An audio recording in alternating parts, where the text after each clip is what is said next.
This is the LSD Game Jam 2023. Now, what is the LSD Game Jam? It's kind of a weird name when you think about it, because it's like, okay, what does it mean to to be a part of an LSD jam, right? Do you need to take LSD? What relation does it have to the drug? What does it all mean? Well, it's interesting. This is a game jam that's about creating an interactive experience based on dreams to celebrate the release of LSD Dream Emulator. You may remember me playing that game.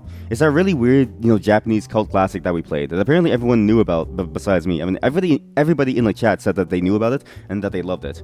And it's a game about just exploring some of these dreams. The history of the game is fascinating. I actually dove deeper down into the history of the game.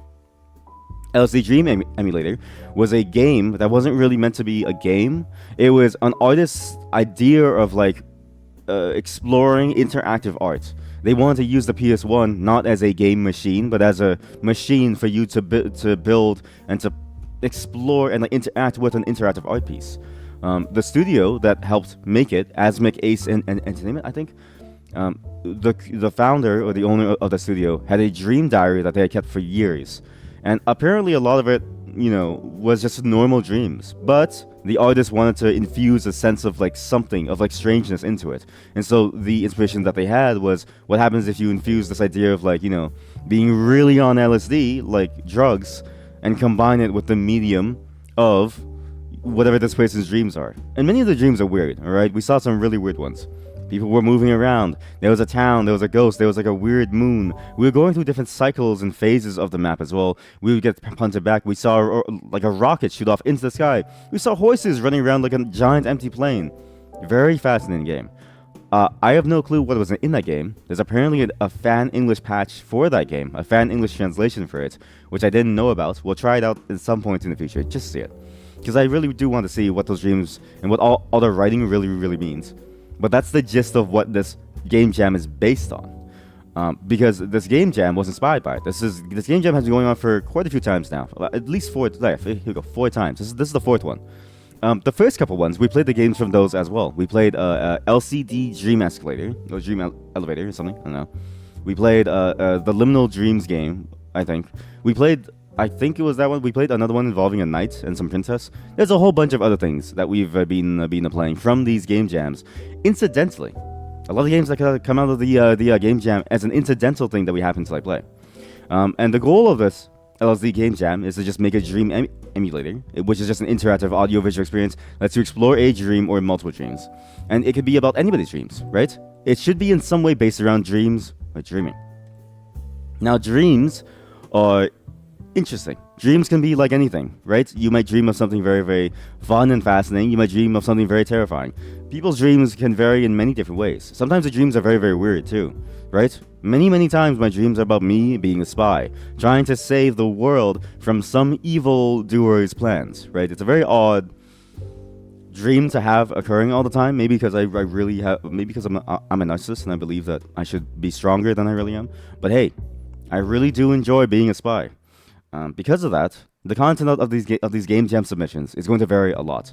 There are content warnings all over the place. There's at least 2 or 3 that might be kind of weird and sad, but that's kind of what you expect, right? Again, dreams are dreams. Sometimes they're very personal to the person and what they feel too. So we're going to be seeing some sad things. We're going to be seeing some weird things. There's definitely a flashing light warning on today's stream. So again, if you're prone to epileptic seizures, or you just don't want to deal with anything sad or deal with anything very sensitive or heavy, or you just don't want to deal with motion sickness even, right? Please look away.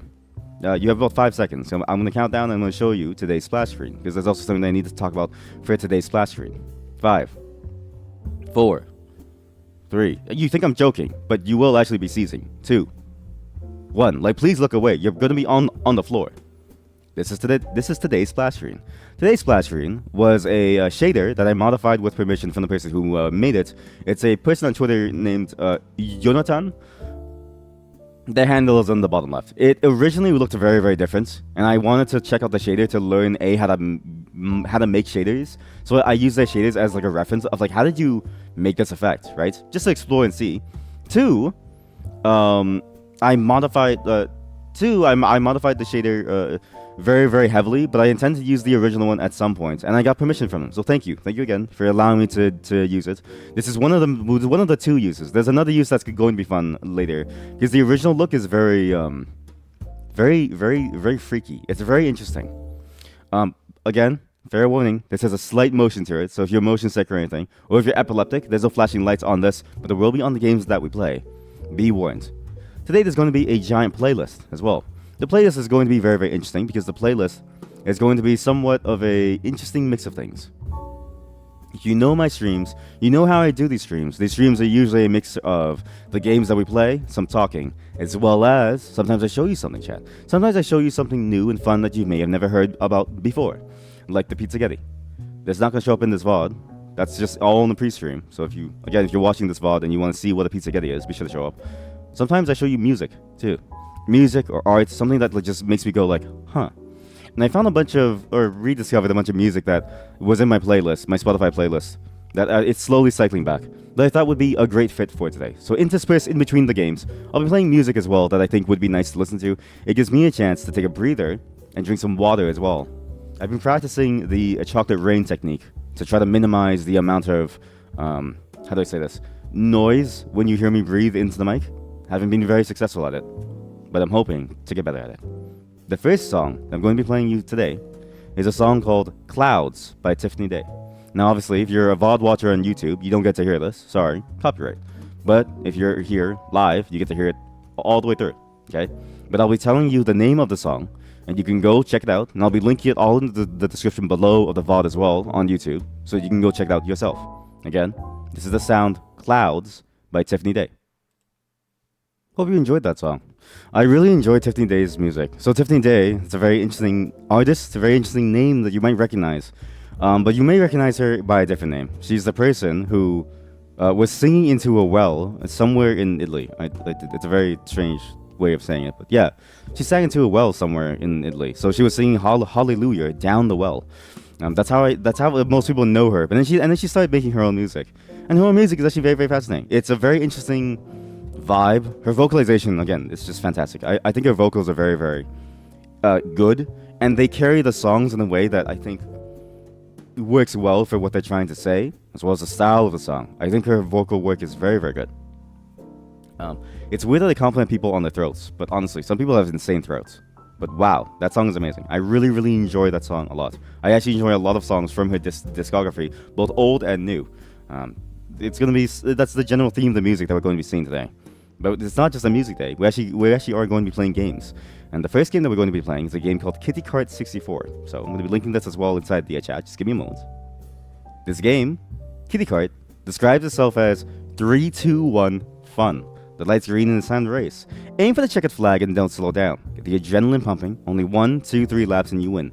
Easy to pick up, yet impossible to put down. Do you have what it takes to get to first place? This is very interesting. It's a kart racing game. I don't really know why this is in the LSD Game Jam, but it's mainly it's weird. There's a whole bunch of credits for this, and again, player discretion. Please know that there's a trigger warning on everything that we play today, as well as a flashing lights warning.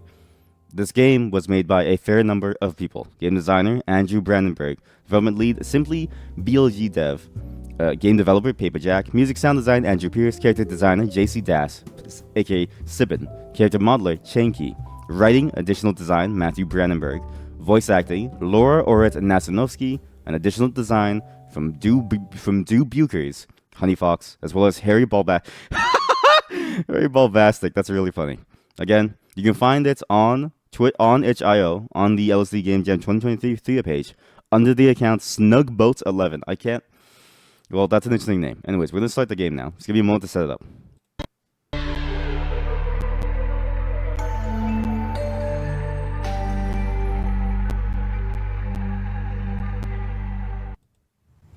I think the scratchiness is intense. Oh god!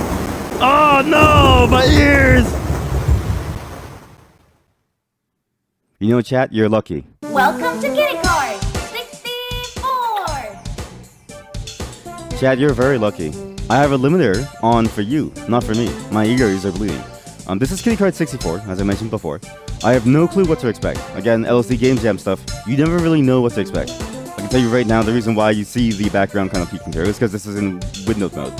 I don't know a way to make it full screen. And last time we made something full screen, everything crashed. So we're gonna try to stay away from full screen things, just in case, because you never really know what's gonna happen here. How do you start? I should have maybe checked out the multiplayer. What do you mean multiplayer? No, it's just okay. Don't get hasty. Single player first. Single player first. What do you mean by multiplayer? What? Why is there multiplayer in this game? This explains why. You start the game, Windows Defender says, "Hey, hold up," and also, do you allow this to use your internet? I'm like, yeah, sure, okay, I'll allow it. Why not? What the? Wait, look, there's like a whole map off the course. You just go. What's out here? Now, it being a dream game, I expect something strange, right? Like, for instance, why is there a stop sign on a road that leads nowhere that you can just fall off of? Alright, that was very, very fast. I think we've already figured out what the game is about. What in the world is going on here? Huh? It's like chocolate. It's like molasses. Oh, it's like molasses. It's slowing me down. Wait. This is awful. Now, this is a weird experimental game. You can already tell that there's something strange going on here. And this is what I really enjoy about this game jam in particular. And the games that we played from this game jam, both in the past as well as what we're seeing now, they always do some weird incorporation of some strange concepts. Because again, it's all about dreams. I'm dead.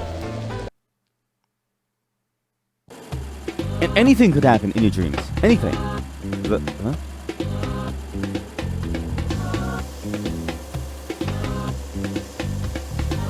It's the Mesopotamians! What did I say, Chad? It's all about the Mesopotamians, alright? I knew the Mesopotamians were up to something, but I didn't know they were up to this. This is a very weird racing game. What? How do you get inside the like pyramid? Aha! Wait, what do you just cheat the like laps? Can you just cheat every single lap? Just going back and forth into it? It's weird that this game is like a Mario Kart-esque game. It's a weird kart-style game. It's weird that they use this as like a medium to tell some dreams. But sometimes, I don't know if you've ever had this. I do have dreams where I play games in my dreams. And it's always some genre of game that I play. Always. This always does happen to me. Oh!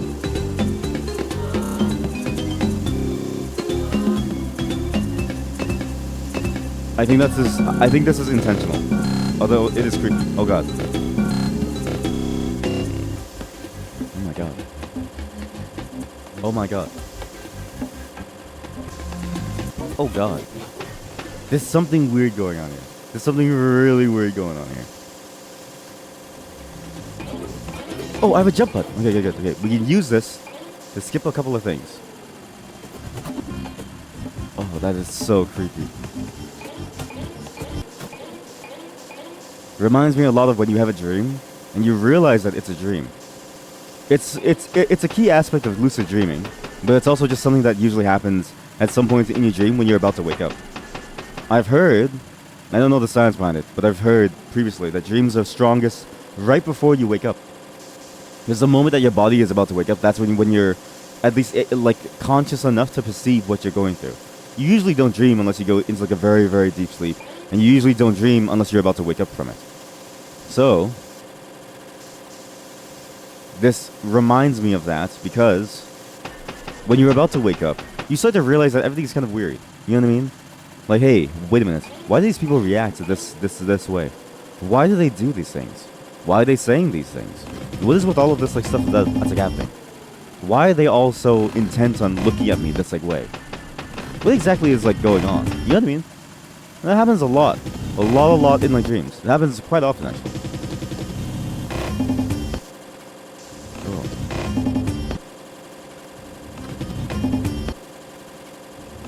And it's that break in the reality. When your fake reality that's being dreamt up in your dreams falls apart, and then you start to explore what exactly it is in reality, that's when you realize that something's very wrong. What's that?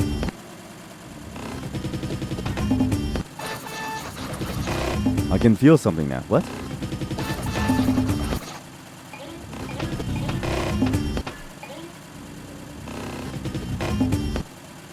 I don't think that person's having a good time. I really don't think that person's having a great time. There's something weird about this. And I really enjoy the effects that this thing uses, right? You go off course a little, and you go somewhere off of like the beaten path, and then the game goes really, really wild with it. And it almost, Jesus Christ.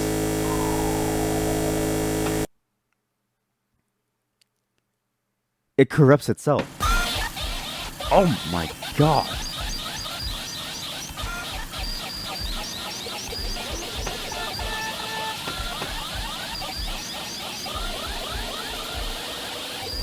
Yeah, I've had these dreams. There's a moment in your dreams where it turns into a horror-esque dream almost. When you realize that something's very, very wrong. And it's weird how that shift usually happens, right? First the dream is normal, then everyone disappears. Then it starts to get very terrifying in some way. In this case, people on the floor. Oh my god.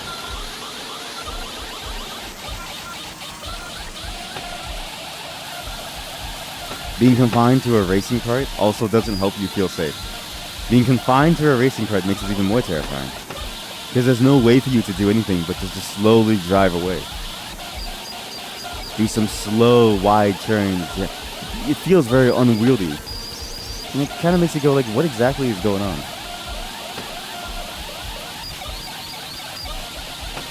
Oh my god.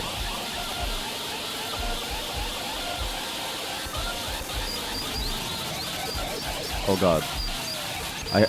I hear something. You can barely hear it too on your end with the lowered volume. There's something coming. Ah. It's almost like a slow descent. We're falling deeper and deeper into something like wild here. Oh my god. I'm very glad to know that I'm not the only one who has dreams that devolve into sheer terror. You just don't know what's going to happen. When you think you're safe, when you think things are normal, then all of a sudden, you feel afraid. And you don't want to be there anymore in your dream, but you just can't wake up. You try your best, but you just can't wake up. Your body just won't let you. It's weird how our brains do that too. The way our brains force us to sort of sit through this almost terrifying mindscape of its own creation. And it's weird too when you think about it because we are our brains. Test.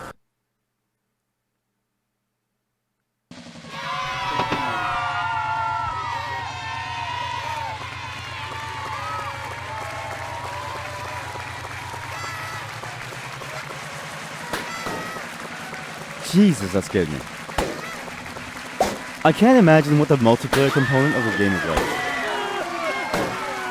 If you play this game in multiplayer, right? What is it gonna feel like?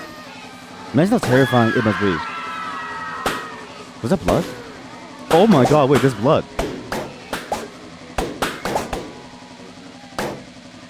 Oh my god. I think I'm running over people. Oh!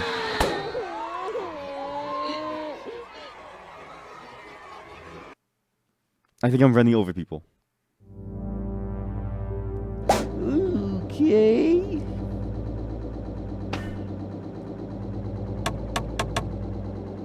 It's weird how disconnected our brain is sometimes from what it wants. It's weird how it'll put emotions into itself. It'll inject fear into something that should be normal. It'll make you feel lost and afraid.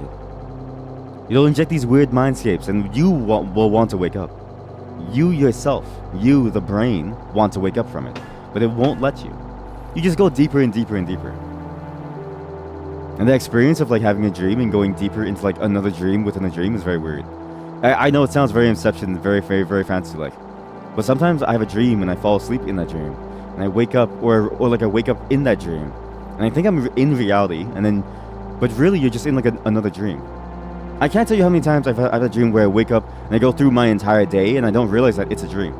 Or I can't tell you how many times I've had a dream where it's getting terrifying and I go back to sleep or something and I'm in like a different dream, but then I realize, wait a minute, I'm still there. Same TBH. Same TBH. Same TBH, chat. I'm glad that we all have these same dream experiences.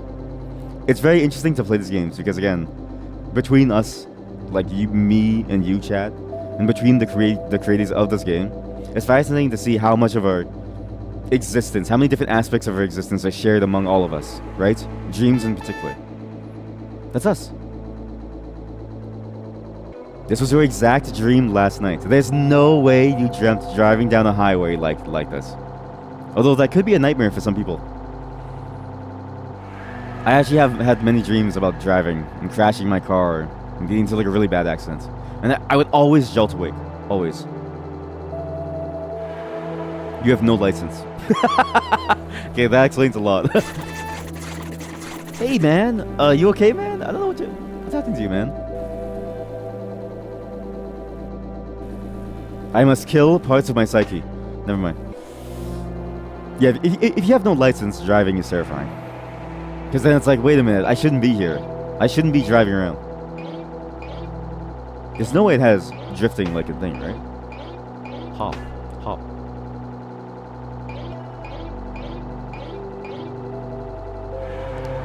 $2 teen burger on the A&W app.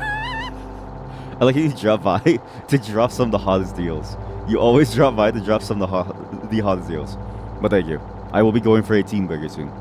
Just for context, that's a real burger, all right? It's not. I'm not going for like teens. This is not what. I'm not gonna. This is not like some weird, expose on me. A&W has weird burger names, like the grandpa burger, the grandma burger, the teen burger, the toddler burger. All right. This is sometimes you just get a burger and you also get like a child. But the burgers taste good. I do love me some teen burger. I don't know why A&W names things like this.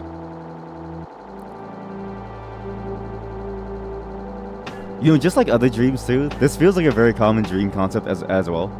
Being stuck in this almost like, endless loop. The daddy burger, yeah. Well, it's called the Papa Burger. But I don't know anyone who actually calls it the Papa Burger.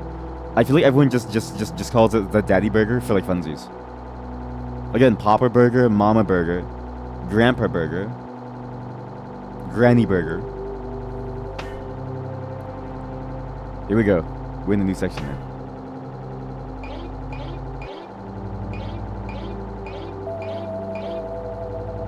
I wonder if these dreams are so relatable because we all share the same experiences, right?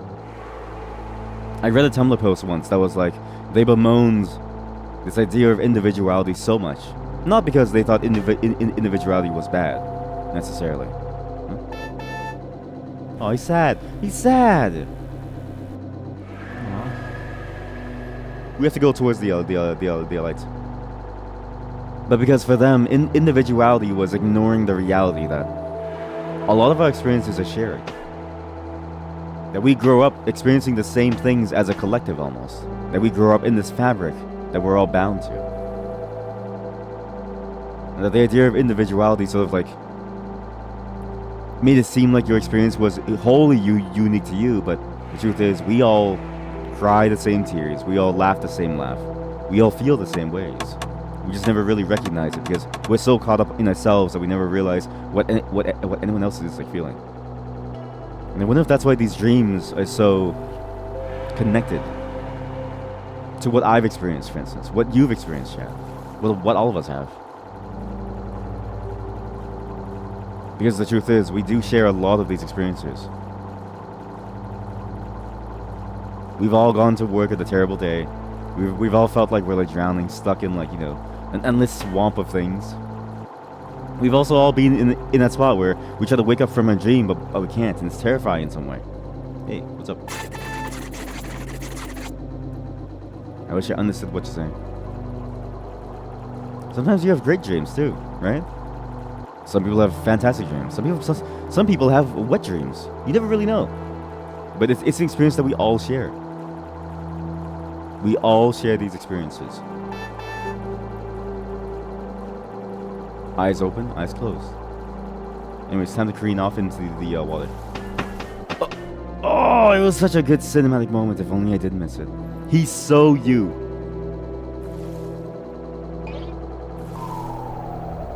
Godspeed.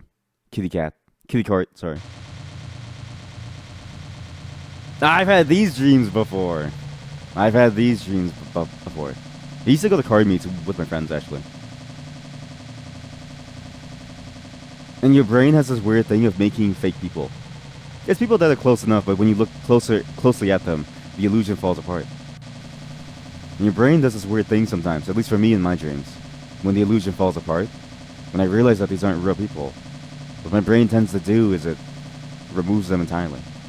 And no matter how far I go, you're just kind of trapped there in some weird expanse. Ooh, parking lot.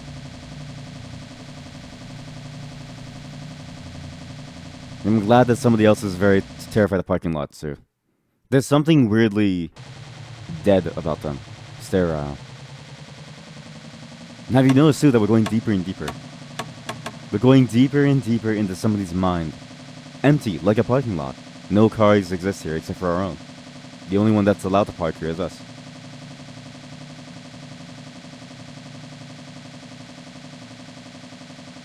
As we sputter away, going slowly, ever slowly down this endless spiral.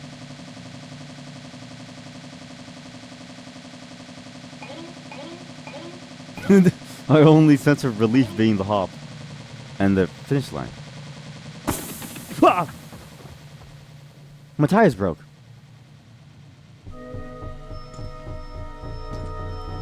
What's happening? What's that? I don't like that. I don't like that.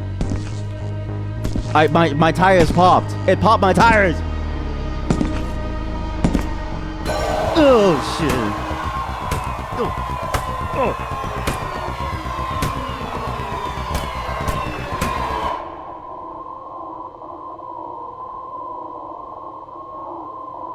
Oh my god.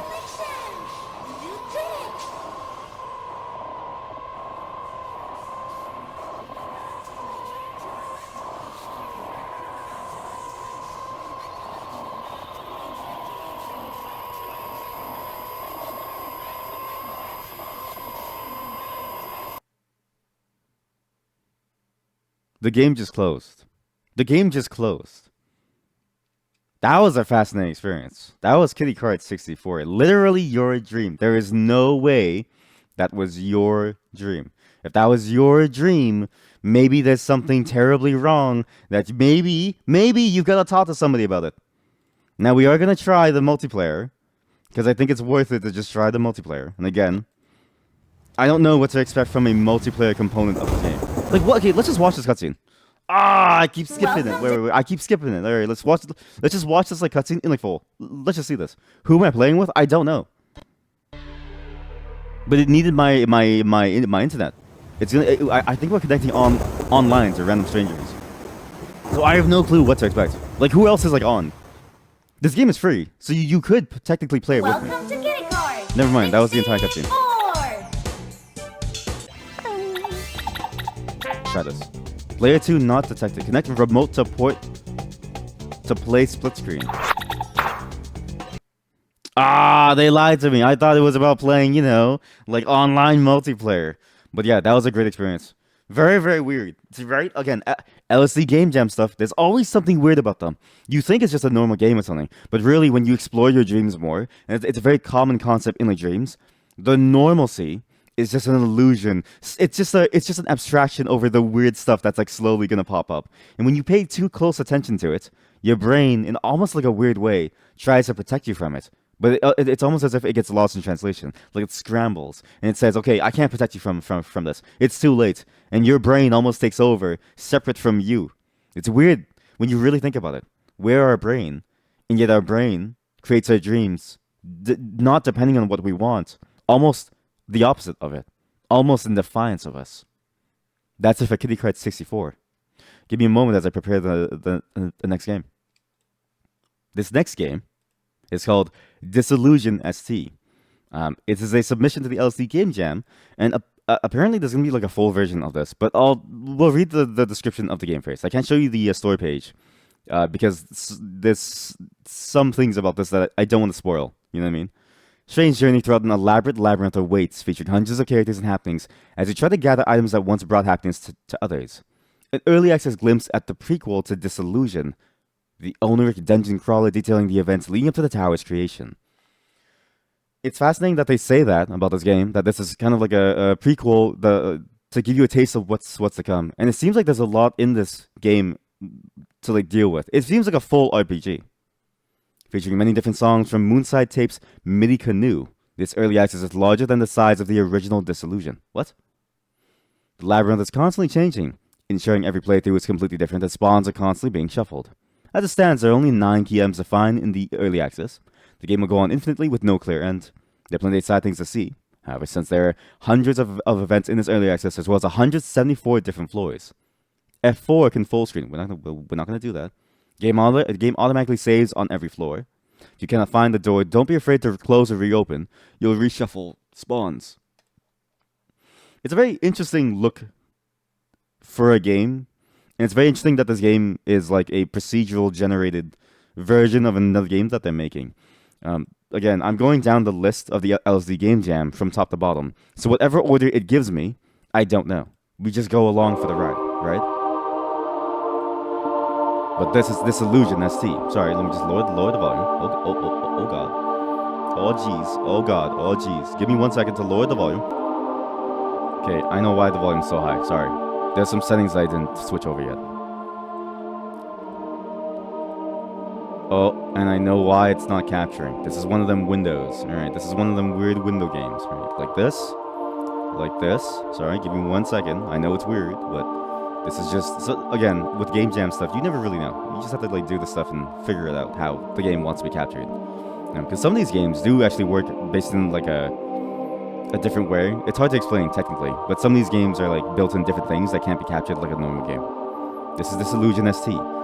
Again, as they say, there's a lot of content to this game. And it seems like there's a bunch of floors to it. And it seems like it's a prequel to some other games. So I'm going to be curious to check out that as well afterwards. We'll be checking out the information on the game, if there is any. Okay, also, let me pull up the controls here on the side so that I have a reference, because I have no clue how to play this game. There we go. Before we begin, would I like to play in pacifist mode? No?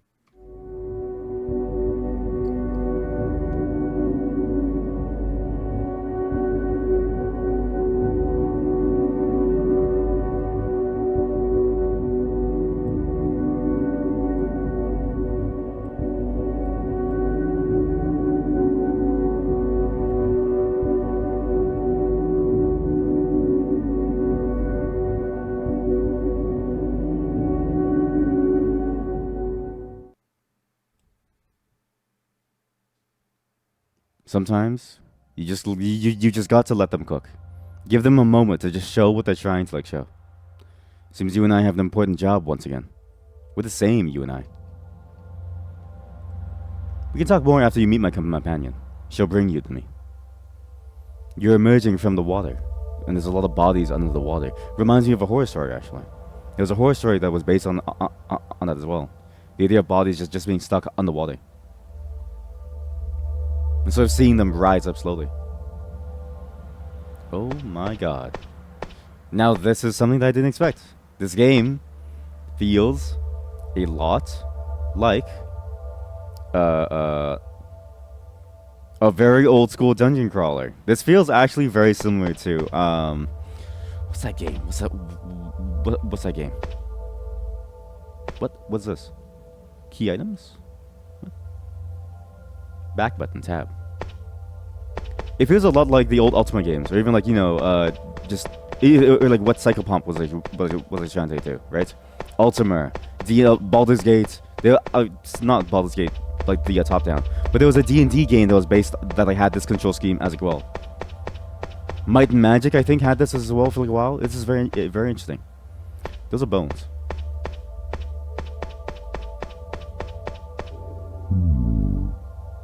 Ooh, you're here.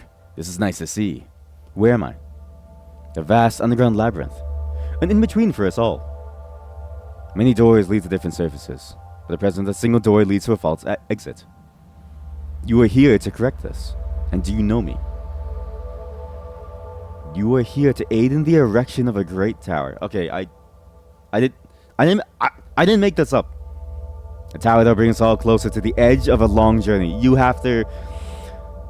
They knew what they were doing. Please seek Melpomene. She was tasked with aiding you. We'll surely meet again soon. Wait, but... I didn't get to ask who are you? I can't attack him yet, because I have no weapons. But I'm assuming once we get things, we can fight him. Hello? Wow. So balanced. I used to love doing the balancing thing. I used to love trying to balance on my legs. I mean, when you practice taekwondo or something, you kind of have to. Aww. Take that door up there to move on to a new location. Just use space. Standing? No. Yeah. Sorry, chat. I really love standing. Memories are a funny thing. You'll find them quite often too. You see, these spaces are limited. You can't remember willy-nilly, so you gotta use your noggin and analyze the scene a bit. Go ahead, give it a go. What? With your mouse? Ah! How about that, huh? This is a very interesting mix. It's a mix of again, old school Might and Magic, Ultima, stuff like that, where it's you're going down a dungeon, first-person dungeon crawler, or a Grimrock, but also kind of like Myst, kind of like those old point-and-click adventure games. It's a very interesting concept. You like that posture, standing? Just a bush, nothing hidden in it either. Alright, show me a bush. A large door. Am I ready to move on? No. You sure there's nothing in there? You sure there's nothing in this bush? I feel like he's lying to me, right? He's hiding something in these bushes. Although maybe this is just a tutorial zone, so yeah. Let's move on. Before I let you go, let's be clear. It's important to remember your control, so let's look at them once again. Oh boy. I have it on the bottom of the screen too, just in case, because this game does seem involved. If you're a pacifist, please disregard the F and G keys.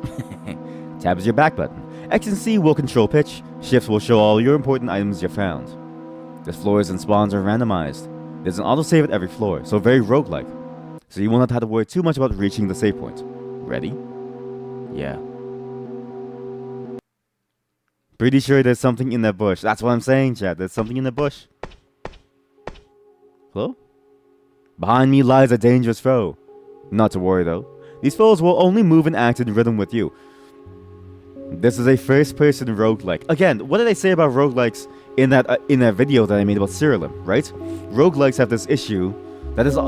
It's always been a constant issue of too many controls to make them work.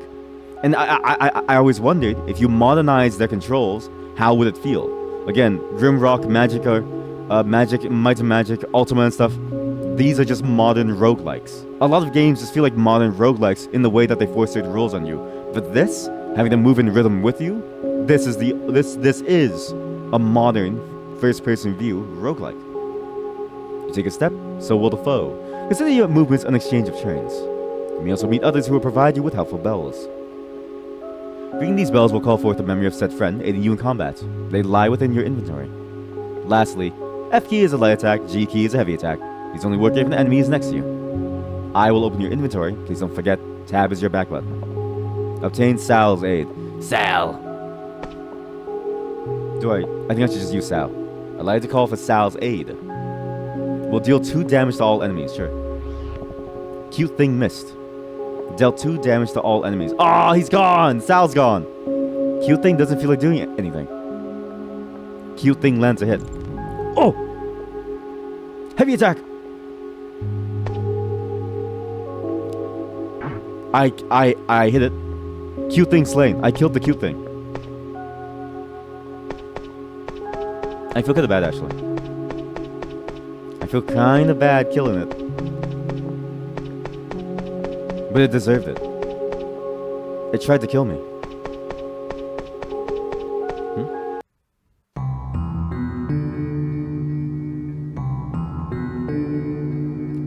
Damn!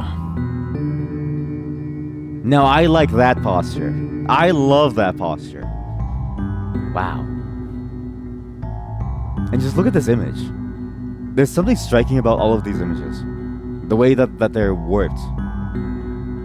Again, it's just like dreams, right? There's something warped about them. There's always something off about them. They're never like a good, like, picture of reality. All that your brain can do is approximate it. Because there's too much complexity in the real world for it to like be able to recreate.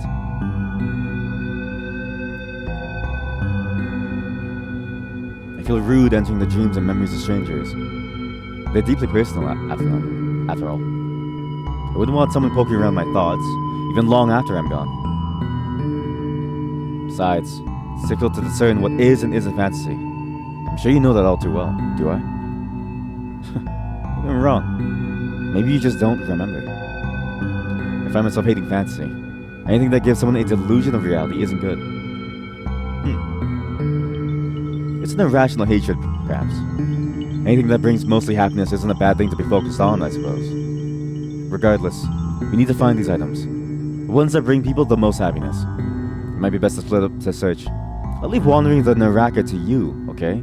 Naraka. That's a word that I've seen used in other titles as well.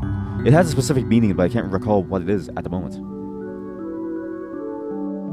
My name is Melpomene, by the way. Do your best. I won't be far. Obtain Mel's aid. Mel? Whoa. Where's this? This is new. Allows you to call for Mel's aid. Will heal 50 HP. I really enjoy the format of this. Right? Dungeon crawling. But also not really dungeon crawling. It's adventure. So it can only be equipped via a specific chest. Potentially they may spawn in the Naraka. In the Naraka is the place. Choose which weapon you'd like to equip by clicking on its name. Oh, yeah. Steady but not particularly strong, deals 46 damage. Basic blade equipped. And if we find any more, we have to come back here in order to equip the other ones. A statue can be seen across the water. Of somebody holding something. Hey!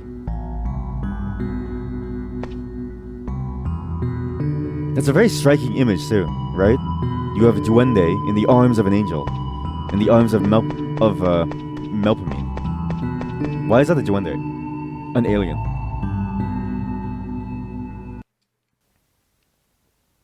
But this is a very cool concept. Again, try to think from the perspective of a game developer, right? How do you combine the idea of dreams into your game? How do you make that happen? Well, a dungeon crawler is a great way of doing it. Especially one that revolves around just exploring and figuring out secrets and killing things, right? Optional.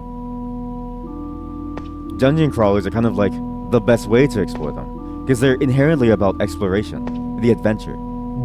You ever wondered about the mannequins? They're everywhere, even in memories. Eh? I think that guy's gonna kill me. I think. You gonna kill me? Did you know that plants can use their own internet with the use of fungus? Yes. Some plants can use it to communicate and share things amongst themselves. Yes. The Great Fungal Network. But just like the internet, just like the internet hackers exist and can hack other plants via hormones, it really shows the true nature of walnut trees. What? That's why many games use fungus as like a horror element. The way that it forms this like weird living hive mind. You look like you're from a game called Helix. Listen, fella, I know a guy just crawling to meet you. You'll come see him, yeah? I'll take you there. Yeah, sure.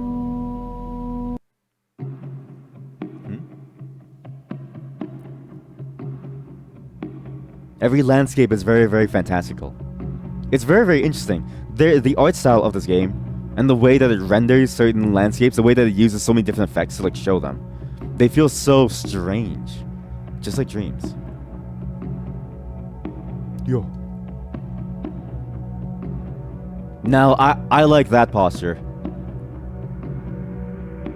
A strange reflective fellow is eagerly staring at you. Melpomene? Mel is enjoying the view. I don't want to talk to her. It looks weird. You wish for a piece of my body? Then I wish for a piece of yours. Your left hand. The woman's would suffice as well. Go on and think it over. I do not wish to chat. A strange reflective fellow is eagerly staring at you. Take my left hand. Leave Mel alone. I said I do not wish to chat. Mel? This fellow is a little odd, huh? At least it's rather pretty here. We may be better off coming another time when we've more things to bargain with. There's no way either of us are giving up limbs. You can't give yours up? Listen to me for a moment. What if we just take it by force? Can't be serious. I am serious. A mirror is a very powerful object. One of the most important things we need. We can't just not take it. I think you might be listening to us. You're so consumed by desperation that you would resort to using force against me. Without any regard for others. I have a new deal then. I will come with you. After your mission is accomplished, your physical vessel will revert to being an inanimate shell. I will retrieve it once you're finished. If I accompany you, I can guarantee that I won't miss my opportunity. Moreover, I'm quite bored here. Why do you want body parts? I am building a friend. By acquiring your lifeless body, I can avoid several unnecessary acquisitions. As a tribute to you, it will adopt your appearance and name from your recent previous existence. Ryan. You obtained the mirror. Okay, his name is Ryan. It's weird because that's also my real name, actually. I just revealed my real name, chat. My real name is Ryan. You found a busted blade. Is that busted or rusted? Hey! You look, interesting. Nice to meet you. Do you mind coming to visit my friend and I? We could use your help. What's wrong?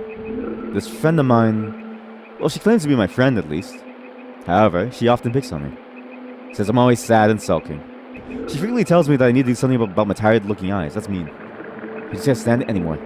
If she were truly my friend, would she bully me so much? I just want you to come meet her. You can tell me if I'm being over-dramatic. My name is Ori. My friend's name is Chio. The blue one is speaking to you. Hello? Hello? Do you always walk into places you shouldn't uninvited? Wait, did Ori bring you? Why is your friend not blink? I didn't bring you here to bully me too. My bad. I'm so sorry. Tell me a bit about yourself. Why don't you? Oh wait, I'll go first. I'm sure Ori already told you my name. She loves gossip. My fave color is blue. What's yours? Red. Me too. Something's odd about you that I can't quite place. If only had more time. I have to get going, but I hope to see you again soon. Ori wishes to have a word with you. Well, what do you think? She seems nice? I don't know, she seems kind of mean, yeah. Yeah, I guess she didn't do anything particularly mean. Next time. Next time you'll see what I mean. Obtain Mel's aid. I was more mean to her. Realistically, right? Vibes. I love how you still use that emoji and I still can't see it, chat. I literally... You guys are using, like, extra emojis that don't belong on my computer. My computer can't handle it. Let's do Rusted Blade. I thought this was like the Buster Sword, so I was like Busted Blade, but it's Rusted Blade. If you dropped it on the floor, you would never lift it again. No heavy attack, 10 damage. That's fine. A guaranteed attack is nice. No need to save. We just keep going. There's an auto save. As vibes as that was, I also feel kind of bad for her, actually. I like... She says, hey, I need help. I'm being bullied. I walk in and I bully her. I'm awful. I killed it.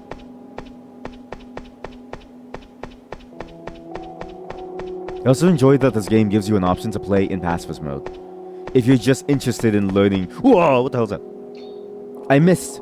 Zapped me. Oh, he zapped me. Oh. For 10 damage. I missed again. He's zapping me. Oh no. I hit him. He has more than 10 health. The bats have less than 10 health. He has more than the 10 health. Than 10 health. I think he has more than 20 health actually. I missed again. It's over. Okay, I need a heal. Mech throws a grenade. Mel healed 50% of my HP. Or 50 HP. He has 20 health. At least 20. Like somewhere between 0 and like 20. Or sorry, 10 and like 20. 11 and like 20. Thank you, Mel, for giving me a heart. And we do need to be careful. Because like any roguelike, you're limited in your resources. This, I think more so. Because your resources come in the form of story elements.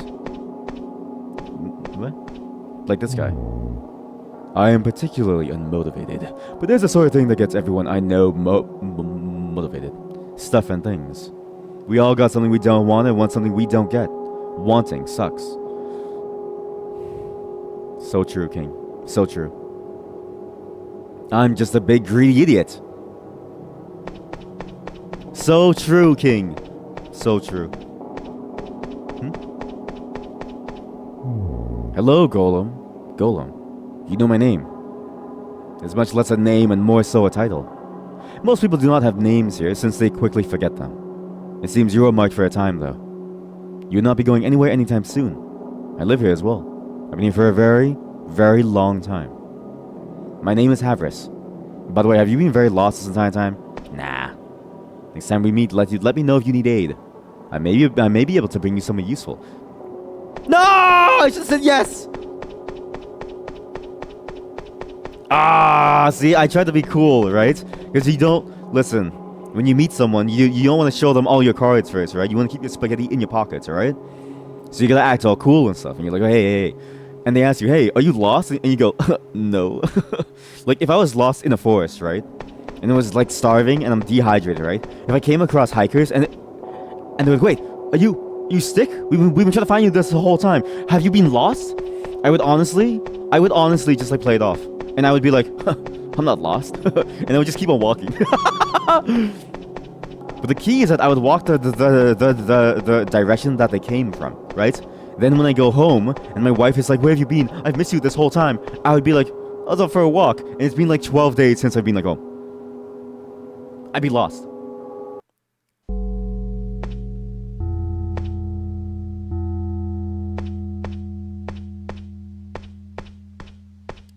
This is gonna hurt really bad.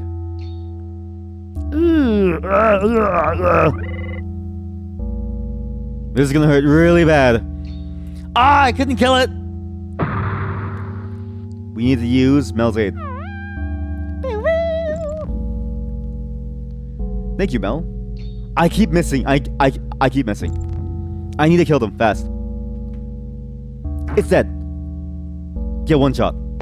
Now for you, 2 shot. A miss. A miss. A grenade. A miss. I'm dead. I'm dead. You failed already. I refuse to accept that. Please keep going, for the sake of us both. A miss. What? There's still so much work to do, Golem. We can't build a tower without your aid. Do you remember my voice? We spoke as you emerged from the water. I see you've met my aid, Melpomene. I do hope you two are getting along. You and I are rather similar, Golem. Our fates closely intertwined with that muse. There will come a time when you must make a difficult decision to free you and I from the cycle of samsara. There's much to do before that moment arrives. My Purusha, defiled like yours. Samsara. It's a religious concept. I vaguely remember the religious concept. something about your life and your essence and the essence of like death as well. And your Purusha was something about like your like essence or something similar to soul, but I don't think it was soul. But I vaguely remember these like terms. I think it's a huge part of Hindu religion, I think. But I think Buddhism also has aspects of it too, which is where I know most of it from. Is the Buddhism part.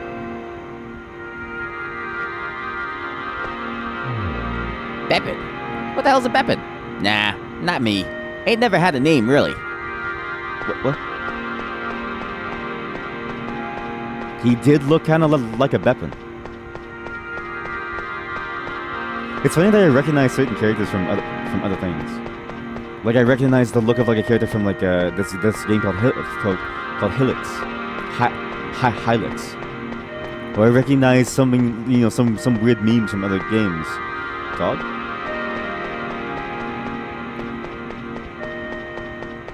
Angel.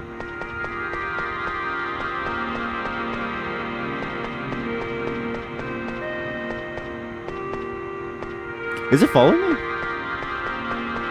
No.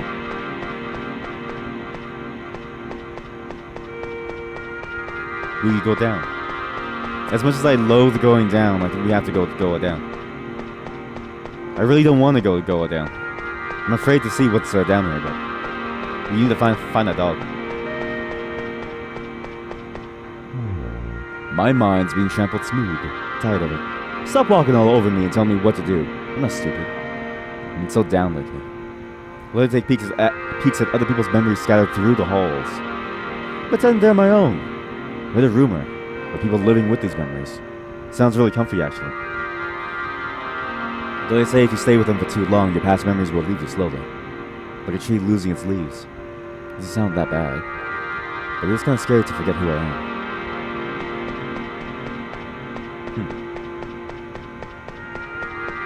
It's weird. The landscape is dreams, but what we explore is a person's memories. And it's true. Memories over time will fade. What once was a staple of your life, a figure that you could never forget, now turns to dust. It's weird how it works. No matter how important it is, our memory fails us. Always. It's why we have so many ways to capture memories. It's why some of the most popular things to do is capture memory. Because we recognize the fallibility of human memory. It's why photos exist. It's why music exists. It's why recordings exist of people's voices. Memory is intrinsic to who we are. In a weird way, think about dreams. Think about what it means to dream, to be alive. Think about what it means even to just think and to be. Think about this. It's a very interesting concept when you really dive into it. We are defined not by who we are. We are defined by our memories. Because who we are is the result of all of the things that we've experienced. And our memories are a recollection of that. Were you to lose your memory entirely, you'd be a whole new person. You wouldn't have any binds tying you back to who you were. You would have no ties. You would almost lose your personality too, because your personality is so defined by what you've experienced in like life. Sure, I'm sure some of it now is ingrained, sort of like burned into the neurons of your brain. But how much of it is? And how much of it can be lost? How much of it can be gained from a slate of nothing? Apropos of nothing. Here, my bond. Huh. Hi. No time to speak.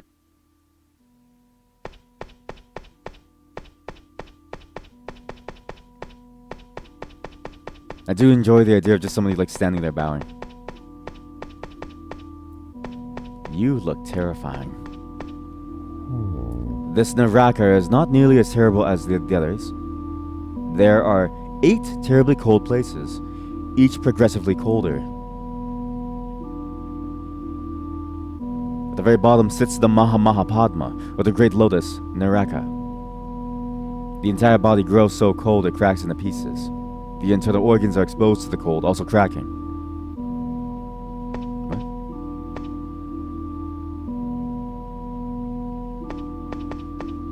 8 pieces, the very bottom, the final level.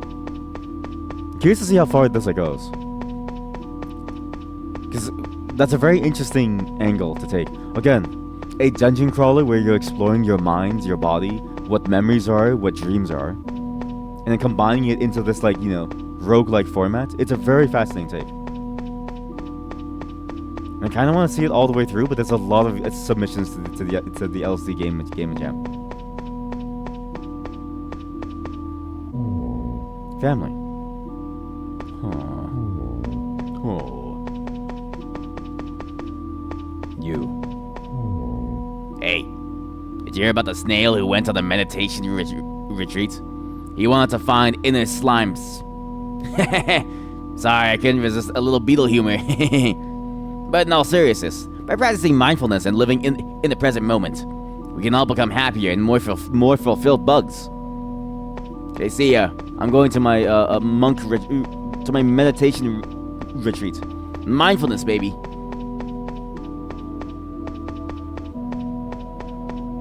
I've known many people who go to those mindfulness retreats. And it's fascinating how you need to retreat to achieve mindfulness. When we believe that by the concept of mindfulness and meditation, that's not really the place that you do it in, but rather that mindfulness is a state that you enter. But who knows? He's drooling on himself.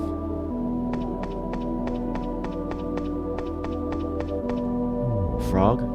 Looking for bugs, bud? Me too. Oh my god, it's a frog from Frog Fractions. I'm a collector of sorts. Well, I'd like to keep track of him.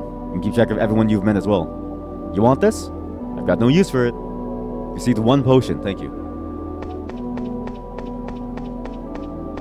Fly. It is I, Mothman, hero of legend and legend of heroes. I am on but one small journey. Yes, oh yes, to stop evildoers like you.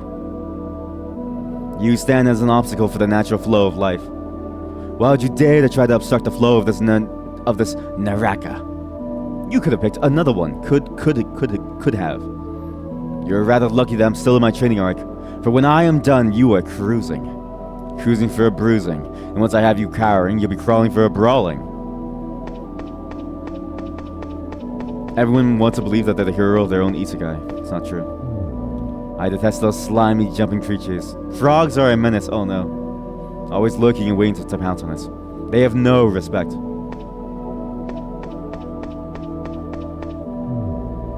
You ever tried this thing I did? It's a pretty cool thing to try.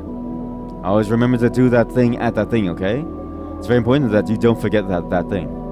Always be sure you do that thing so that other thing doesn't happen, alright? You definitely don't want that other thing to happen. What thing? What's that mean? There ain't a slop through chance in hog hell, you make it 6. There ain't a slop through chance in hog hell, you make it 6 steps without getting lost. This place ain't within the realm of reason. It's all mixed up, meant to confuse you and keep you from getting on to anything important.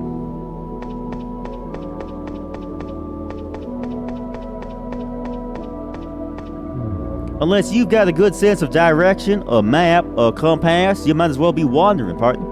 Blindfolded through a corn maze. Like I've been saying, this place ain't within reason. It's all mixed up, meant to confuse you and keep you befuddled. Meant to mix up your brain, don't that? God dang it.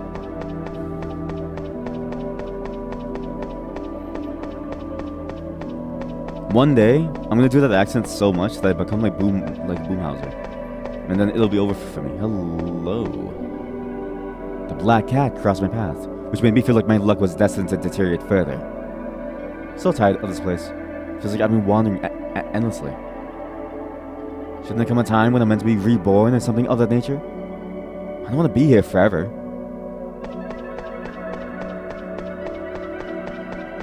Maybe this is like a limbo, you know what I mean? A space between worlds where you must serve out your time and your sentence based on what you've done. It's a very common concept. Many religions have it, actually. If not all of them, actually. The idea of having to be stuck in some place, reliving your memories. Reliving the things that you've done. And they do say that phrase, right?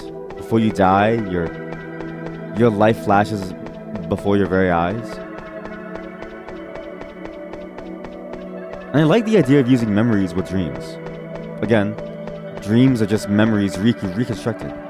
A world reconstructed from what we know. Yet an approximation. Because like memories, it's very lossy.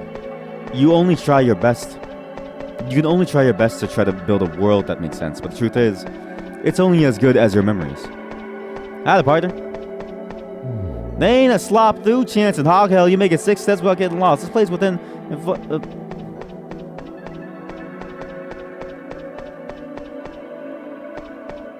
We're getting out of here. I don't want to be in the cornfields anymore.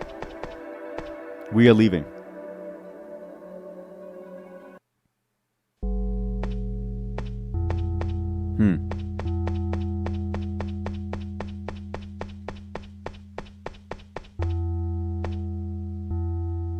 Ah, I'm surrounded. Dead. You alive? Wait, that usually kills it in like one shot. Unless I have the wrong blade on. Dead. Oh, he stabbed me. Oh, I have the weaker blade on. Oh no. Heavy attack. Heavy attack. I hit him. Good damage. Good damage. 2 hits. Okay, mushrooms have anywhere between 10 and 15 health. Roughly. They're basically the new mech. Ah! Right as I say your name, huh? Right as I say your name, you decide to show up, huh? A grenade does 15 damage. If I don't heal, I'm going to die. Pop a potion. Slap him. Whoa. Yeah, this thing has at least like 18 health. At least. That's 4 strong attacks with a 6 damage weapon. 4 to 6. So I'm assuming strong does like at least the...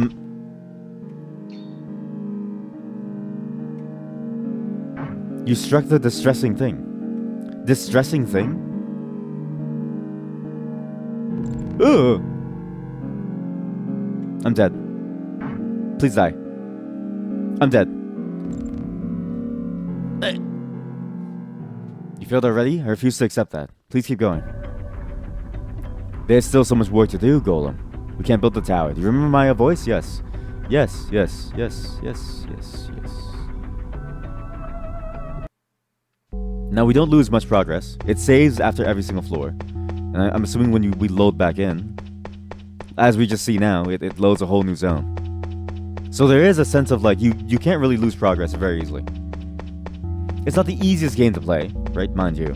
Roguelikes tend to have this problem. All turn-based games have this problem. Turn-based games tend to devolve into, do you have the right stats and the right equipment to beat everything? If you don't, it's a gamble. 50-50. The roll of the dice.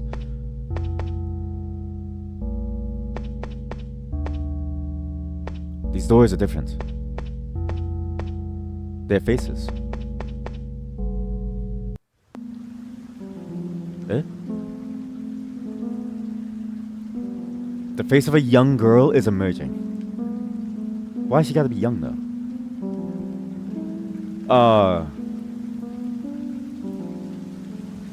For the green lady, please take it. You can repay me by visiting when it is warm and sunny. She is offering an umbrella to me. How long has it been raining? It's never stopped. I think this is just how this place is remembered. You know how to alter a memory? Please. I'd love to see the sun. Why not leave? This memory is mine. From a past life, at least. Anyway, so I won't keep you much longer. Please come see me again.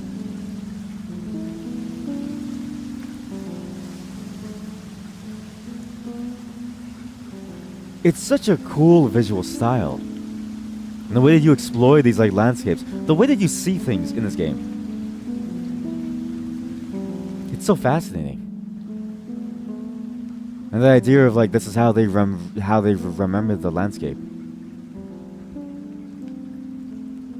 They saw it as a rainy place, but it wasn't sad, it was just solemn. It was nice, calm. peaceful in a way. In the way that she was in a bucket of like water, and her body looked like it was eaten by sharks or something. I have a feeling she died in a very gruesome way. She seems rather sweet, huh? I wouldn't mind trying to help her. And the music. I didn't really mention much about the music yet, but I think the music in this game is fantastic.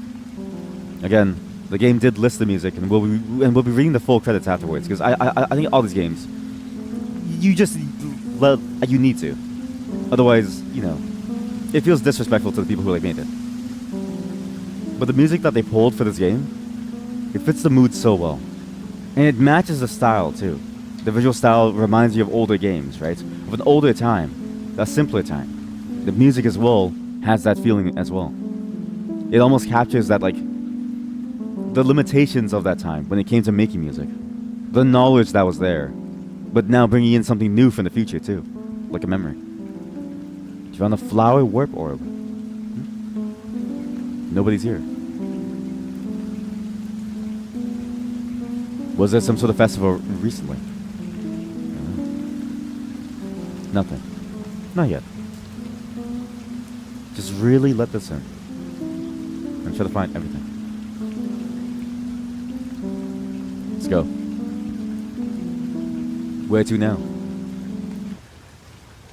Ah, we're back in the meat zone.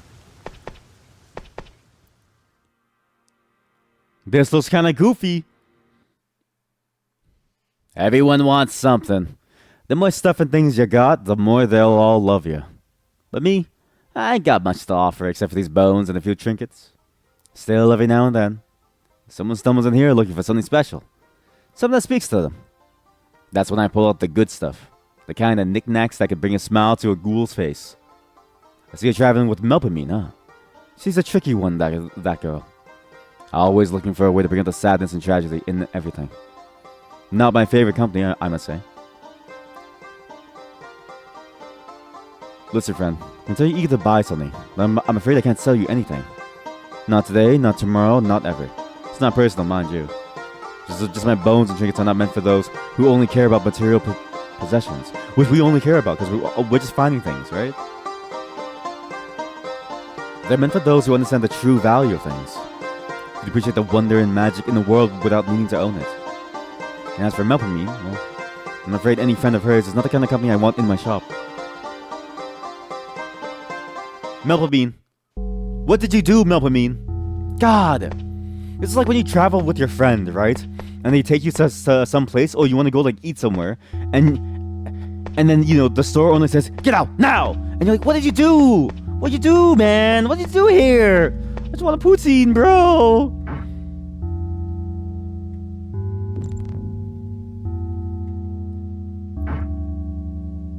No joke, I think my friend is still banned from like a Walmart. We cannot go back inside. I don't talk to them anymore because I actually enjoy Walmart. Walmart is a bit like this game, right? Everyone moves in a rhythm, like a zombie, in like a stupor. We all move in sync. Walmart is also a bit strange. Nothing really makes sense in a Walmart. You go in and you're like, wow, this feels like somebody's hellscape, a dreamscape, where nothing makes sense. I'm on vacation. Really good spots to avoid bathing. I love the feeling of a good no on my skin. Ew. Huh? You asking me if I have a sister? No, sir, I don't. You're talking about that running girl, right? I've met her. Kinda sad to run like that forever, don't you think? I found my own way to avoid samsara. That's just to sit here and bask in the moment. Oh, hey, you're one of those Moit fellows. If you ever want help, why don't you give me a ring? This way, you'll be in my debt and I can cash in a favor. If I ever need a favor, I don't know. Obtained a Yumu aid. Wait, so is samsara the end or the beginning? I'm so curious what the concept of samsara is, and I don't want to look it up because I feel like learning too much about it might spoil things, right? Or not spoil, but I think it would reveal more than I would be ready for yet. I learned a bit about those mannequins we keep seeing. They seem to be leaking out of memories. Empty huts that are shaped like individuals. They never seem to leave, though. Can't help but wonder if one day the Naraka will be full of them. Lifeless figures haunting the empty halls forever. Sometimes they even talk. Like I do. Hey, it's you again. Well, I did have a name once, but it's so ridiculous that I had to get rid of it. I mean, who names their kid Breadman in this day and age? Sorry, man.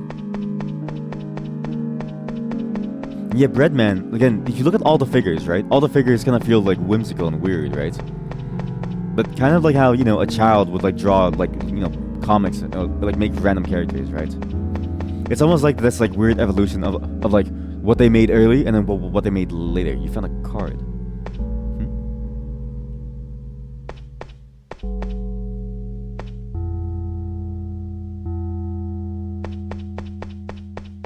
A card is an item that we can equip. That's weird. Very weird. Whoa! You struck the distressing thing. He missed. You struck the distressing thing. He missed. You struck the distressing thing! He hit! Oh, he hit me. 4 hits. 4 strong hits. Took 4 strong hits to kill it. 4. Oh, I see your chest. Let me open your chest. Not.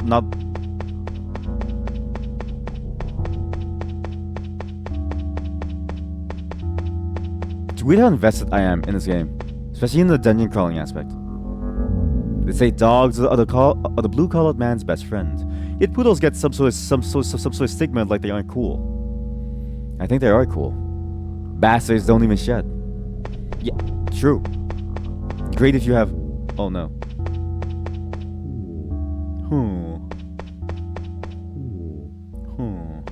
They say nothing. Used to burn constantly. So I decided to cut up my heart. I feel so cold, almost freezing, but not yet. Huh.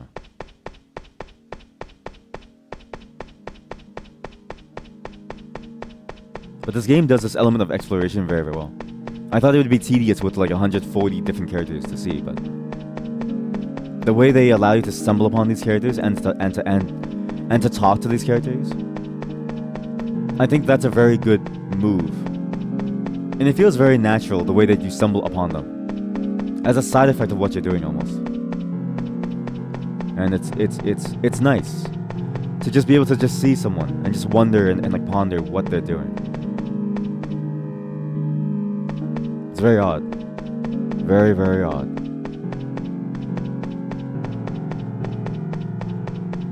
But unfortunately, I can't find the way over. Maybe there's another doorway, but...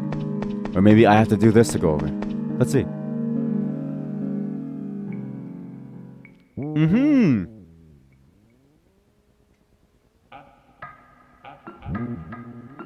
This tunnel was made for me. He left you a shady luck enhancement. This tunnel was made for me. You've never seen that comic? Not comic, sorry. Well, if you've never seen that like thing. It's a Junji Ito manga about holes in a mountain that seem to fit your body perfectly. So you slide in and slowly you eventually end up as like a weird, small, skinny monster. Skinty queen.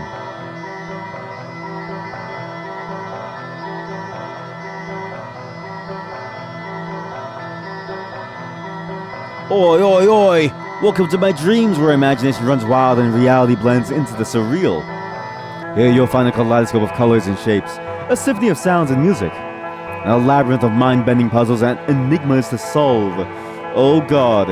Anytime somebody uses that like word, I know for sure it's gonna be the hardest thing ever, because there's no way. Listen, a mystery is simple, right? A conundrum, okay, now it's getting hard. An enigma, scientists won't even know the answer to it. So come along and explore the boundless possibility of my world, and you might just discover something new and wondrous that you never thought possible. At least this is what I would say if you were allowed in. Your dear darling Mel has been here many times. She is allowed, of course. Look how much fun she had. Don't you feel excluded? Perhaps bitter? Nah, not really. Well, good. Truth is, that place no longer exists.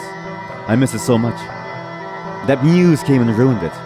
Everywhere she goes, trouble follows. Why does Mel get us into trouble everywhere? Mel destroyed your home. Melpomene, why have you brought such tragedy to my realm? All of my hard work, my creativity, my imagination, gone in an instant. How will I ever rebuild and bring back the wonder and beauty that once existed here? This is truly a tragedy beyond measure. Just go. I don't feel like complaining anymore.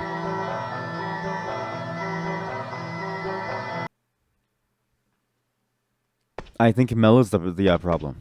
We could have seen an enigma, right? Imagine, right? An enigma. The stars align, right?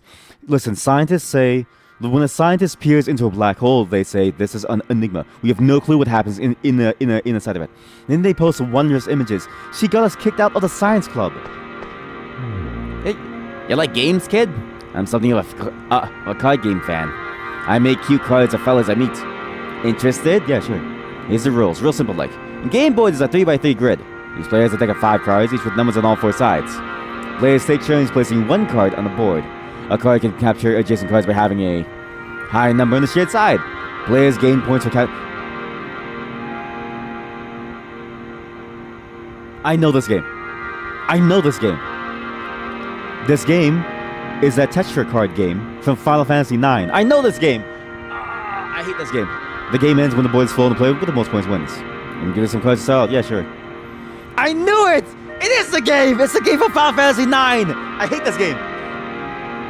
In Final Fantasy IX, there's this exact game. You can get one of the best cards from the very first time you can do this in the tutorial level in the first town that I forgot the name of, where you eventually kidnap Garnet, right? The problem is that this game is basically RNG unless you know how to beat the AI and like you ruin the AI sense of like space and time. But you can get the best card, the Alexandria, basically immediately. Seems nice enough, a little bit creepy. Okay, total power 15, rarity 1. Barely ever seen in the Naraka. So the goal is you place your cards in places where it would use its numbers well. So blue egg is strong on the left side, weak on the bottom, right? So you place blue egg. Oh, I only have 2 cards. Oh. So you would place blue egg on the bottom right of the map, and you would try to use its 7 to beat someone. The card man. That's me!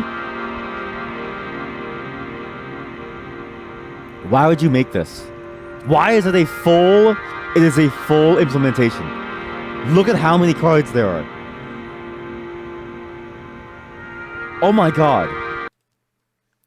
Plus rule, same rule. Combo rule, plus wall rule. Okay, their turn. They play Ayumu. Oh, she's so dead. Well, this is okay. This is the bait, right? You think, oh, my bird can kill him, but if I place it here, the bird is weak on the bottom right as well as the bottom. So the best place to place it. He has a 7 though. I think either way, this bird dies. Either way. Like, what can beat Ayumu? This guy can beat Ayumu. What can beat this guy? Anybody could beat that guy, but I need to have him placed perfectly. I can't face his bottom. I have to sacrifice this guy, because the only way for him... No, that's bad. I need to place this bird here. The only way that he can beat this bird is with this guy, right? And the only way that he can beat it is if he places it here or here if I place mine there, which exposes his 4 and his 1 to multiple angles. You go there. You, here. Kill me. You're a fool. You're a fool. I kill you with a basic 2. A basic 2. Gimme.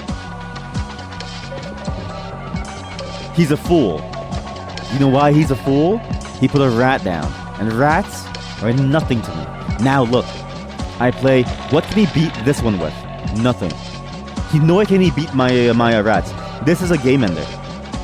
I won. See that? He places that guy down. I can now take over this guy with a 6. Can he beat the 6? He can't. I have more pieces. I win. I'm a strategy god. 1. Winner's pick. Use directional keys to choose.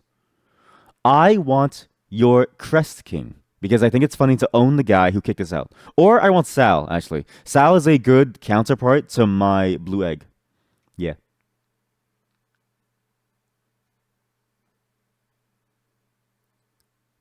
All those years of playing that game in whatchamacallit, Final Fantasy IX has paid off. The Tetra card game.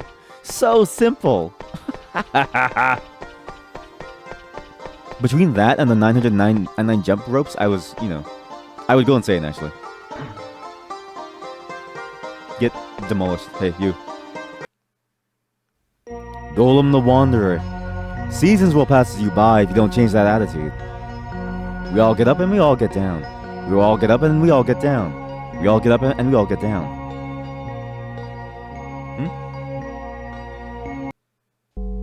Huh? Oh, he put me back in the bad zone. This place sucks. Well, not sucks, but it's hard. There's golems. It's hard. Oh. A strange-shaped starman has been asking about items with strong desires attached. Some speculate that he's searching for a way to harness the power of human desires. Oh, that's what the items are. We have to leave.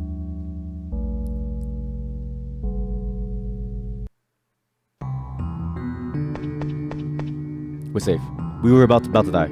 We now have Mel's aid as well as Ayumu's aid. It's good. We can equip our strong weapon again. And we have a card. Oh, we lost the other blade! Because I died, I lost the blade. Oh, we had to save. I lost my blade. Alright, 3 doors now. 1 good, 2 stinky. This one's, okay, that one's grapes. This one's, leaves. Do you think I'd look silly using this umbrella during the day? The truth is, I'm quite sensitive to the sun. I prefer to avoid it whenever possible. Many people actually do that, actually. Many people.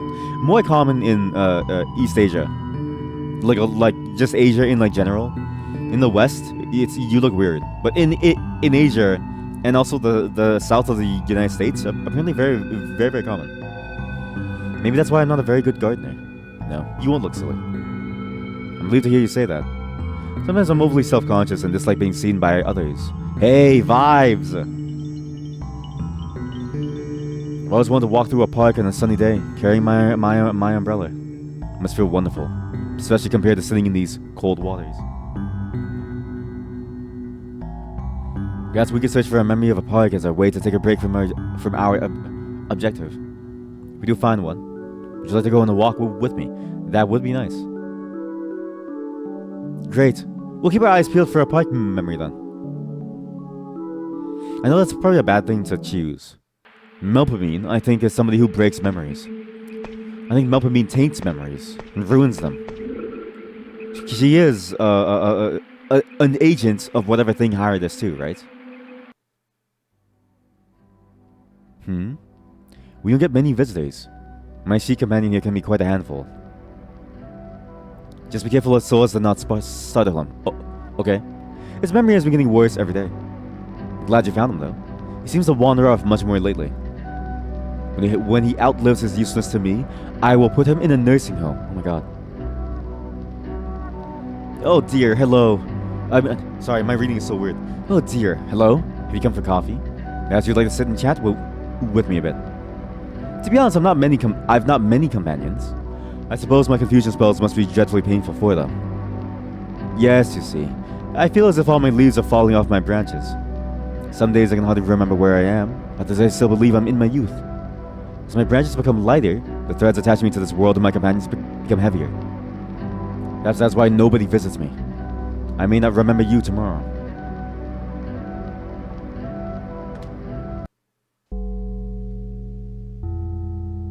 That was weird. Ah! Why did the skeleton jump scare me? Why did I get jump scared by a skeleton? Scary, spooky skeleton crawling out your walls. Scary, spooky skeleton.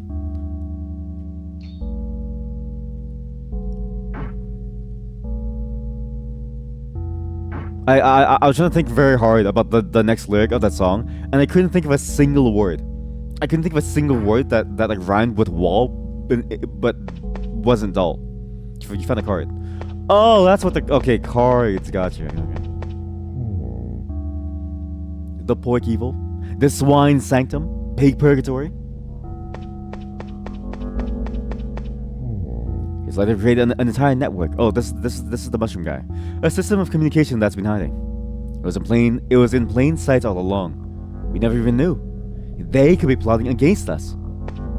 The mushrooms. That's why I exclusively order mushroom pizza as a way to fight back. Right? The more mushrooms you eat, the weaker that they'll be.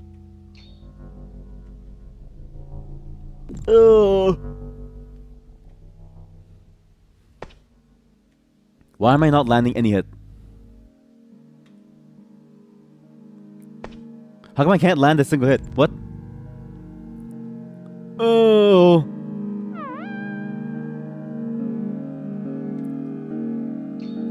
There we go. Now it's working. I think I think the game bugged for like a moment there, and I couldn't land anything until I stepped back.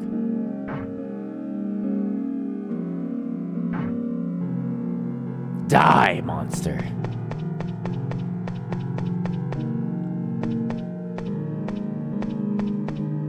Wow. There are many characters in this place. There's also a new door. You're new. A starship trooper. What does that even mean? I've not seen a single star, not even the sun. Maybe a mother or a mother reference. Locked. Locked? Why should I run from anything? I'm a rip the band-aid off kind of gal, you know? To be honest, I just hate waiting for anything. I like getting stuff over and done with. That way it doesn't keep me up at night. Obtained a U-raid. Oh, thank God. Who are you? Coffee milk? What the hell? Just a coffee with milk in it. What? If you listen closely to the water, you can hear the scallops moving. Listen really hard, you can even hear some of them talking.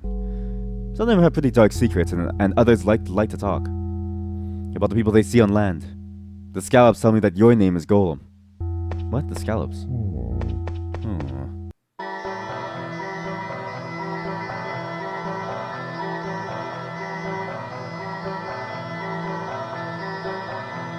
I was consumed by anger. I used to follow Melpomene around, waiting for the perfect opportunity to exact my revenge.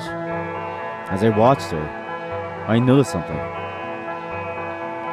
She seems to spend an excessive amount of time looking at herself in mirrors. She annoys us or something. I'm talking like every chance she gets.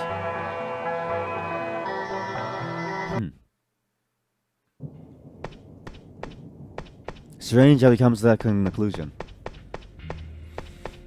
I would have argued maybe she looks in the mirrors because she feels like she isn't comfortable in her own skin. I'm gonna die! I can kill it. I close a menu and it does an attack? Huh? No.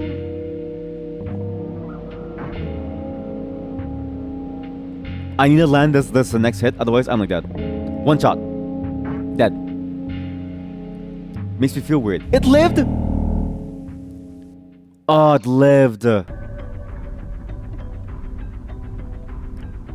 Yep. I've seen you aid, yes. Okay, weird water monster. Scallops. The scallop monster. The monster came from the water. And what did the scallop guy say? The scallops told him about my name.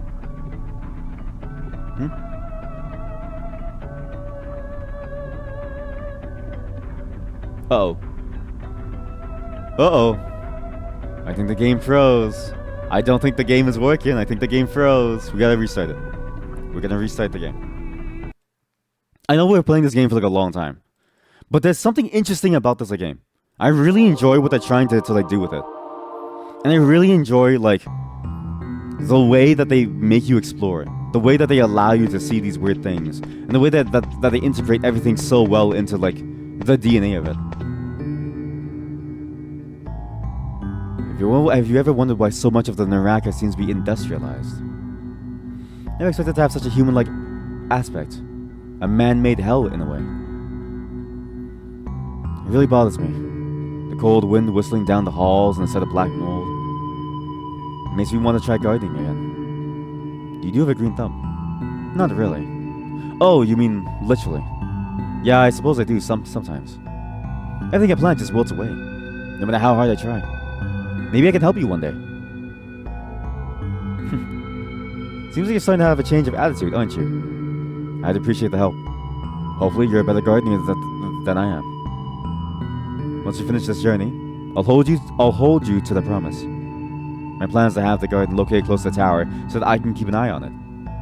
After all the effort we put into it, I wouldn't want it to go to waste. Thank you, Golem. Obtain Mel's aid. I don't think the creature from the water is hiring her. I think she's making a friend. Us. I'm just a fun little guy doing fun little things. Why would a clown end up in hell? I mean, sure, I wear makeup and have big shoes, but it doesn't make me a demon. Besides, clowns are supposed to be silly and harmless, not scary. Let me offer you a little helping hand for hearing an old clown out. Heal 20 HP. Nice. Playing cards? Yes! I know it seems boring to watch me play the cards, chat, but I love playing cards. This game is genuinely fun once you get into it. The problem is that it's also infuriating because sometimes the AI slaps you. Sometimes the AI will demolish you. Sometimes. In Final Fantasy IX, it was very much like that. It's very hard to do sometimes. Drop him and him. So get him in. Okay, put these two in because they're strong. He's weak.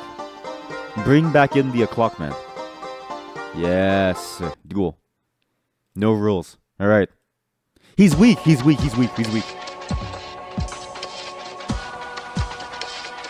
He's smart. But now look. He can only kill me. If I place a card here, he can only kill me one of two ways.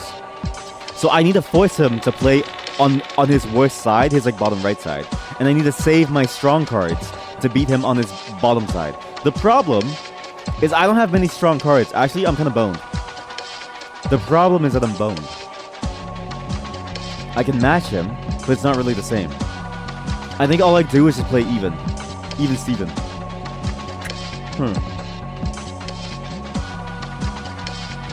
That's not good.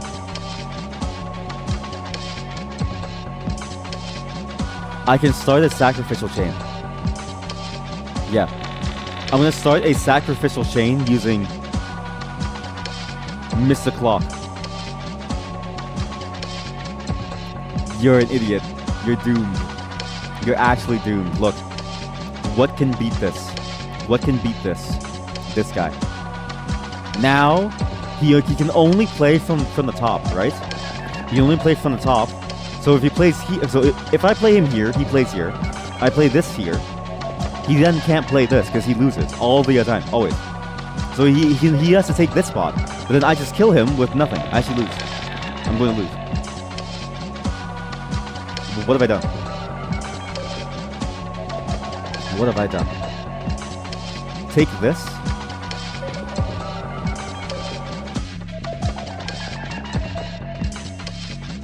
I can double kill. Okay, never mind. He's okay. He just slaps me. But now I'm good. If he places it here, then I lose. Let me think about this. Maybe save him.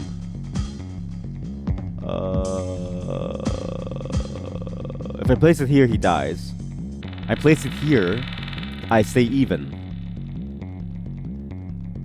Okay, that's not fair. What the?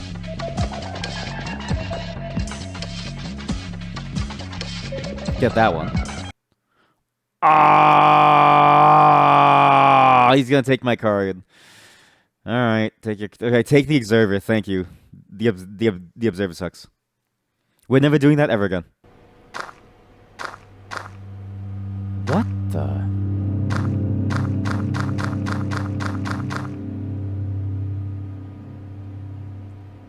Now this is a weird map. Genuinely strange. I mean, all of them are weird.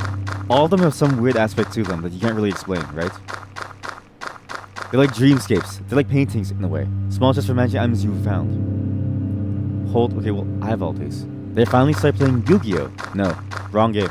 That's the that is the worst game. The best game is the Final Fantasy IX card game. If you've never played Final Fantasy IX, you'll have no clue what that card game is. We were playing Tetra Hex cards. Welcome. Mo. You smell like trouble. You up to something, stinker? I'm looking for times that make people happy. Ah, so you're friends with Mel, yeah? She ain't such a bad girl. Don't let no one tell you otherwise. Lots of folks hate Melpomene. Think she's all bad luck and such. Wouldn't be wrong, but I think she's trying to sort herself out. Why do people hate her? You ain't heard of the 9 Muses? Man, Melpomene's the saddest case out of all of them. Wait, what? Triple Triad. There we go. Yeah, Triple Triad. It's secretly Yu-Gi-Oh! Take that back. It is literally it's better. It's like chess. It's like chess evolved. She's the muse of tragedy, you know. The one who inspires all the sad songs and poems. That's why her name sounds familiar. I do know her. At least her name. Get going. I'm getting all teary thinking about the stuff. That's why I recognize her name. Yo!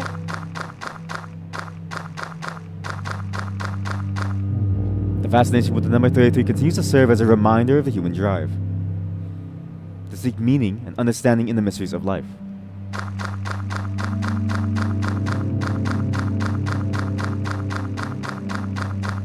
What about you? You're the same person. Also, why are you clipping? Beppin. Obtain Breadman's aid. Breadman! Wait, that was Breadman, like, evolved. Yo, 5 damage. There are big triple triad tournaments in Final Fantasy 14. Really?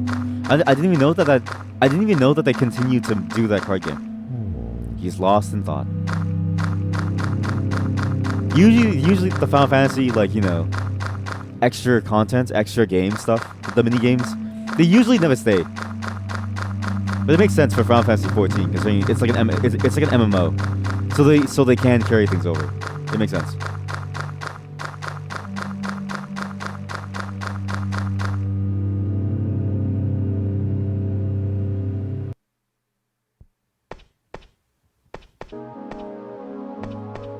We even talked about it before. You forgetful man. Hey, look, chat. I have an entire life. We all have entire lives. All right. We just talked about this. We just talked about memories being fickle. It is what it is. You found a rusted blade. It is what it is. You're being ignored. I wish I could attack random NPCs. You're being ignored. But yeah, don't expect me to remember much of anything. Conversations are like water. They flow. You drink. And then you piss it out.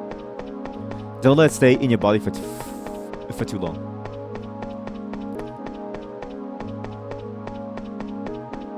Be like water, friend. And just take like a really long piss. Or you become piss. You're a sponge. Yeah, piss sponge. If you like conversation, you're just a piss sponge.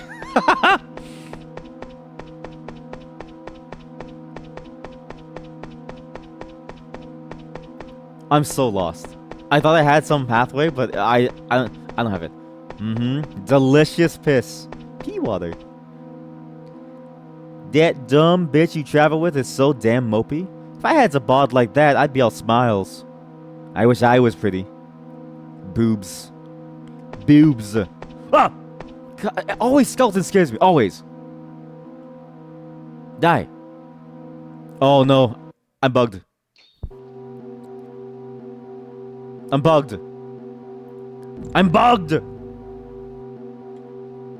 There we go. I think it's when you attack too fast. Then the game doesn't really know what's I do. Now you can finally tell me the Dragon's Dogma story that you promised. Yeah. Let me know about that. I'm curious about what the Dragon's Dogma story is. Wait, is it a personal story or is it like a lore thing? Either or, I'm like down to like hear it. Please die.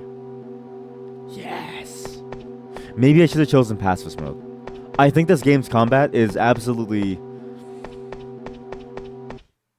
weak. It's not tactical, right? Like there's some tactical elements in the items that you can possibly find, right? But I think the real goal of this game is the exploration. My mind's been trampled smooth. Okay, yeah, okay, fine. Yeah, okay. Same as before. What about you? You're new. Screw the meat realm. It's time to jack in. On God, I'm being digitalized.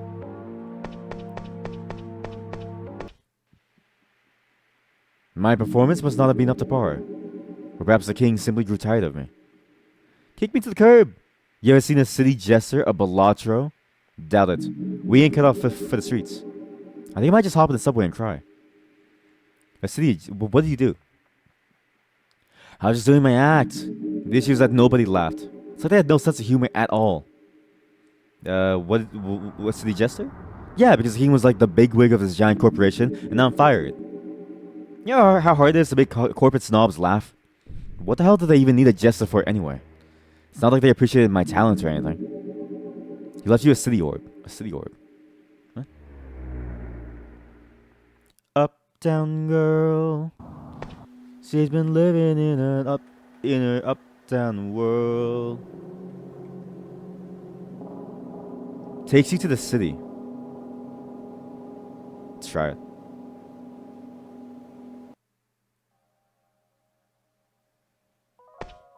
Now this is a dystopia.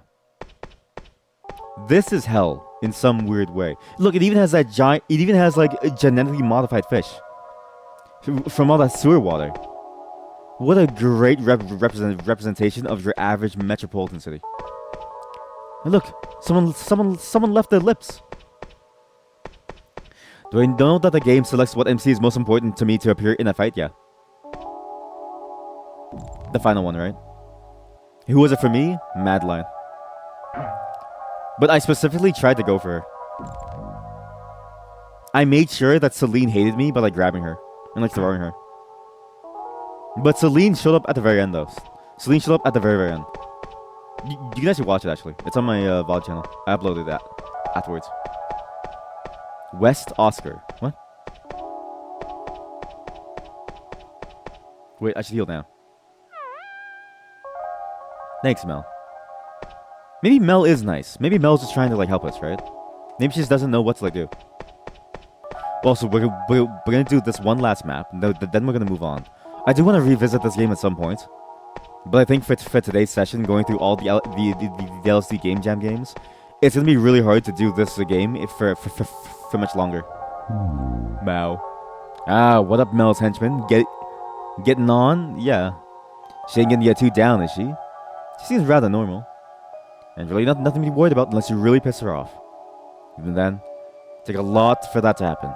Master of bottling emotions, that girl. I pissed her off once. Real bad, actually. She's just kind of vanished. She told me I was the only person around who could see her. I think she's real shy. If I had to guess, she picks and chooses who can see her. But what do I know?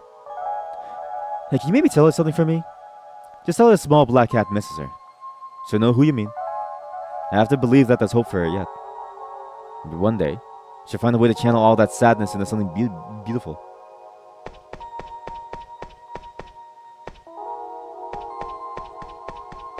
Lips. I forgot that the game actually allowed you to change pitch. Oh, yeah. There once were 9 muses. The world was their stage play for a time. It's been heavily debated if man has ever been truly independent. Maybe their whims and desires are just planted plot lines for the entertainment of others. It's funny that you mentioned who was it for me too, because I remember one of you mentioning that everybody got with Madeline as a default kind of like fun thing.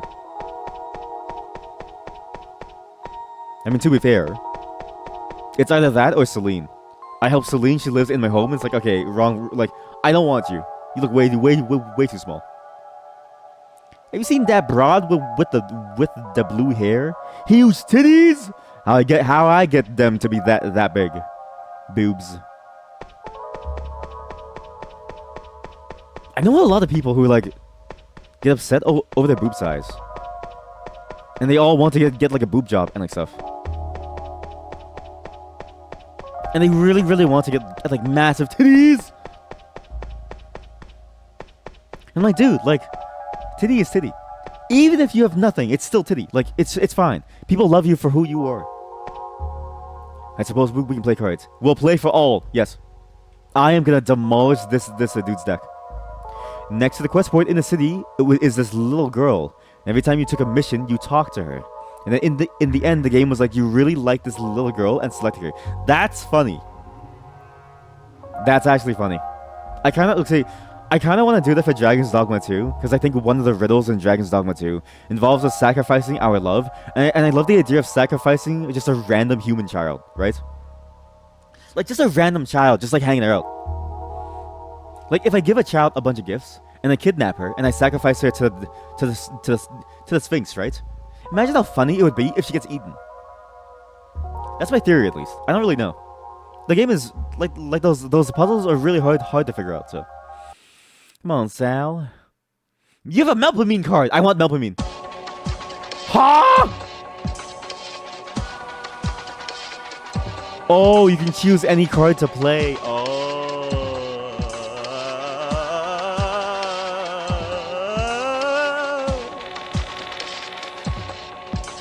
Also, that scene has some sexual tension, so that made it pretty awkward. Yeah, it does.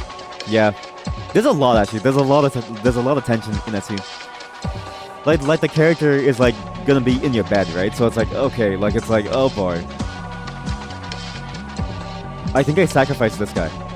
I need to save my 7 and my 7s to beat, because I don't really have many things that can beat the emo dude and that guy. Okay, well he just shit on me. Alright. Alrighty then. What if, kill you? You're a fool. You're a fool to believe that could ever save you. You're a fool. I take Skeleton. Skeleton has a better score. He plays Melpomene. Ah, he got a good angle. Fuck, I fucked up. That was a good Melpomene angle. That was a really good Melpomene angle. Draw. Thank God. It's a draw. What happens if we draw? I don't get the card? I don't get a Melpomene card. Aw, man. Yo. Okay, one more world. One more world. I've seen realms full a few times before. It's quite a dangerous gift of mine. Though it seems that other shady characters use it for more nefarious purposes. Remember, we can't be walked all over. They're rather fragile, so please be mindful. To some, it's all we have left.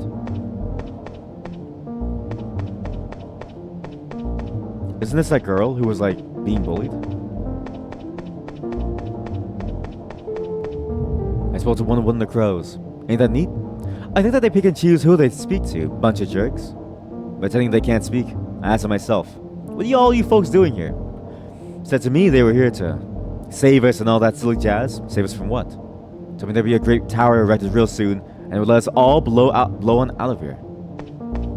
Bridging the gap between death and life. Life and death. So what was my overall opinion on Dragon's Dogma? Highest of highs, lowest of lows. The game has really interesting bits to it. It has a very good design that you see the dream that they were trying to reach. They just couldn't reach it, right? It is 100% the problem of like they just didn't have enough time to like cook.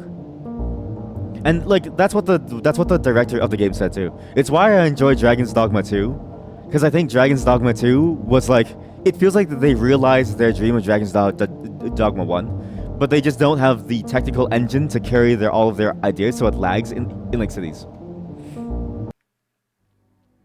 We don't often get many visitors. Wait, I've already done this. Yes, time for coffee. Not many companions. So okay. He forgot us because we died last time.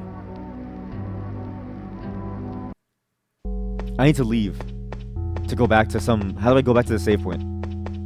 Or maybe it auto saves, right? So we just call it here. Disillusion ST is very, very good. I'm curious to see what the full game is. That this is a prequel to a game called Disillusion. I wonder what that means, right? Because how is this a prequel when it has this kind of format? But I guess it makes sense if you think of it from like a story perspective. It could be a prequel if it's about escaping someplace and going back to some real world, right? Again, breaking out of Naraka, achieving samsara, but in a whole different way.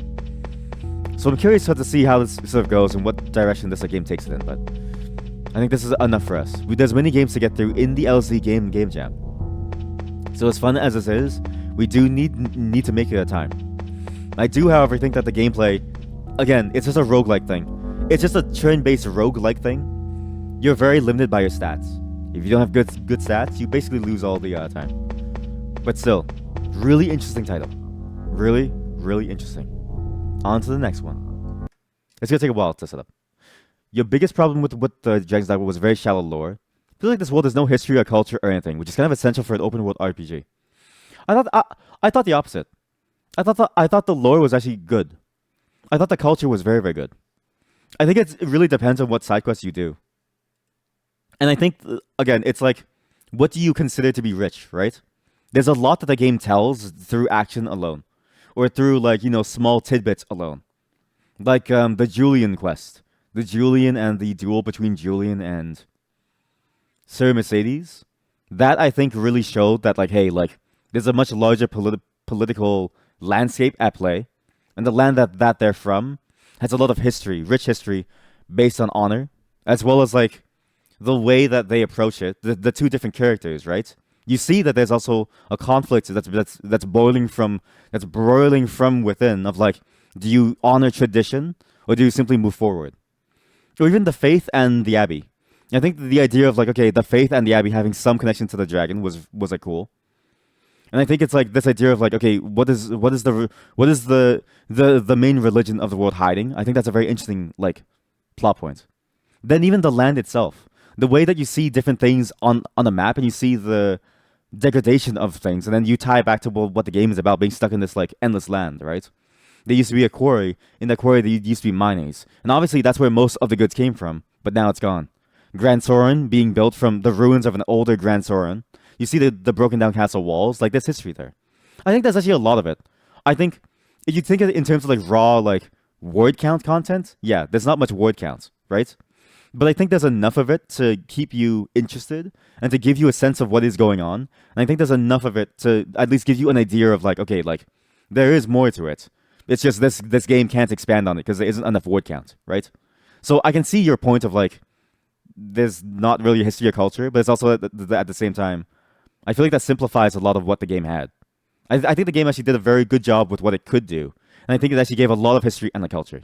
Even the idea of like, the difference in culture between like Grand Soren and Cassidus, and the fact that Cassidus still was sending people over to Grand Soren, but the fact that some people were farmers tending to the land, like it was a much more rural place, and you see like, okay, this place relies on fishing primarily to survive, and different characters have different roles and stuff like that.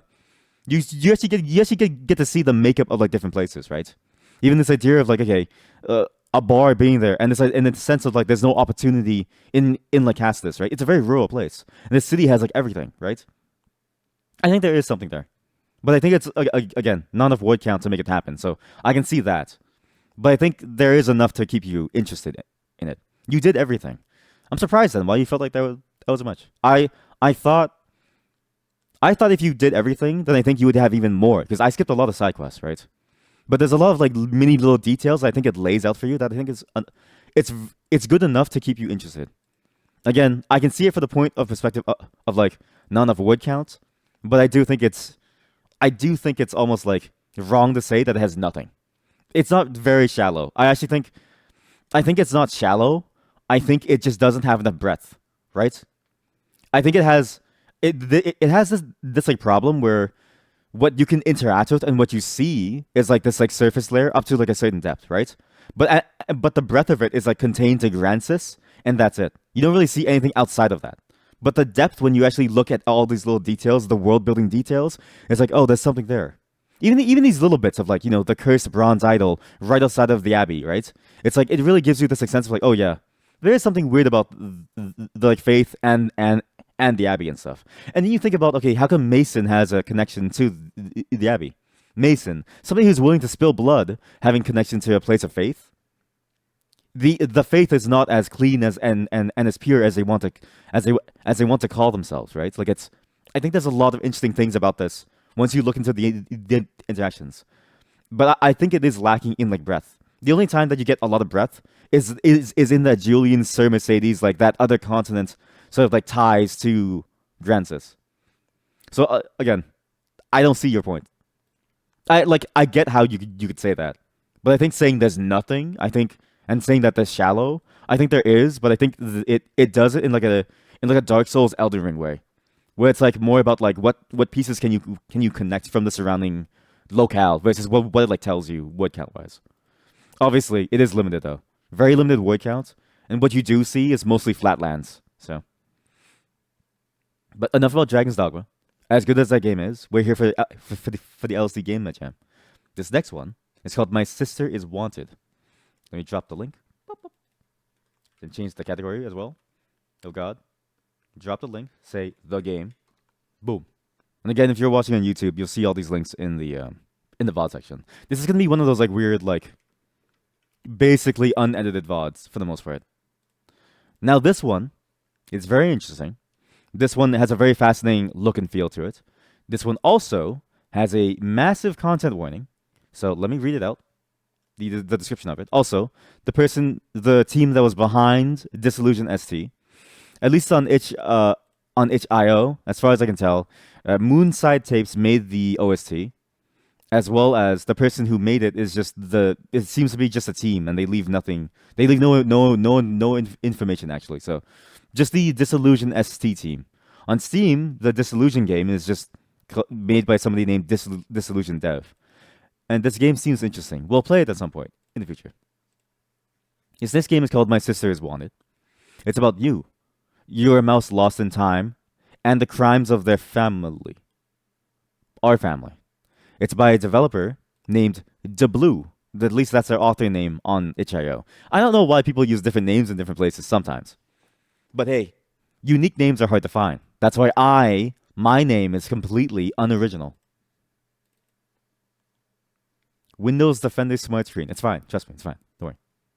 It's just this one came from a Google Drive link. I think one of them came from a Google Drive link. Just let's slowly start up. Again, volume warning. There's a limiter on, but your ears might blow. Might.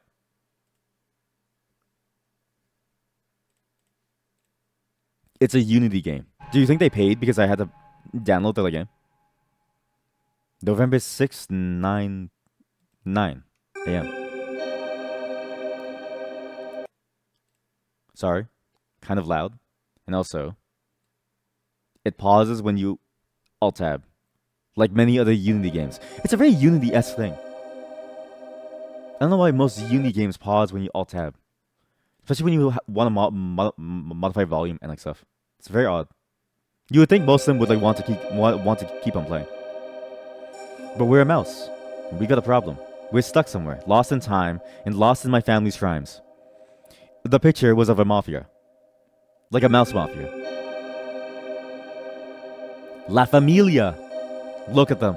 This is the photo. My dad. The Dawn. My mother. It's not the mistress, right? The matron. The queen bee. November 6th, later in the day. Oh, Ma! What'd you do, Ma? What'd you do, Pa? Wanted. Oh! I can change my look. Time? I was trying to escape, and the feds nabbed me. November 6th, earlier in the day. I really enjoy games that like take these concepts of like non-linear time to a whole new level. I really enjoy that a lot, actually. See? I had no clue my family was in crime. They were hiding it from me. I was just at my office job, you know? This is like Office Space. PC load letter. All of a sudden, I get a call. And they say, hey, your father's in jail. What happened? He's the don of the largest mafia in the entire city. Fun fact. I used to live in a neighborhood that was run by a mafia. Success. Big boss. Well, it used to be run by the mafia. When I was growing up, they only ran it for like 1 or 2 years and then they got dissolved. AKA arrested. Dad! Blue. Minus $5. What? Oh, it's based on color. Sorry. Oh, I'm bad at my job. Oh, my dad's gonna. No wonder my dad went to jail. He was on the financial side. He was committing fraud, and I ruined it for him. Just before the arrest, I was out of my mind. I was out of my mind. I was on copious amounts of drugs. I was hanging out at home. I took some LSD. I took some LSD at home. It's an illegal drug wherever this like rat lives. That's my sister. Before I went home, when the office was about to close, what happened? But he can't be the boss. If he's the boss, what's my dad? What are you, Dad?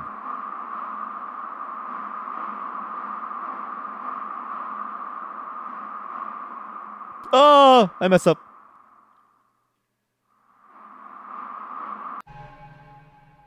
Just after I woke up.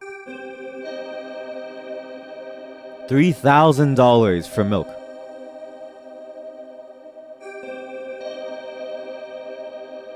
Hey kid, you want some drugs? The office is closed.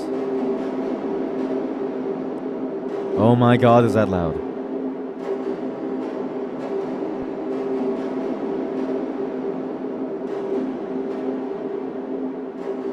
Oh my god. Dad, what'd you do?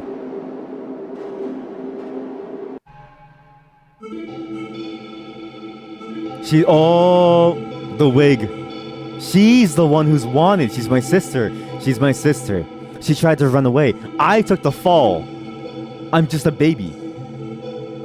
I'm just a baby. I took the fall for you. Ah, I got no milk anymore. Ma! Ma, I need my milk, Ma! Mom? Mom? Mom? Mommy? Oh!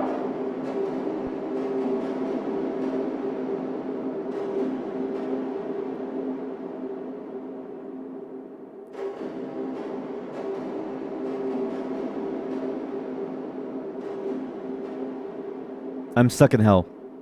A hell of my mother's own making. You do agree that the World of Dragons album has good design for the environments, and that does save a little bit. I think the problem might be specific that you did almost everything. Sometimes when you only touch on the surface, things seem deeper than when you fully dive in. I would disagree with that. I think it's important to also recognize that, like, just because you dive into everything that this particular thing has to offer, just because you see all the words, doesn't necessarily mean that the concept ends, right? Because I've read all the stuff on the wiki too about all the quest lines. So I know roughly about everything that happens, right? I think it's also important to recognize that even if it says everything that it tries to say, and it's still none of the words, there's still more that it can communicate afterwards. Like, it can still extend beyond that. And I think the Dragon's Dogma extends far beyond what it tells you still. I still think I still think maybe there's like it's like missing the possibility of like the implications as well as like what you can infer from it, right? I do agree, again, it is unfinished, right? But I think it's also not fair to say that once the words stop, the story ends. It's kind of like that whole thing of like, how do I say this? I'm trying to think of like a medium that we all sort of know about. Here, Final Fantasy X, right? You play Final Fantasy X. If 10-2 never came out, you still recognize that what little it said about Spira, it still exists beyond that. And Spira still has this whole like history that it's still going through. It's still living its like world out, right? Final Fantasy X-2 only puts like a reality to it, but ultimately you still get a sense that it can, the way that it continues, and you get a sense of what it was before and what it can be afterwards. If that makes sense. I think it sets the ground stage very, very well. I think it's very, very important to sort of recognize all of that though. Versus just seeing it as like once the words end, it stops. I think for Dragon's Dogma specifically, it relies on that aspect of storytelling where it uses a lot of words to set up a stage, and it says, okay, figure it out yourself and just let it continue on in your mind.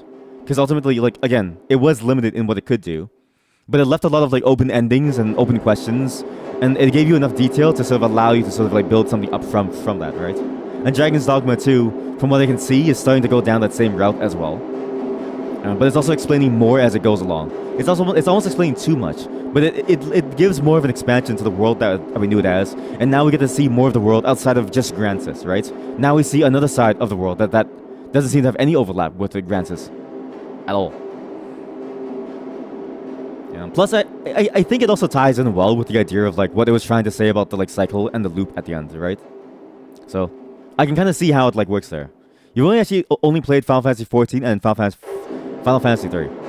Yeah, it's hard to say then. I don't really know. I don't remember much of Final Fantasy 3's world. I know that one had some lore, but the lore that it gave you was mostly to serve the game. But there was enough lore to go on to that you can kind of get a sense of like what the game is trying to go for. Final Fantasy 14 is like an MMO, so it has like this. It has the MMO problem of there's too much lore. Not that there's ever too much, but that it's always existing and it's always growing, right? It's a bit like this game. The game doesn't really need many scenes to tell you, right? The game has a few key scenes, and you can infer the rest of it from what it's just trying to like say to you, right? You can read between the like lines, and you can read further even beyond the lines, and you realize, oh wait, there's a lot more to it. It just doesn't bother telling you every single second, every single moment. But there's a lot more to it. Like my sister being the one who died. Dear God, is it loud? I'm so sorry.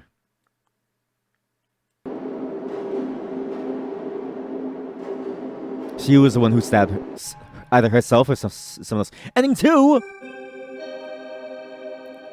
Hey sis, are we going off to the train? New day.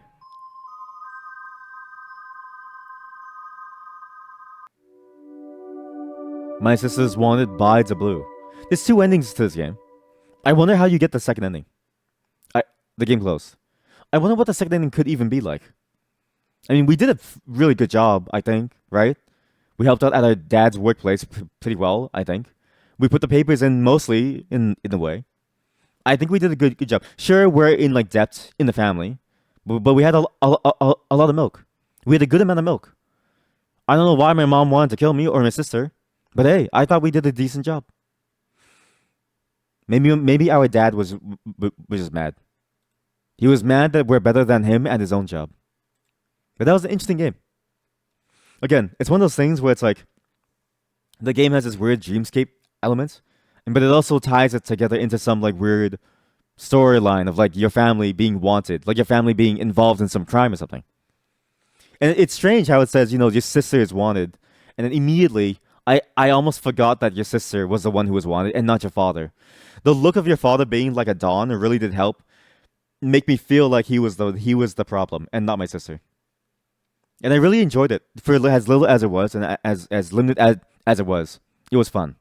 Also, it has rats, so that's a plus. Exactly, Chad. The game decided that I had enough. Yeah.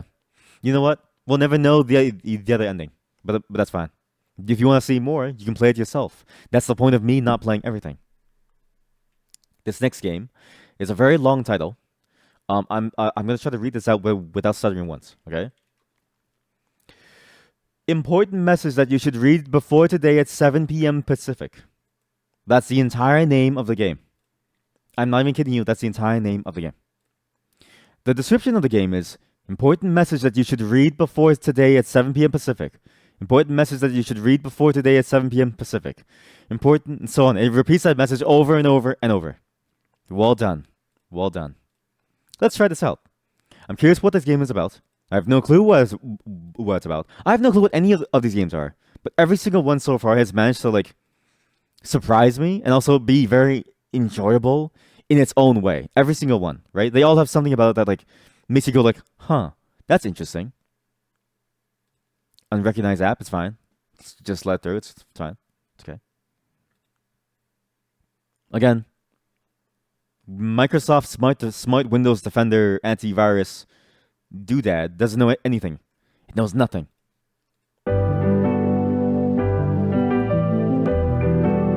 Oh my god. Oh my god.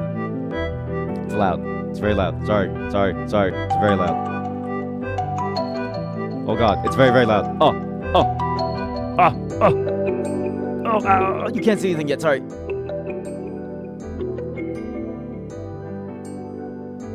Welcome to the world of important message you should read before today at 7 p.m. Pacific. I have no clue what this is. Oh, you can't even see it. Ah, it's one of those games, isn't it? Oh, that's why. Just look at this. Again, the LSD Game Jam is about dreams, right? Building a world that's based on some dream or something. I can't imagine what would make you want to dream about this. But I guess that's the kind of dream that you have when you're at LSD. Hello?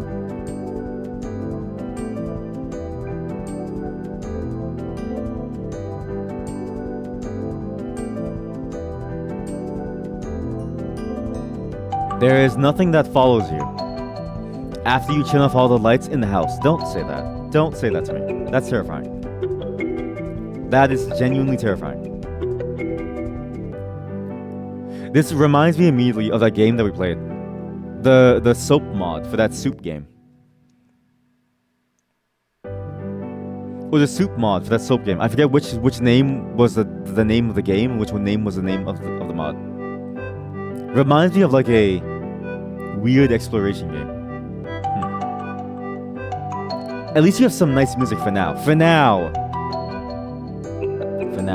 Elementos Rapidos. Word art. Microsoft Word. Shutterstock. Nice. Telescape. What? I'm so lost. Uh-oh. You are alone. It's like Portal, but significantly more confusing. Oh god, it's just like Portal, but significantly more confusing. Because I don't place down the portals, the game places them down for me.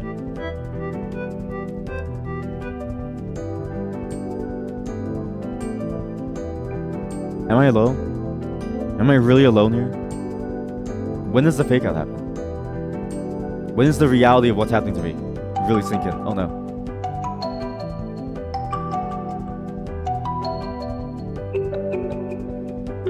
Jacob Jazz's Tamarindo's Freaking Diner X the indie horror show.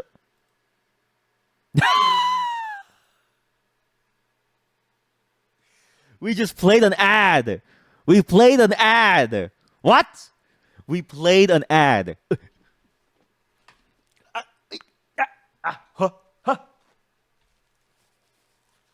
That was the most involved ad I've ever seen before. That was an ad that was based off it was a real LSD Game Jam game, all right? They actually put effort into it to make it like a dreamscape, like Soap Soup, right? But it was also just an ad. It was an ad for something happening in October, all right? If you're in October and you saw that ad, go check it out. I don't know.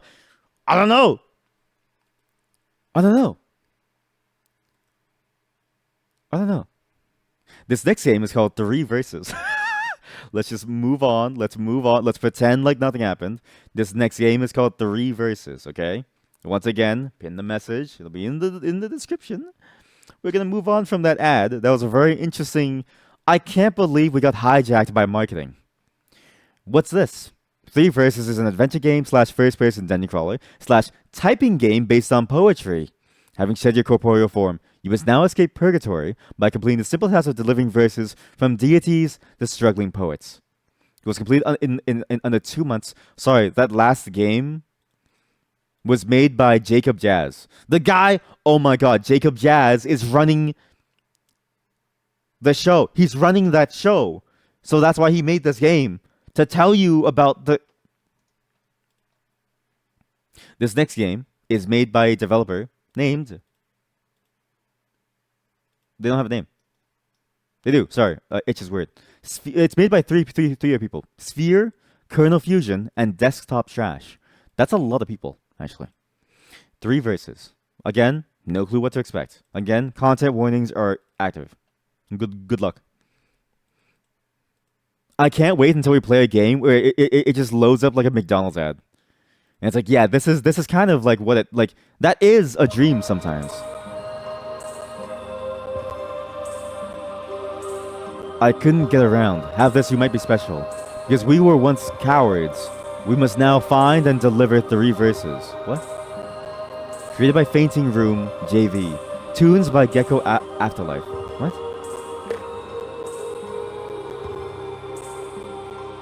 Verses, spells. What? Tab organizer. What? Jeez.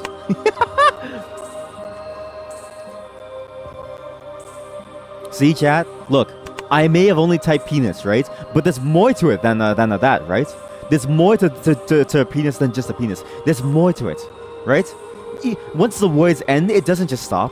It lingers in your mind, cock and balls. How about churn? dot. You see. Let me speak to you. How do I speak to you? What are the controls? Sorry, chat. I need to find the controls. Why does every game never just tell you the controls? How do you play this game? Aha! Welcome. Don't worry. It's everyone's first stay. You'll be okay. Besides, your assignment is simple. Find and deliver 3 verses. It is written, thus the sinner, ever plenty, must be their courier. I'm a sinner? That's you! You need only listen and speak. Behind you sit deity and poet. Listen to the deity and speak its words to the poet. You're the deity? See how the poet struggles. His neck craned like an antenna, receptive to any transmission, which would pierce the static fog. I do not want terribly to help, though as you must fulfill your duty, this I shall freely give. The will is almost nothing, like your penis.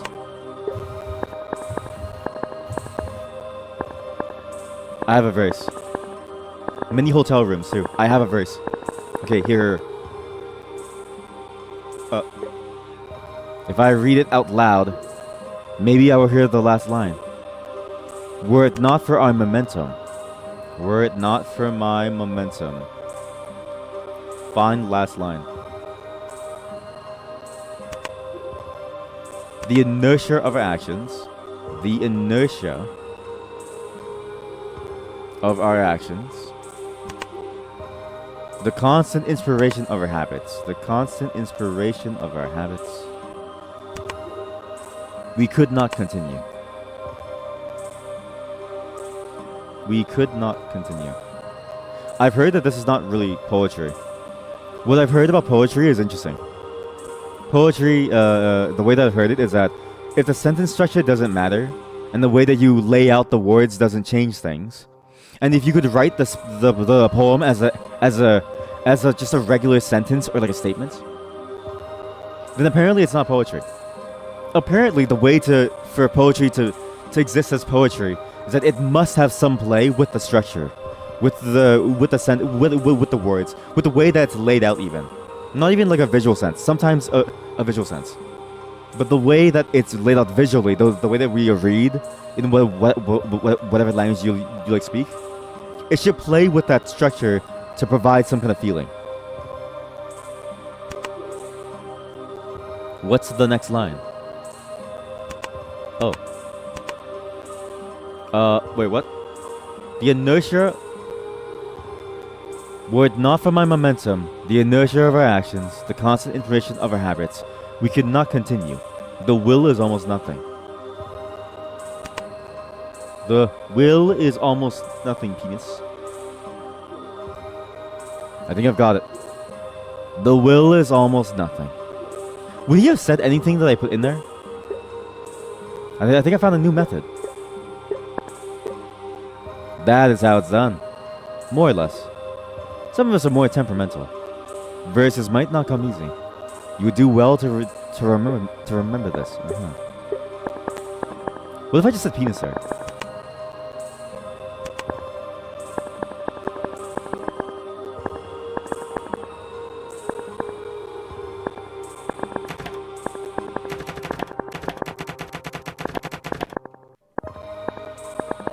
My god, this game loud, sorry.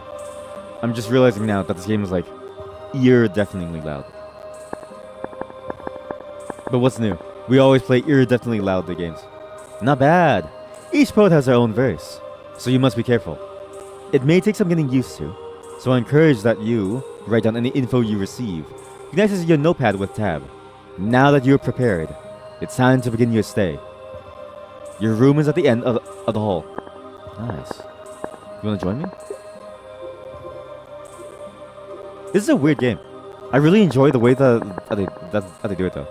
It's a very interesting mechanic that I wish more games played with. The idea of being able to type in anything, right? It's very EverQuesty. But, huh? The Midwest. This is just Detroit. I'm not even kidding you.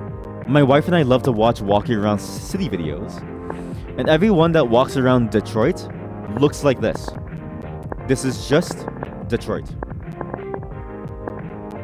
Join us. Join us Saturday 5:30 p.m. Sunday. Thank you. Ham oyster supper supporters. What? Hello. Magic indelibly stamped. Magic indelibly stamped. On the atmosphere. On the atmosphere somewhere. Forever. Remember, O sword. You are forever the younger. You are forever the younger. I know I said all the stuff about the writing and like the poetry, but don't take my opinion seriously. I'm not a writer, nor am I a poet. I just have opinions and I have feelings, right? You could be more right than me. I'm just too stubborn to see your point. It doesn't mean that poetry needs some system. It doesn't mean that writing is like necessarily good or bad. It doesn't mean that your interpretation is any different than mine. It's important to realize that this is all a difference of opinion. I am not a poet. I don't know what this means. Your triumph,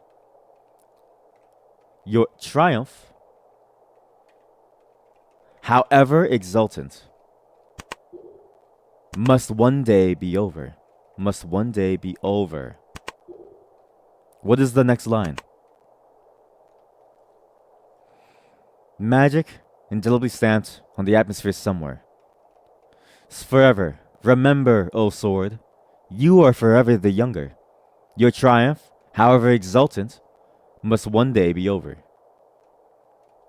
Magic indelibly stamped. New line. On the atmosphere somewhere. This is why the new lines are like interesting, right?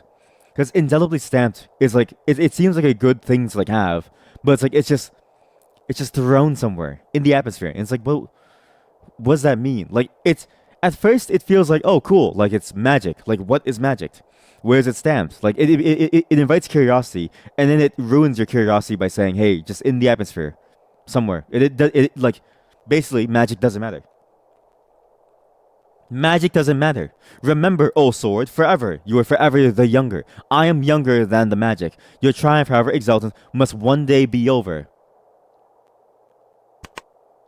For the atmosphere will burn from all the carbon dioxide humanity has thrown into it since the age of industrialization due to greenhouse gases David Suzuki warned us of this eventual reality, this living hell, and we ignored him and Green Day to further our vices, sucking on Coca-Cola through a plastic straw. God, help me. He's like, God, help me. This guy has no clue what he's doing. This guy has no clue. You wish to aid our devotee. We are awfully distracted. Man has opened the gate to this world. Demons abound just below us. Make haste through the door to your right. Should you exorcise these demons, only then shall we remember. Should your life run low in battle, you need only say, heal! Heal! Heal penis. Exactly. It's just Sticky's opinion. My opinion is always right, though. Okay, don't listen to that chatter. My opinion is always right, chat. Always. My opinion. Heal. How do I heal? Oh my god. This is a Dead by Daylight map.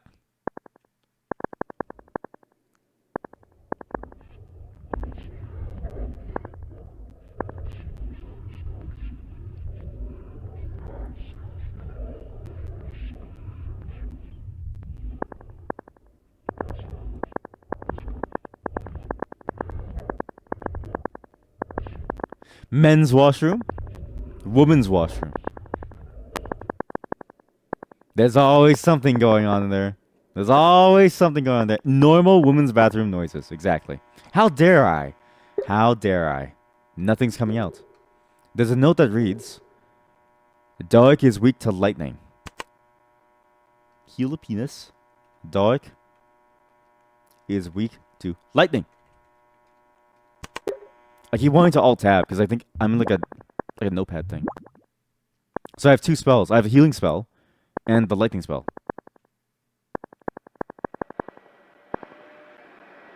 What?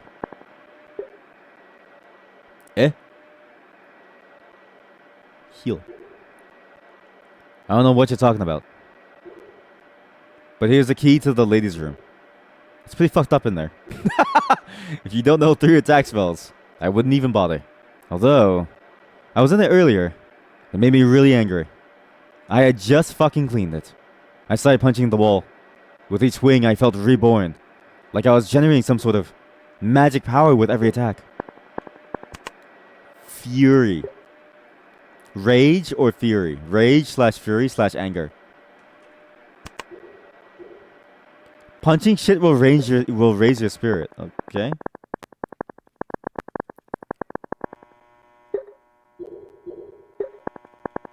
How do we get 3? How do you get three attack spells? I have 1. I need to find some more. Wait. We have to find some more spells. Before we go in, let's find some more spells. Welcome to in Detroit, you find magic. In Detroit, you find magic written on like notes. You need to remember the words. It's such a silly concept. I love it. Look, 2009 financial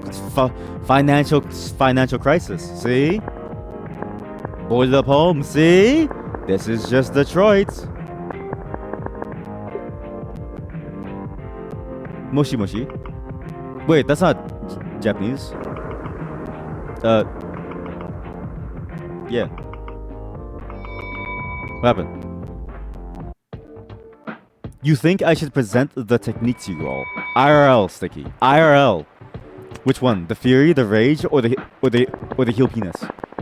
That only works if you have a penis chat, right?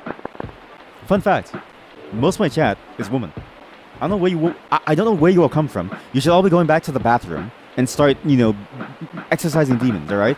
When you're here watching me, the washroom is being possessed by demons. Stop watching me. Leave. Get out of here. Go. Go, save us.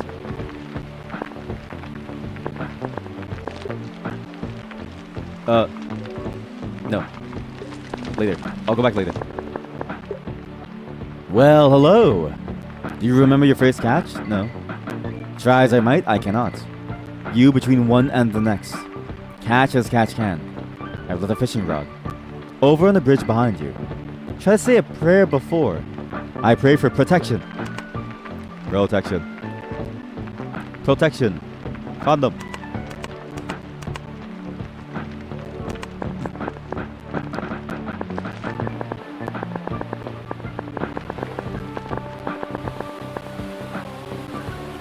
What if I pray for lightning? If I pray for lightning, doesn't all the fish die? Lightning! What? Adaptive. Requests. Pavilion. Incurred. Laughing. Oh, it's like a typing game. That's pretty cool. It's like a typing of the dead, but for fishing. I actually would enjoy that a lot. I actually think I would enjoy this a lot. So we have a yellowtail. Go do woman things. The world needs you. Exactly. Go be a boss babe. Penis. Reading. Weekends. Emirates. Planners. Identity. Now this is a game to my liking. It is, chat. To yours and to mine. Okay, too much thing here. I fish. Yes, it was just like that. Listen. In the beginning, there were rocks. What? In the beginning, there were rocks. Yes, it is just so. Praying is good for you. I've seen miracles. Magic is in the air at times. Magic!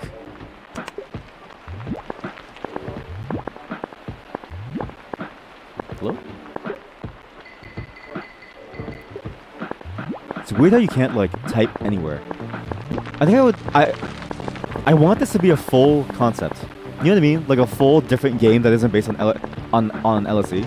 I would love to just type lightning and just have lightning appear. Yes. Let's get out of there. Thanks. Alright, well, we're not strong enough to fight women yet. So we have to wait. We're not strong enough to fight women yet. We need to level up a tiny bit more. Dolce and Gabbana. Dies flex 100s. Delta bong. The Delta 8 bong. In beginning, the word what? In the beginning, the word was. I'm gonna fix that sentence. But what's next? Oh. In the beginning, there were rocks. Suppose I can make do. We have two. Okay, so we solved two verses. Yeah, you hope that the devs watch this and make it happen. Yes, I hope the devs specifically come here to watch me.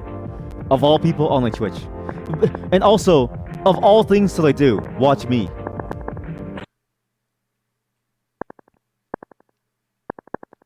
Will we ever be strong enough to fight a woman? No.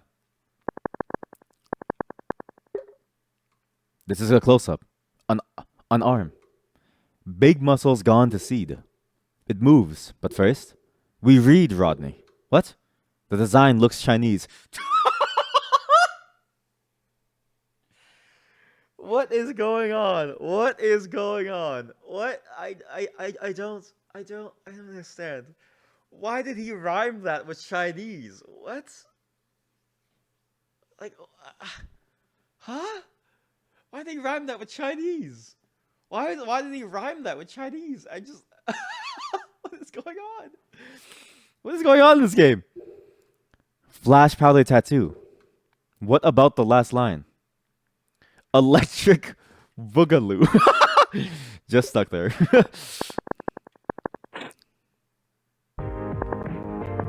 I don't know what's going on in this game. We have too many things going on, alright? Chinese man takes us to fish market. We learn about magic. We go into sauna. Some guy makes a poem and rhymes with the word Chinese. I say electric boogaloo. He says wrong thing. I go to church, woman's bathroom, full of demons. I go into store. Soviet sorry guy. I give him rocks. He gives me They should watch and then donate $500 as is part of the stream rules. True. Sticky is losing it again. When have I never not lost it? I've never not lost it. I lost it in Dragon's Dogma. I can lose it here. You who seek my verse, restore the shrine's power. A man at the substation awaits my substation? What? Yeah. Ow. Ow. Ow. Ow. Ow. Ow.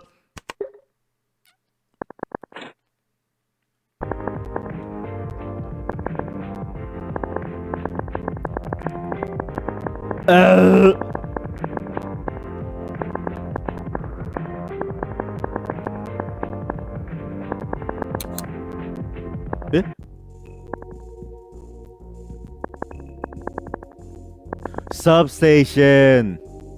Who are you? What happened? SDA. Oh, what? Oh, EIOU. EAO. See? This is why I have okay, look.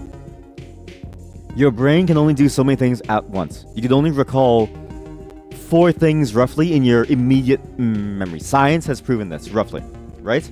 I don't use my memory except for the most important things. Like, I may have to be a after. I actually forgot to do something important. But that's why I use my memory for it. I write everything else down. You too, huh? Write this down, buddy. 6457312. Cool. I'm not sure what it means, but my coworker's been down there, trying to crack the code for hours. Do you mind checking on them too? Here's the key to the control room. Head through the elevator behind me, and then I forget my notes. Exactly, Chad. Then I forget my notes. What are these zoids inside? That's a very cute face. That's a very cute face. This game, honestly, it feels like a trip. I have no clue what to expect. None.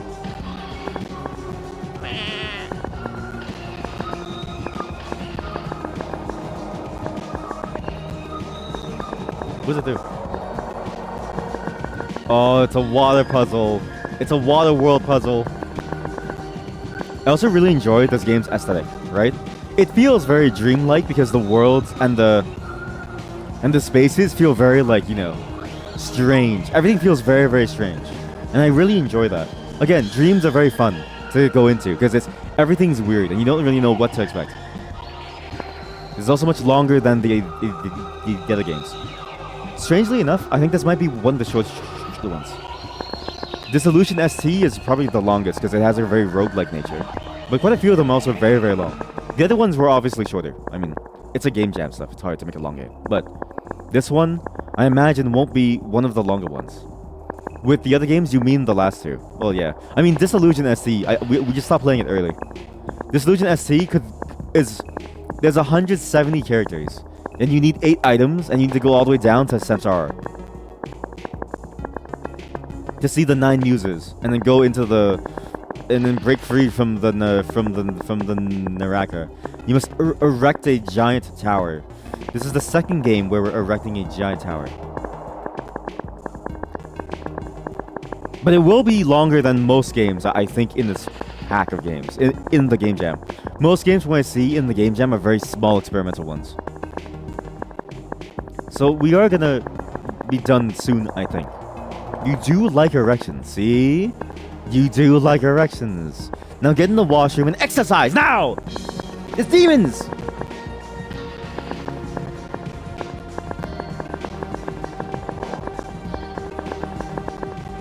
Are you the coworker?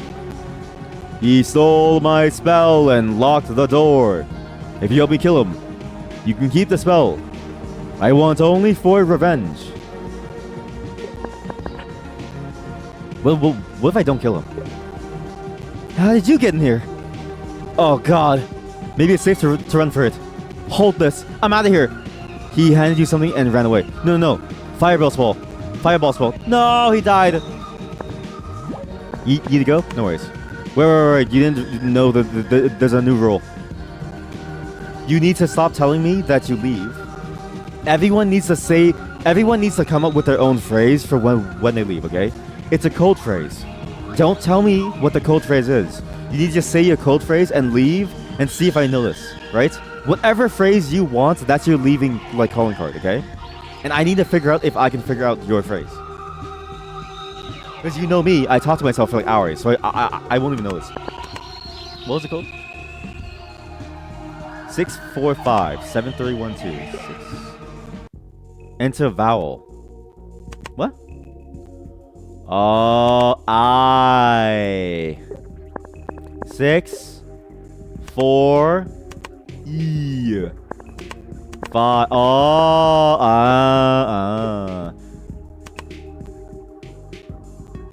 Oops. Oh. 7. 7. U. Yes. 7, 3. E. Again, can I just really point out here the typing mech in this game is very, very good. It's a very good integration in like throughout the entire game. Very, very well integrated. The way that it fits into the puzzling, the way that you can use it to navigate worlds, the way that you can do everything with it. It's a very good integration throughout the entire thing. It's a very well done game. A-O. Okay, you'll think about it for next time. What if that was your phrase? What if that was your phrase? And you just wait until I ask something or I say something, and you say that and you just leave. What if that was your phrase? I'll never know. Because it'll just to be like, okay, did they leave? I'm not sure. What happened? What did I do? Oh no. He got away. I was napping. He's lucky I'm afraid of elevators. I guess he did help me. And the deal's a deal. Me, I'm staying down here. It smells like shit. It smells like shit. That's why he's staying down here. Fireball. He's staying down because it smells like shit? What? He's probably dead, actually. Yo, helped your guy. Well, we found Jerry. He ran in a hurry, screaming. I quit. You must have really rattled him. I like your style. I heard a loud noise, though. You might want to check outside.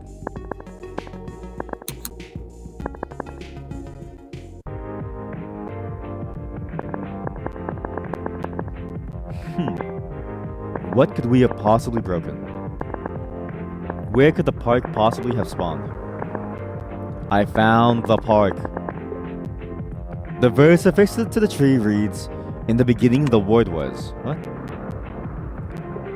In the beginning,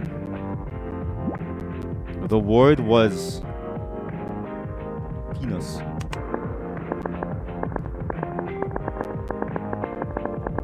Wait.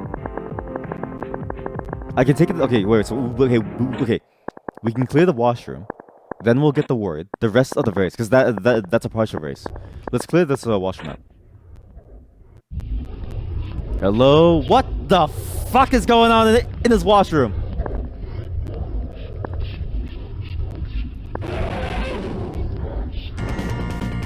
Enemy engaged, huh? Magic. Is he dark? I think he's dark. We do lightning.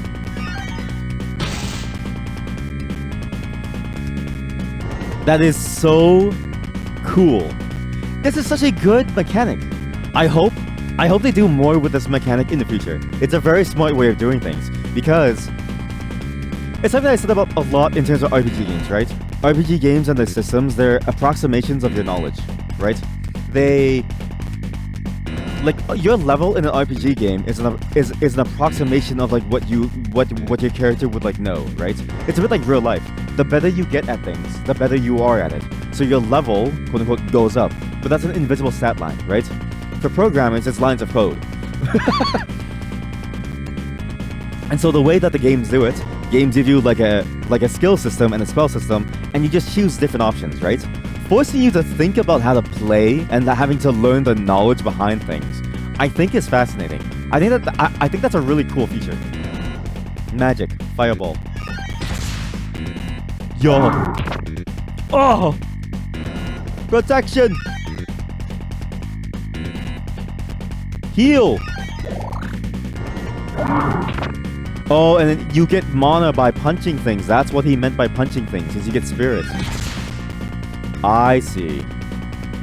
I see. Again, very interesting, like, playstyle. Very, very good. I really enjoy it. Okay, any woman inside chat, can you please confirm that this is a normal, everyday occurrence? Every time when you go to the washroom, I've heard many stories actually. I've heard all kinds of stories. There's usually like pee everywhere because sometimes, especially in like clubs, my friends who go to clubs and like bars a lot, they always tell me, yeah, the women's washroom, because you don't want to sit on the seat, so everyone squats on top of it to like piss, and so there's piss everywhere. There's usually a bunch of like period stuff everywhere, especially if you're drunk. Sometimes they'll just throw it in the trash like somewhere, but that one's rare though, because it's like kind of. Why would you want to go to a club when you're on your period? Most of them just want to stay home, right? But some of them do want to go out, and like a whole bunch of other things. All I know is that the women's washroom is almost like a Twilight Zone, right? You go in, you change your clothes, you like chat, you do all kinds of things. Like you just hang out and you go in like pairs because it's like a time to like socialize away from the rest of the vibe. Hello. You look. I don't know what you are. I'm assuming fireball hurts you. No, you're lightning. I need to heal. Oh no, I need mana. Ah!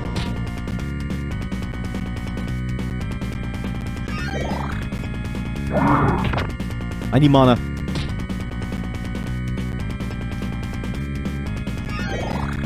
Yeah. Okay, this is a great system.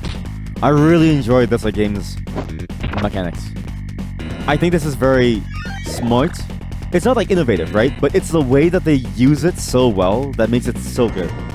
Lightning. So good. I need the protection. Wait, no, protection doesn't work. Magic. Oops. Heal. Fire. Lightning. Light. It's funny too because I think this mechanic works very, very well. Because if you misspell something, you're doomed. If you enter too early, you're doomed.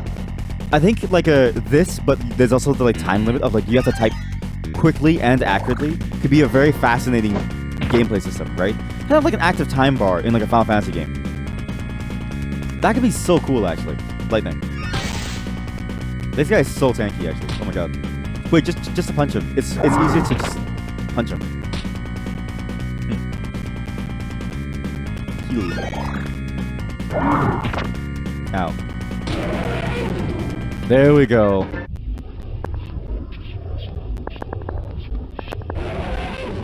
And you kill every single one, really? Jesus. I mean, even not as a Final Fantasy time system. I even think just like this as it is like good enough.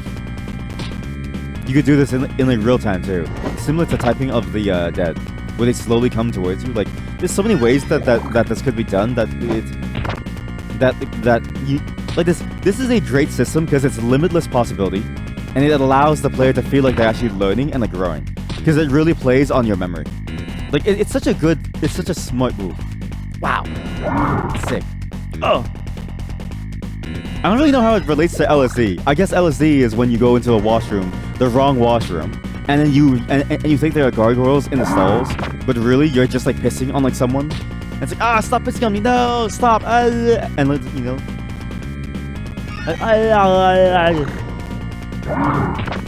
That's the LSD experience. You walk into a washroom, you start pissing, and you're like, wait a minute, there's a person there. Didn't mean to. Sorry, my bad. Stop pissing. Stop pissing on me. No. Yeah. Fireball. Yeah, fireball. Yeah, fireball. Yeah. If I mistype a single thing, I'm dead. Bah.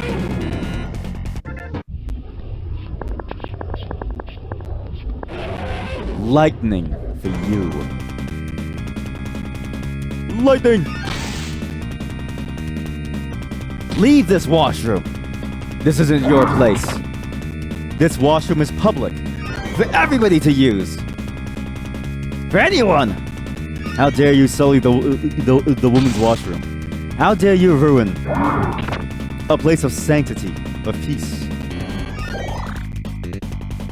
There was a washroom concept that I saw as like a photo, where like the sinks you could write on them. So like you could write on them. One side could see it, but the other side couldn't. I think it was like the woman's side could see what the men write, and the men couldn't see the woman at all. Very interesting washroom designs.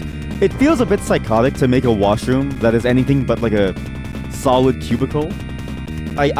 I worry that we experiment too much with like washrooms, because it seems scary to me. You know what I mean? Any wrong move and it's like, okay, like the washroom could break and everything's revealed. Like it feels weird. In Japan, there's a washroom / art piece, public washroom, where the washroom is a see-through glass, and so you can see through it until you turn it on.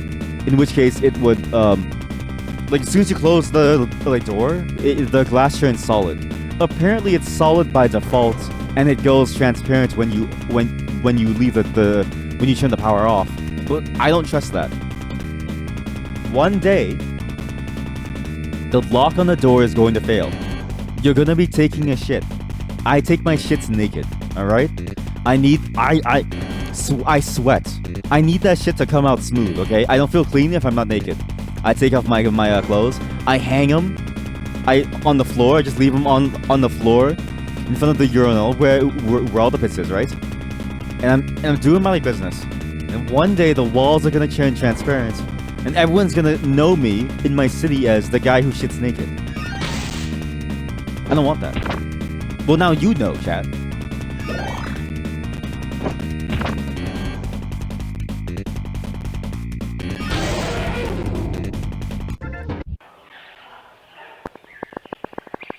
What?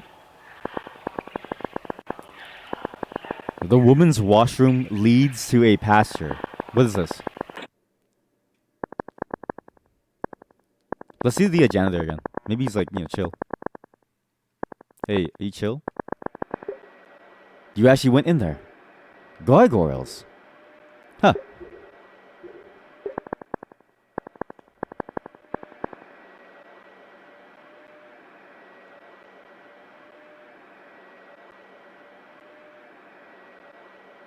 For a long time, I wanted to be a janitor, because I enjoy the idea of just sweeping, cleaning.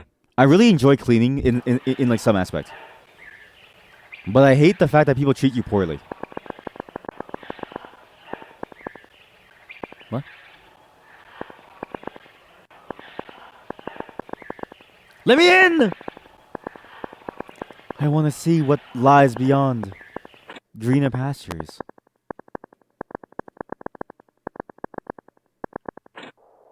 All right, we don't have a verse here. Wait, yes, we will. You've done well. If our memory serves, in the beginning was the Word. In the beginning was the Word. In the beginning was the Word. In the beginning was the Word. Thank you, God.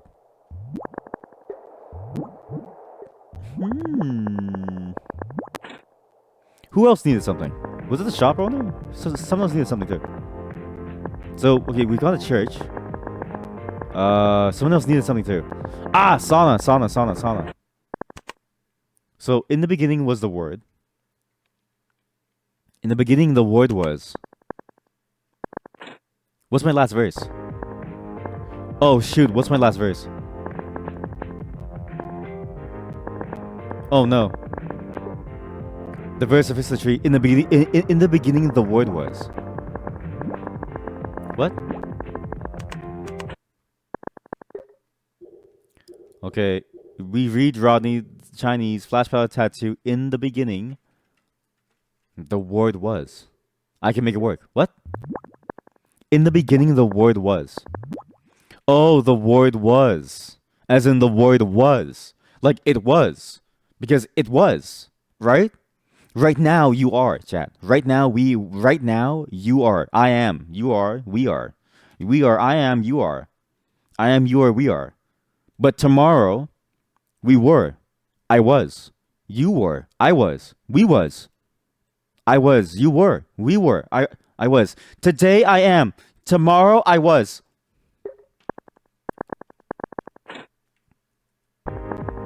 Today, I am. Tomorrow, I was. Birds?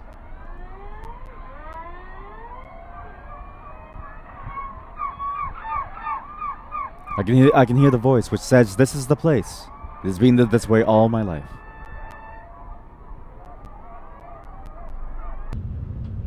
And I busy myself with studying its movements, forgetting things like this is, and this or that place.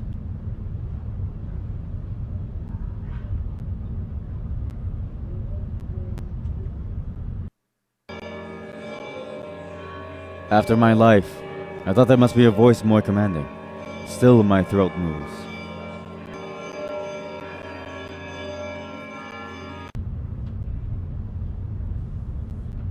And so I try again. Ending 2. Ending 2! I was missing a verse.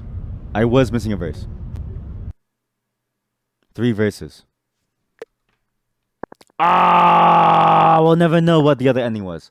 But very fascinating game concept. Again, I think this game concept is kind of a banger, right? And I really enjoyed what this game was trying to do with the poetry too. And also, the landscapes felt very, very dreamlike. You just kind of go out of nowhere into Detroit during the 2009 financial collapse. Very interesting, right? The visuals are fantastic. The gameplay is extremely good. I actually really enjoyed the way that they mix things together. And the sky's the limit with a text-based gameplay system. Look, you want an answer? Look, if he wants an answer, I'll give him an answer.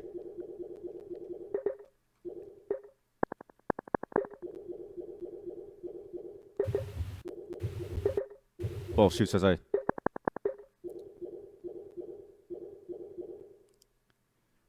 I love penis. This is a great game. I really enjoy this mechanic a lot. I wish more games played with this concept. I wish more games had typing mechanics in general. I have 2 typing games that we're going to play at some point, but I need to find a good time to do them. But I really enjoy typing games because, again, typing is one of the few mediums. It's one of the few ways that you can properly encapsulate player knowledge and transmit it into the game directly using our limited interfaces such as the keyboard and the mouse. There is no abstraction. There are no levels. There's no experience. The only experience that you have is your brain, your knowledge. What do you know that can make the game move forward? That's it. For what's the game called again? 3 verses. Again, very solid stuff. I love penis. What do you say to that? But that's not right. I'm working with amateurs here. Amateurs.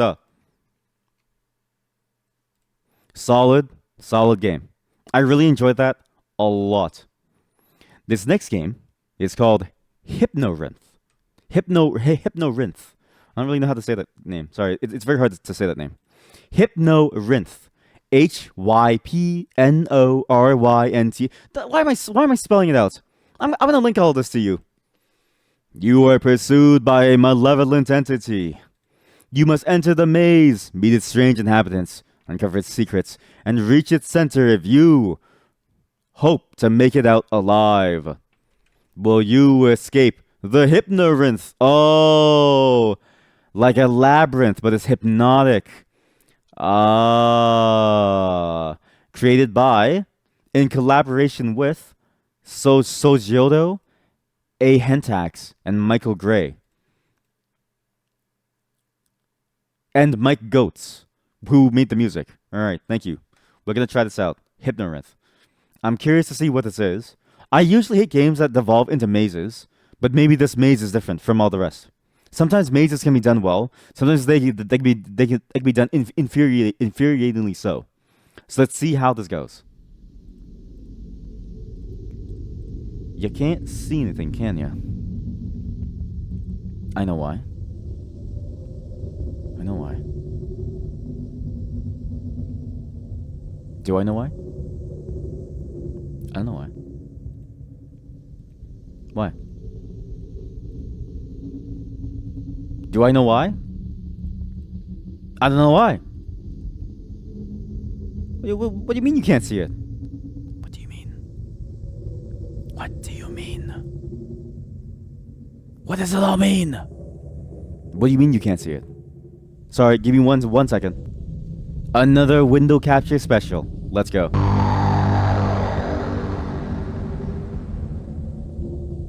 My ears. An entity pursues you. Escape into the labyrinth. Oh no. What do you mean by it pursues us? Press escape to show your cursor.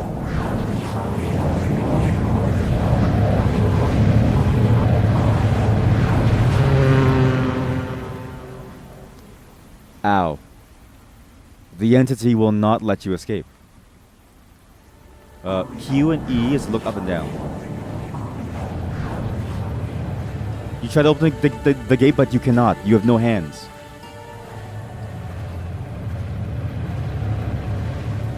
Oh my god. I don't like this. I like it. What I'm trying to say is, I'm terrified of this. I hate when things chase me. I feel a visceral fear in my bones. But I do enjoy the music. I'm so dead. I have a skull. Ah! Am I in I wonder if I'm in like an infinite loop almost. So now if I go this way, I should have the skull now. I want to do RIP. Hello? I have no hands. I still need hands. Where'd you get hands? Oh no. Oh no, this might be hard. Now immediately this is a very striking game. Very striking, visually striking, and also very interesting style of game, right? Something chasing you in like a labyrinth. And you need to find your way through, and you need hands to do anything. It's a very interesting style of game because you almost wouldn't expect a game to try to do like a labyrinth plus something chasing you, right? It can be very, very frustrating if done poorly. It's a very bold choice. But you feel like you're kind of in this like weird realm where you're trying to figure out what's like going on. And you're just trying to get something to help you through. This handsome stranger offers to lend you a hand. Do you accept? Yes. How do I accept? How do I accept? What are the controls? Space. Yes. Best you can now find your way through this labyrinth. Hands! These look like my hands. They look like my hands. Almost meaty-like. Very meaty. Where's the ghost? You'd think the ghost would be here by now. Maybe it's lost. Or maybe if you outrun the entity, then, you know, it can't find you. Maybe the entity is lost. Just as you are. In an endless hellscape. The hypnotic labyrinth. The Hypnorynth. This is why I love this game jam, right? You find weird experimental games all the time. And you just love to see what they're trying to like do. And all of them do something weird, new, and interesting. Skullboy offers you a cigarette. Do you smoke? Yeah. Smoke him if you got him. Smoke him if you see him? I don't know. What does that mean? I'm smoking. Oh, it speeds you up. See, that's not true to life. In real life, if you smoke, you slow down. A lot. Because your lungs are shot to shit.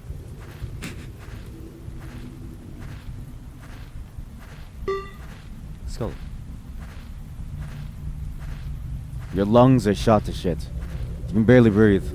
You try your best to run, but it's too late for you. You've had your 5th pack of the day. Your 5th. It's over for you. Over. I cannot harm nor help you, dreamer. The creators did not choose me. Did not choose you. It did look similar to the other monster, but also looks similar to the one who gave me my hands too. A labyrinth full of danger is also full of good. Not always, but at least it's something, right? Some will help you and some won't. You just need to hope that you find the right person before it's too late. A strange candle burns before you. Will you take it? Yes. You feel the flame. You burn down the wall.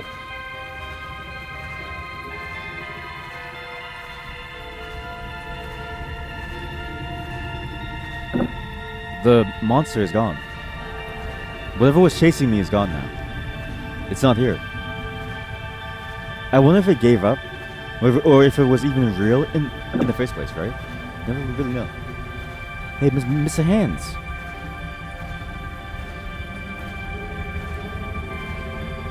Where do we use this now?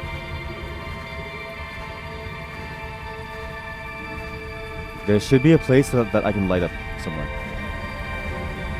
I just need to find it. We need to find a good place to light up. There we go.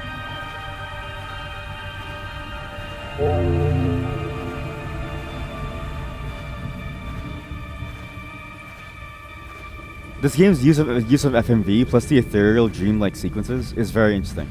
Visually, it's striking, and that mixed medium sort of style that some games do, I really enjoy because it lends this weird sense of like almost nostalgia, but also whimsy.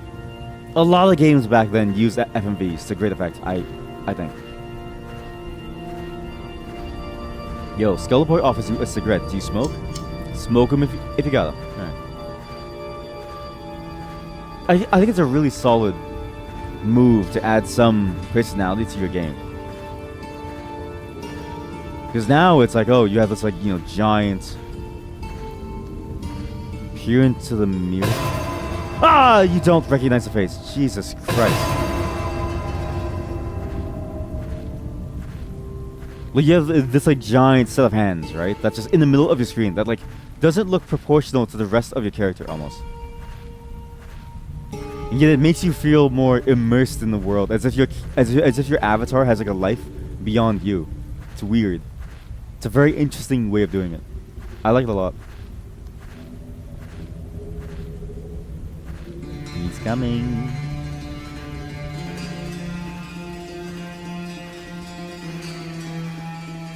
I am surprised I lost the demon very early though. It almost feels like a thing meant to rush you in the moment, and then it stops being a problem. Very quickly. They tell you of a place deep in the fog. Do not go. Return to the maze. I'm going.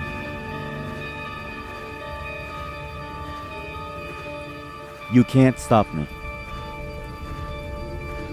I go where my dreams take me. Wherever that may be. It's getting very dark. I don't like this.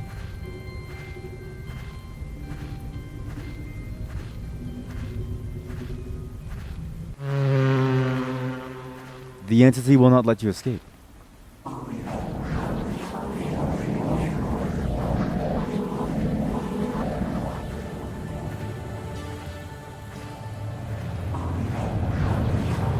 You can't stop me. You can't stop me. Deep in the fog. Behind it. It's behind it. I need to loop it. I need to loop the monster. Like a Dead by Daylight game. I think I know what you need to do. You need to have a cigarette in order to make the like run. If you don't have a cigarette, it's impossible to make the like run fast enough. Because it will catch up to you. That's the only way to make this work, I think. I think. Or maybe you were supposed to go back in the maze. And I heeded no warning because I believed myself to be better. And now I suffer the consequences. It follows me endlessly. What could it all mean? We walk until the game crashes. We walk until something happens. Again, really fascinating concept, right? Basically a small walking simulator / avoid the light monster, right? But the way that they built this lore around it, the way that they add this weird ethereality to like things, that's what makes this very interesting to play. And it's always about, you know, not necessarily about the concept that you start with. The framework is just a framework, right? But how you play with it, that changes everything, I think. It's all about how you use it. If you use it well, it gets that much better. That much better.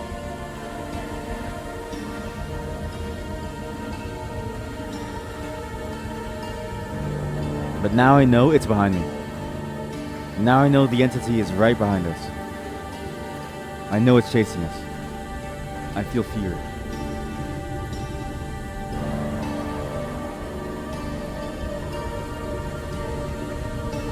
Hey, Lily! This is the way to go. Hello? There must be more of them. There must be more of them. We need to find more of them. That's the only one that we found so far.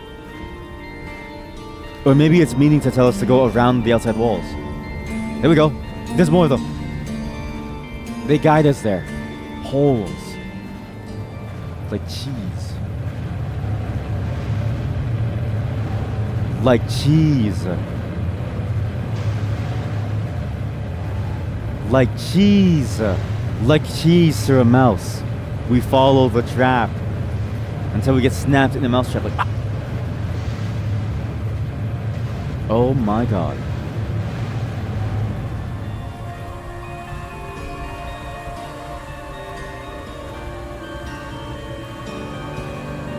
Oh. What's the door doing here? I can't open it.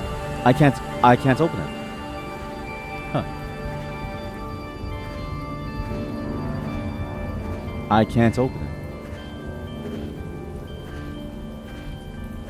There's a place in the middle of it all. There's a door there. I need a key. I need a key.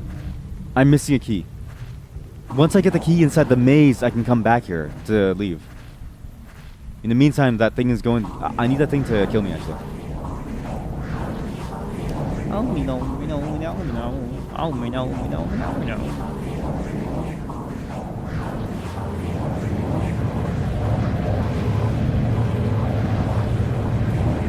Oh, yeah, it's stuck there. Okay, I see what's going on. Go back to the maze. Find the key. The key is to find the key. We find the key, we solve everything. I don't know where the key could be. I'm assuming it's somewhere deep in the center. Or maybe that guy who said he can neither help nor harm me. I don't know. But if we find the key, we can then leave. If I retrace my steps, that was probably a stupid idea. Because now I'm going to spend more time retracing my steps, I think.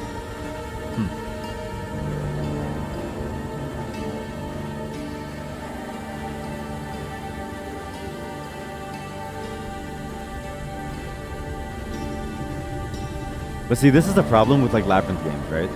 Initially, even with a really cool concept, like it's a really cool concept, right? Even with that, at some point it evolves into, okay, just find your way through and try to find something. Yes, light me up. Like now we're effectively pixel hunting again. It's not the worst thing ever, right? But it is like, okay, like you got to recognize that this is just the natural devolution of a game that revolves around trying to find the correct path. It's just an unfortunate side effect of the medium, of the genre, of the format. It's almost like I would wish this to be not a labyrinth almost. I wish it was a more traditional kind of like, you know, story-based game. Just to see what like happens. At least you don't lose progress as you go. At least. No matter how many times you like die, you can always come back. At least. Slowly but surely. You'll slowly make your way through. Slowly but surely. Slowly but surely. They should give you an infinite amount of cigarettes.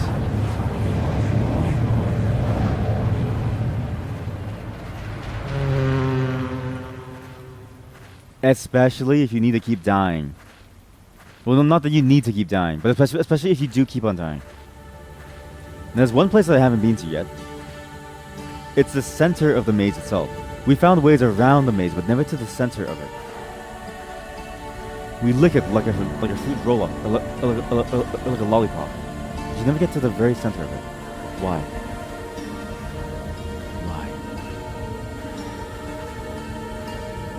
Why would you ever need to look down in this game? I wonder too.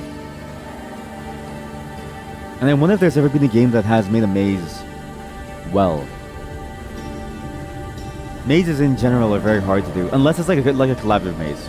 The one game that like did do it well was the Spooktober game. The game where we're all skeletons living in some like skeleton jam session. That was nice. But that was less of a game maze and more of a fun social experiment, where everyone got to see who's the psychopath who's going to, you know, stop the music in the club first, right? It's like you don't want to stop. You don't want to be the person who stops the music first. You really don't want to. What?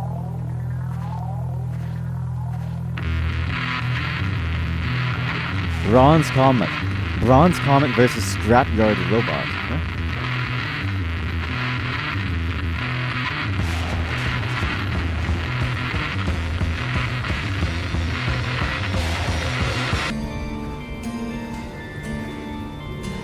That was someone's band. Yes. Here we go. The merchant wishes to trade for 3 rat skulls. Don't I have 3? I have 3. I don't have 3. I must only have 2. Oh, you need to find 3 rat skulls too. So not only do you need to find the key, which now we know where to go. I need to find the rat skulls in order to get the entire thing. Oh, yeah. So we have 2. Where could the last one be? Again, it's just a fault of the format. It's really hard to do maze games well. It's just unfortunate. It's just how maze games end up being. They're very maze-like. Oh. School. But it is enjoyable in the sense of like, you know, figuring out what's like going on and just seeing what like happens. Axe? An old wrench. Slay the nightmare. Yes.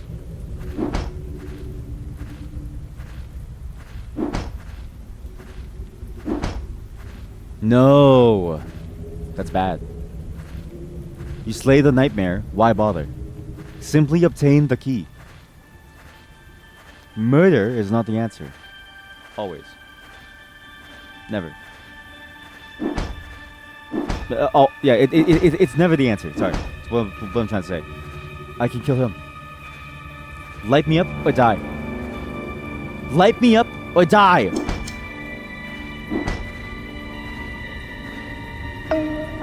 Your mind possesses what? I do wish the text didn't flash by so quickly there. So I'm so curious what these things mean. And what they say. And what like higher meaning is it trying to like tell us, you know what I mean?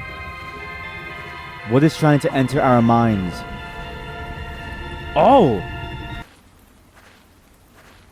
We can pace through walls. We're beyond this now. We're beyond this. We're stronger now. We've taken LSD. See, chat? When you take LSD, you too can walk through walls.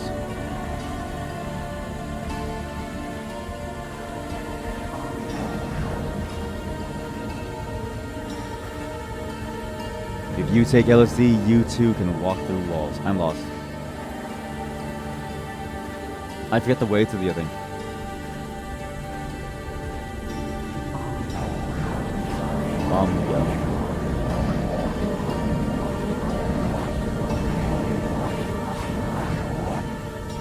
Yeah. Yeah.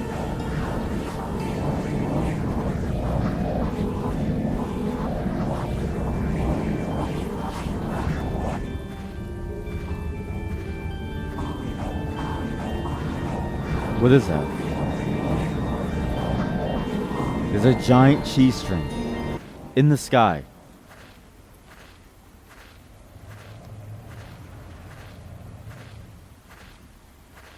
Skullboy offers you a cigarette. Yeah, I smoke. Where's cheese string? That's why you're able to look up, to see the great cheese string in the sky. Oh.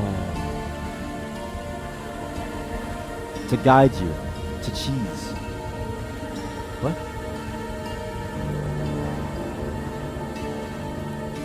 What lies beyond the cheese string? The key. The key.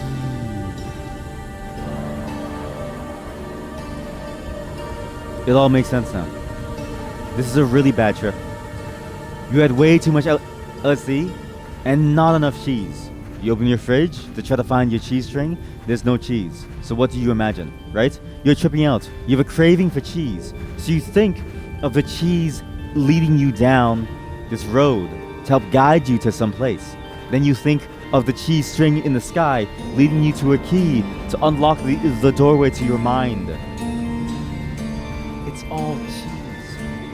All the way through, it's all cheese. It's always been cheese. I actually once got high with someone, really zooted. And they really wanted cheese. So we went out and we bought cheese strings. And we were just eating it, like all three of us. Me, them, and this is it. And it was like a weird experience, because why was cheese the one craving that overpowered everything? Still, I don't know why. It wasn't even that good, because by the time we came home, right, cheese string when it's warm is just like melted cheese. It's not that good. You lose a lot of the flavor of the power. So I need the ghost to kill me because I'm lost now.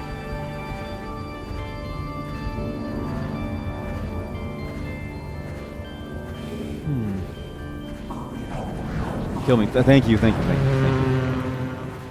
you. Okay, which doorway led to the thing? I guess it doesn't matter. I can just go this way till I find Cheese Man.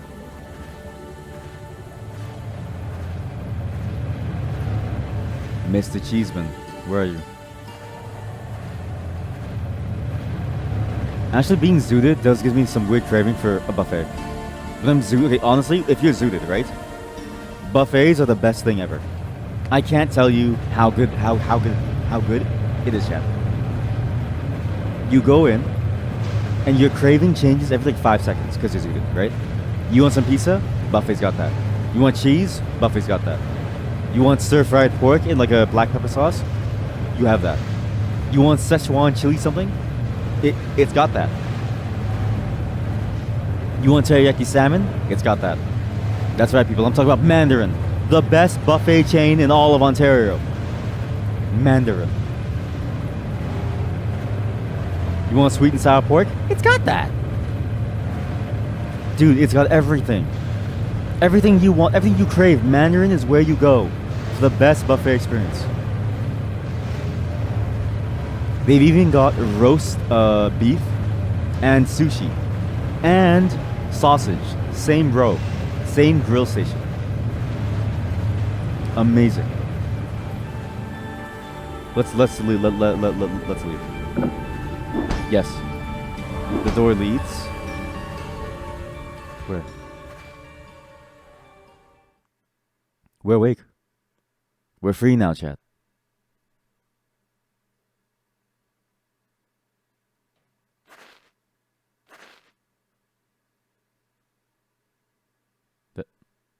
Is that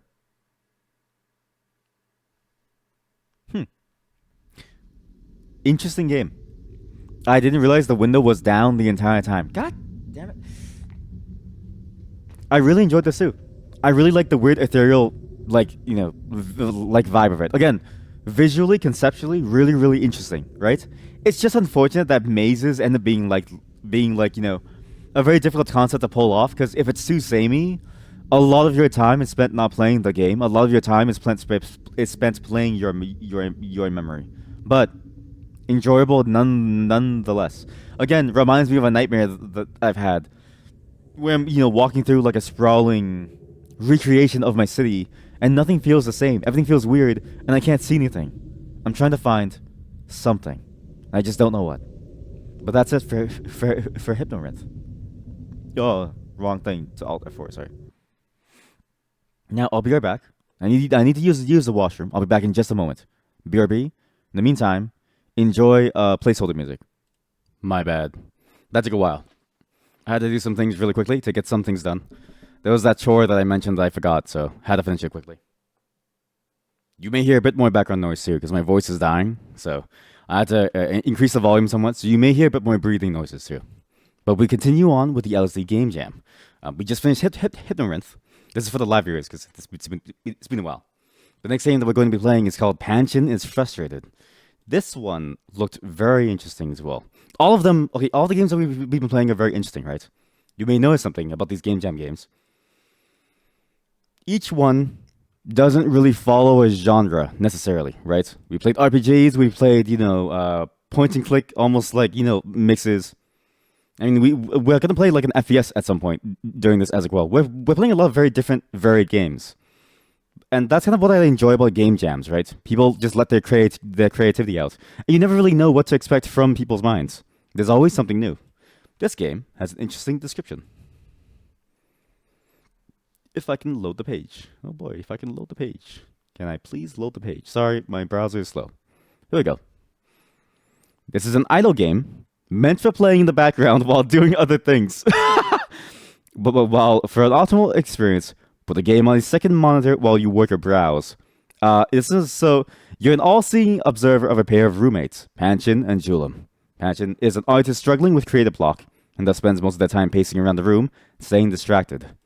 You must click to collect Panchin's tears of frustration. The amount of tears collected affects Panchin's dreams at night. You can also connect with Twitch, so that Twitch can do things. You in chat can tell me what to do with Panchin. I don't really know how this is going to work. I don't even know who's like, how many people are like here that are willing to like type this. But once I connect to it, you can type exclamation mark Panchin. And I don't really know what to expect after that. I don't really know what that means or what it'll do. I have no clue what it means by, this is an idle game. And I have no clue what it means by it affects Panchin's dreams. I know nothing about this game. But again, the concept, this is why game jams are interesting. You always find something new. Now it's an idle game. After the deluge of RPGs and almost like walking simulators, now we have an idle game. Fascinating, very very fascinating take on what is the concept of the LSD jam, which is about weird like dream like memory shapes. Right? It's cool. Let's try this. Panchin is frustrated, and also I really like the look of the game too. Suggest things for Panchin to do in chat. Wait, I need to connect. Does that work?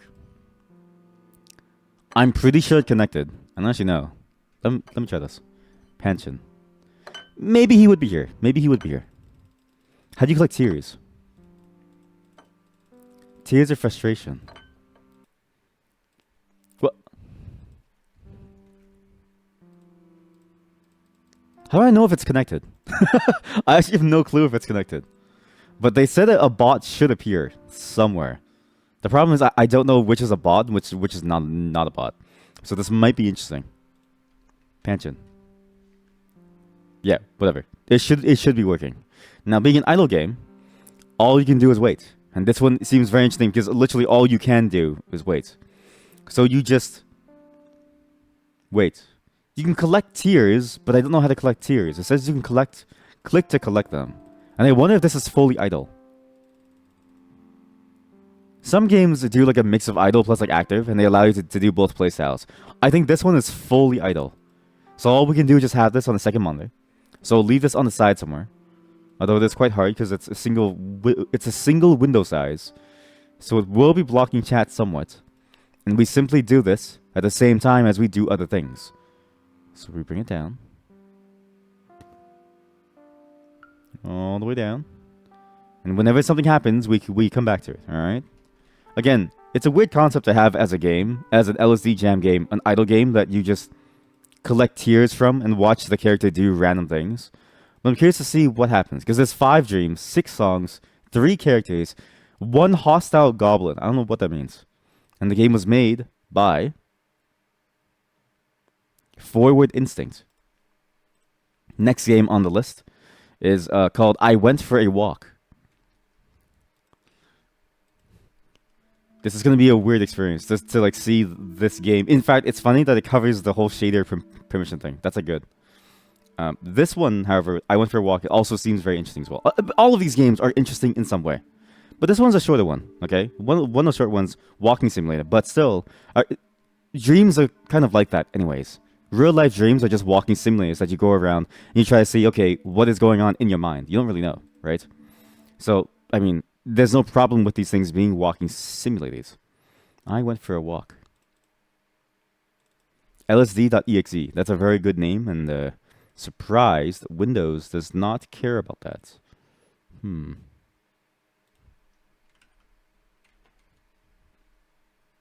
Very surprised that they don't care about that.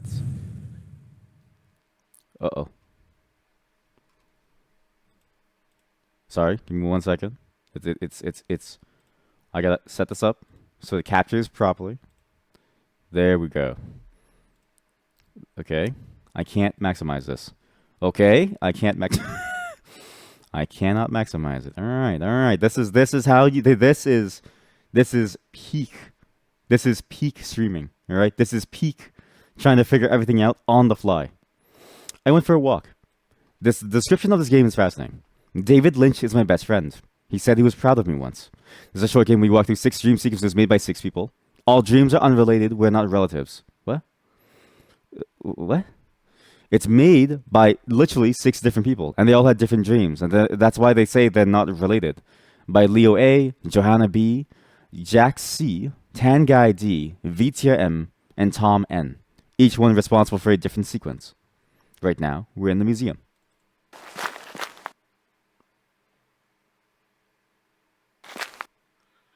Isn't that Lloyd Athelson's dog, Bradley? You take the dog with you. It is pretty agitated. I'm pretty sure, isn't this just Bradley from Lloyd? There's a streamer called Lloyd Athelstan. It's a very, it's a funny name because like I could say it's narcissistic, but it's also based on like a real life person and like a character, so it makes sense. But that's weird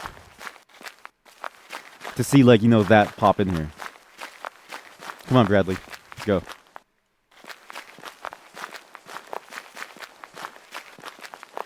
Now for you, it's a full screen. Oh wait, you can't even see anything. Ah, I'm sorry. I forgot to hit thing. Here. This is Bradley. Sorry.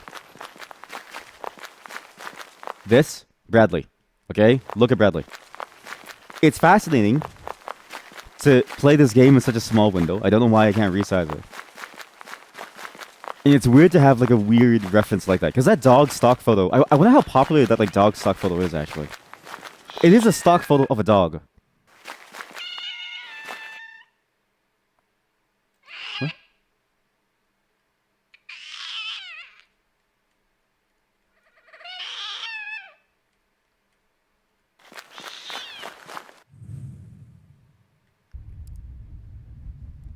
What? This might be the most dream emulator one that we've played thus far. Because the LSD dream emulator was a recreation of like someone's dreams, right? This one seems like the closest one to that concept originally. Not that the others were bad, but this one really sticks to the core concept of like a dream walking exploration thing. With a burning baby and a planet, and now a red forest.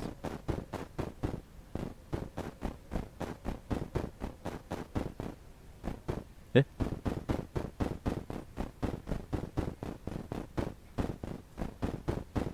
This is the most quiet of them. Oh, I'm stuck. Oh, I'm stuck. Oh, I'm stuck in that stupid thing. Oh no, I'm stuck.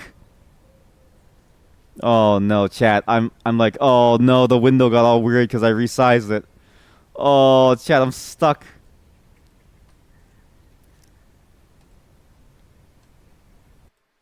We're gonna redo that. I want to see all the different maps. I want to see all the different maps. Maybe that's why they had that there to research there, because maybe they knew you would get stuck. You take the dog with you. It's pretty agitated. Right, come here, stock dog that everyone uses. Is that a very common stock image of a dog?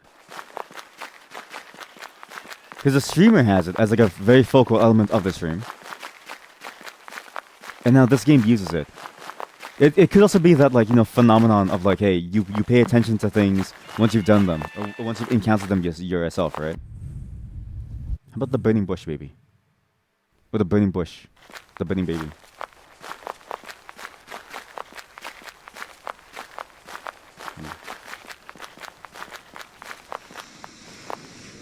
What's that?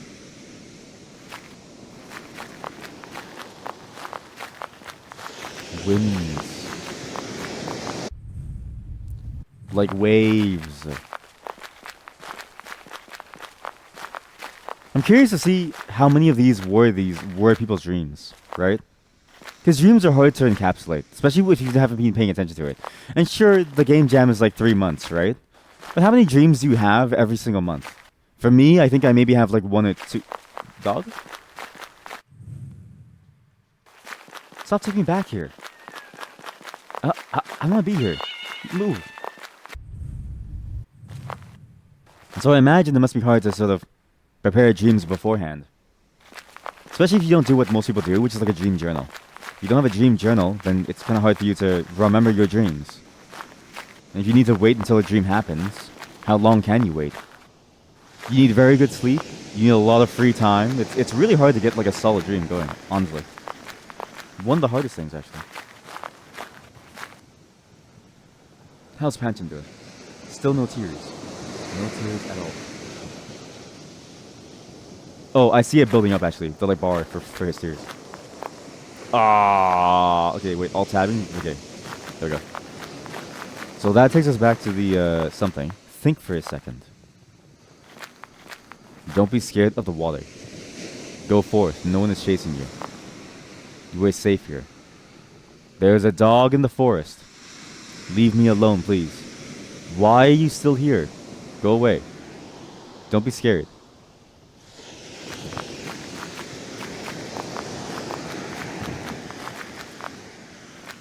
The trick is you jump from the bridge. Or you don't jump at all. The bridge extends all the way through. Huh. I was gonna jump from the bridge. Would you just walk on it? Until you get to a cityscape. I like the vibe of this place. This is a nice vibe. Cityscapes aren't that bad, right? I think it's the way that they're like combined into like a whole thing that makes them bad. I think the key to a good cityscape is that you need a lot of combinations and a lot of verticality to break it up. It's a bit like map making for like games, right? A basic map has a very flat plane that doesn't really look interesting. But a really good map for like a first-person shooter has a lot of verticality, a lot of obstacles, right? Good amount of lighting that like guides you to where you want to go. Like, see this building? Right? In a first-person shooter, this lighting would say, go into this building. That was a multi-layered, very terrible joke, and I'm sorry. Oh my God, I wasn't wrong. I wasn't wrong. I wasn't wrong. Oh my God. Wow, that is very definitive. But is that Pokemon? He's fishing.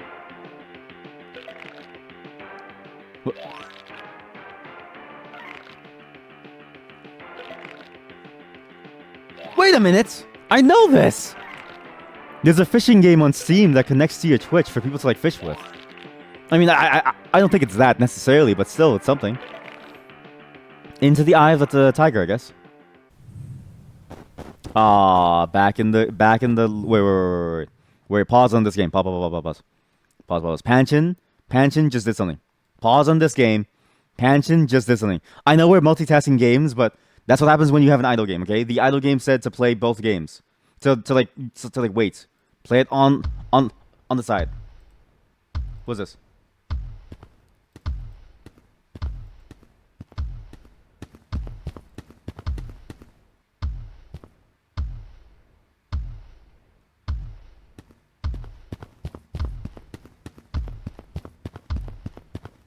This must be the most unstructured stream I've ever done. And yet it fits the...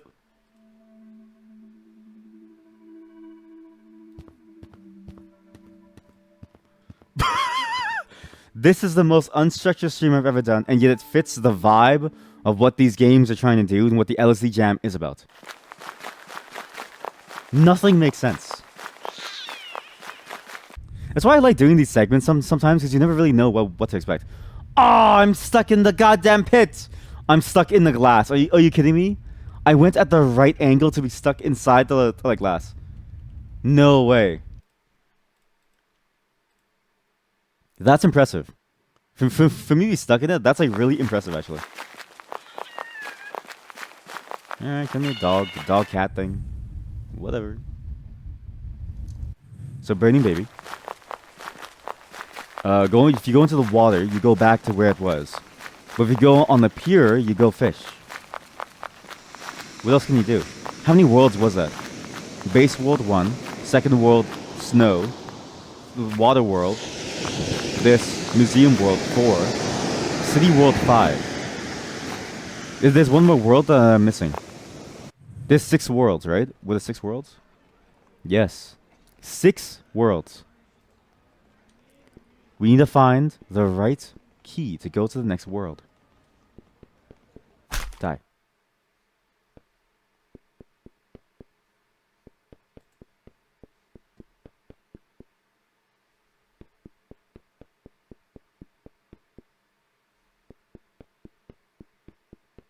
How many worlds was this?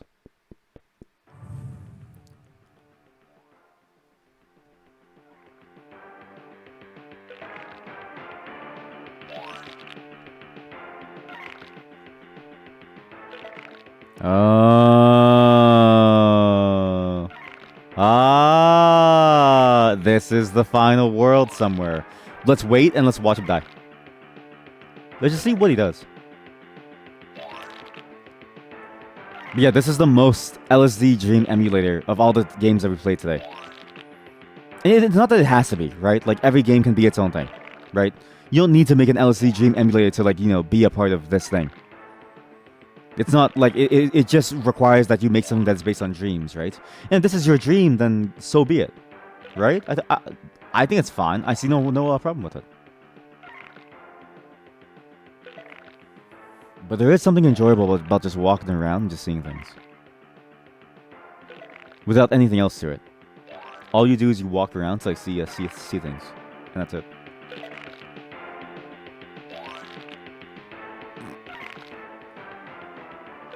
How high does that number go? Is this an idle game too? Imagine we play 2 different idle games.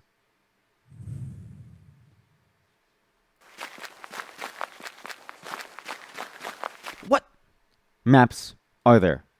Dog, murder, fishing, forest, beach, museum. Oh, that's it. We got every single map.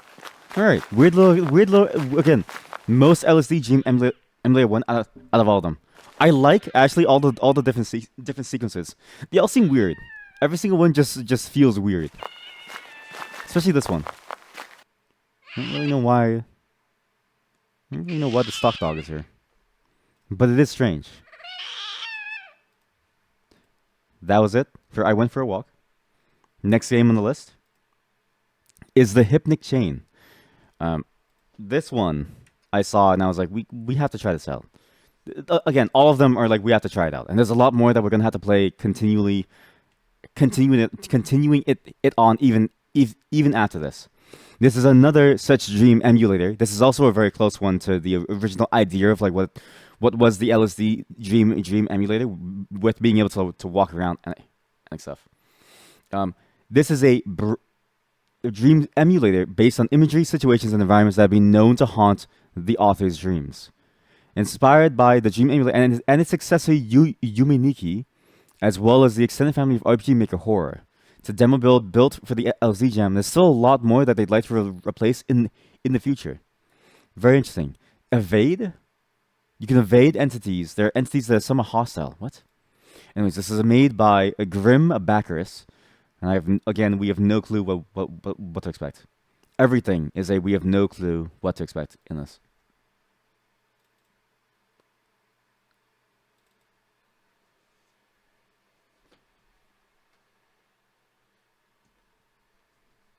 Sorry, gotta capture it.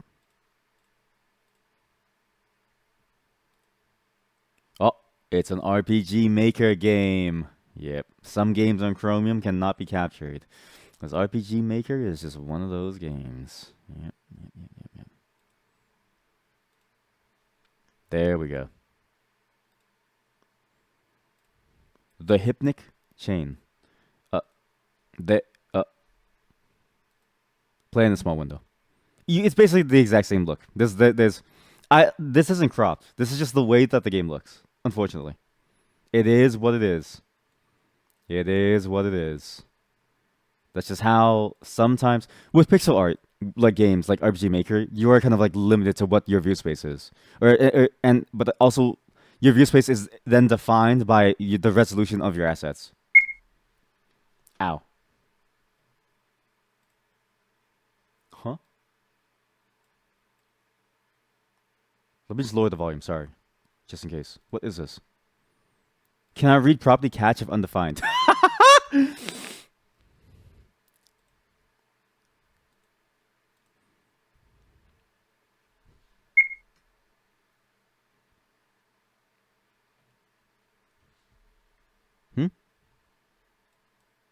Cannot read properly catch if undefined.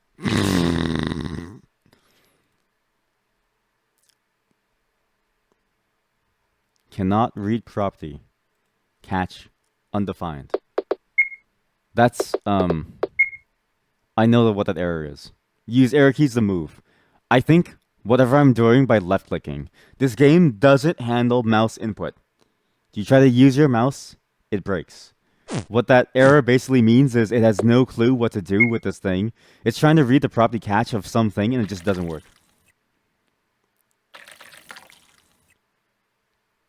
Which is a very funny thing to have happen. You rarely see issues like that in games like this. Usually games like this ignore input. This one seems to handle every single one. And when it encounters your mouse, it's like I have no clue what to do. It's a very strange way of doing things. The world unfolds in abstract angles, sharp up close, fuzzy in the distance, surrounded by the soft, blurred edges of a dream. You sense but cannot see the limits of your form. You think you're alive. You feel human-shaped. But when you look down at yourself, there's nothing but the dream in which you float suspended. Cast adrift, an electrical impulse in a subnactic sea, you are not unlike a white blood cell. You are not unlike a lit match. Go on, Dream Denizen. Perform your single function. Yes. Microsoft Steve. I like the look of the game. I can't believe it's an RPG.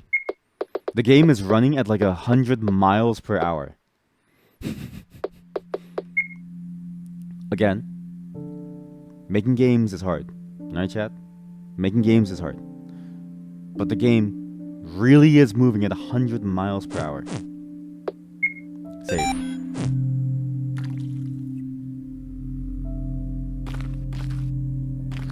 I'm permanently dashing. But I really enjoyed the look of this game. It reminds me a lot of almost like a first-person Zelda. It's a very interesting look for a game. One that you wouldn't really expect, I think, from a title like this. So how do we look up and down? Hello. If I interact with it, it kind of breaks. It's weird. And I really enjoyed the depth of field too on a 2D in an environment. Reminds me a lot of how what's that game? It was the triangle strategy game. Octopath Traveler mixes like that 2D 3D style. Very, very similar. It's a very weird look, but I enjoy it because of the way it mixes mediums. Again, mixed media stuff is very, very fascinating to me. Maybe that's not the right term for it, actually. Mixed perspective? Huh?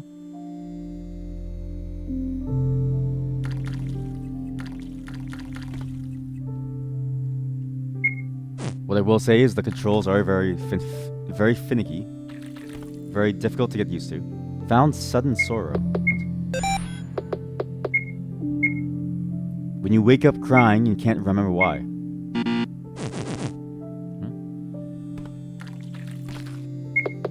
Is this an RPG? This might be an RPG actually.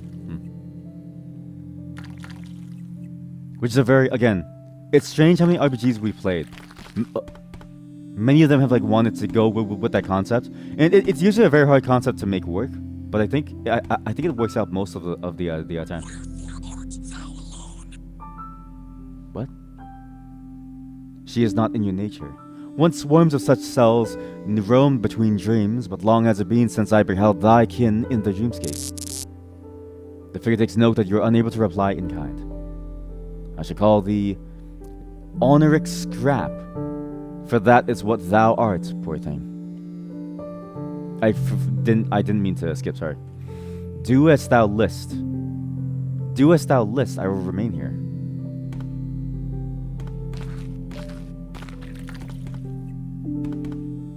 Maybe this is a lot less like your average LSD dream emulator game, right?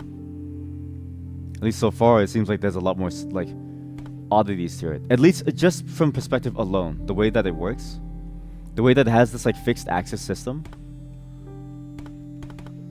It feels like an evolution of the concept of like what is the LSD dream emulator into something very, unique.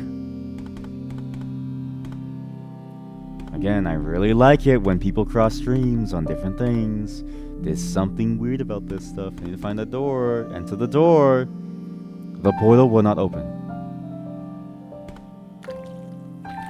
It is just very finicky to control though, because of your train speed. Maybe if you could strafe. But there was numpad controls, but my keyboard just doesn't have one. So it's unfortunate. It might just be a me thing. It might just be a me problem. Look up here.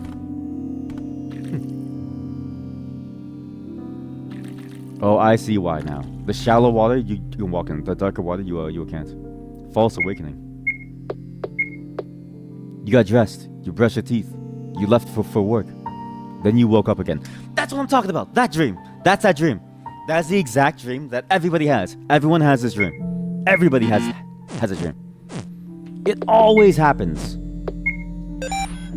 And you think, oh man, like wow, like I'm on time for like work. I was always late for work because of that dream. I would always wake up in my dream thinking, okay, I'm like good to go, and I'm on the like bus, and then I wake up and I'm like, wait, I'm not on the bus. I'm late again. Always. God, thank you for understanding me. Thank you for understanding my pain, game. Thank you. My pain. It's weird how traumatic office work is. And it's weird how it forms so many of our core dreams, you know what I mean? Like, think about this. Dreams are this magical, mystical thing, and yet we dream of work. We don't dream of life. We don't dream of, our families, like happy moments. We don't dream about, a child's first like laugh. We don't dream about, a fun moment with our wife. Stress permeates everything. Our life is like undermined by stress at all turns. The remnants of something soon to be forgotten, left behind when a spark is snuffed out. Fragmented dream.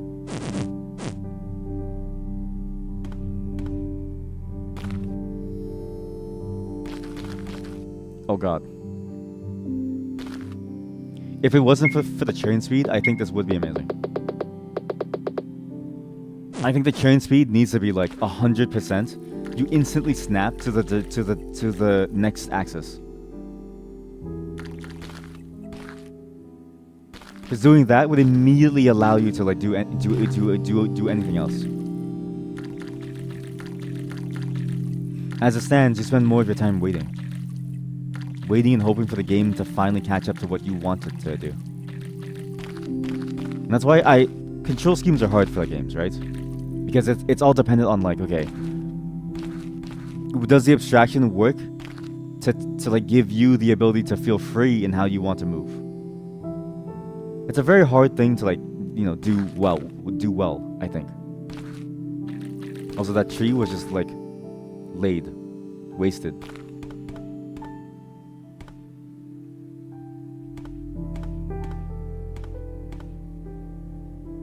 But controls are a very lossy medium. We control things with a mouse and keyboard. It's not even close to how viable our hands are. Our hands are worth so much more. Many things can fit the description most unhealthy.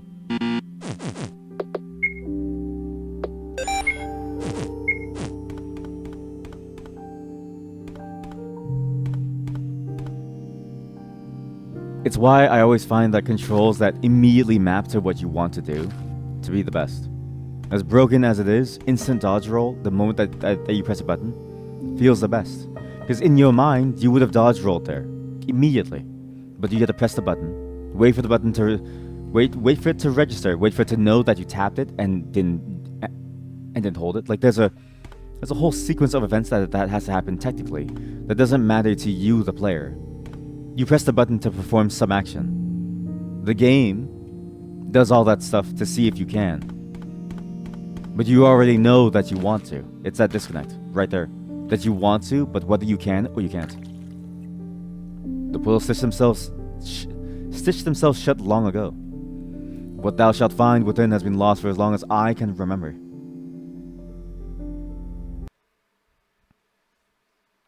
Back in the lost oasis.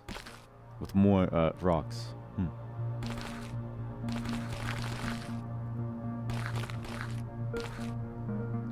Yeah, this would be great the moment that you drop the slow training.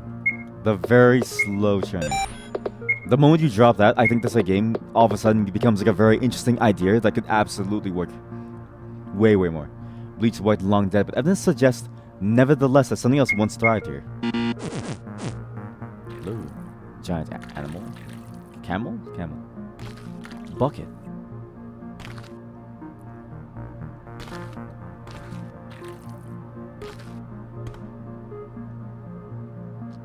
You know what this reminds me of, actually? The controls. Reminds me of tank controls. Like, there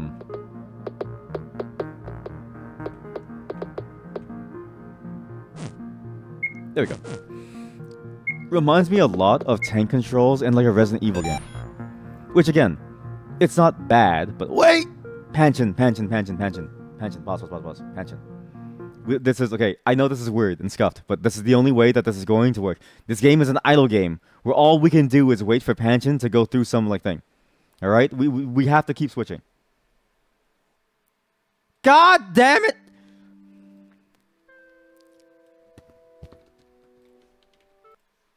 I get frustrated. Panchin's dead. Panchin is dead. We will never deal with Panchin ever again. Alright? Panchin, when it could have been, it's a very slow game. I'm gonna do it all on the side, like offline. There's like no way we could possibly do it like live.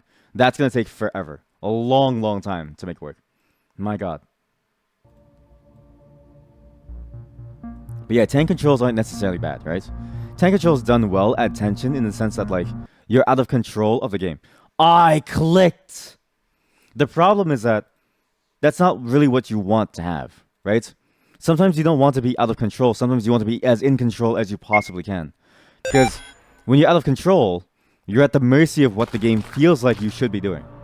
Which doesn't necessarily feel good all the time.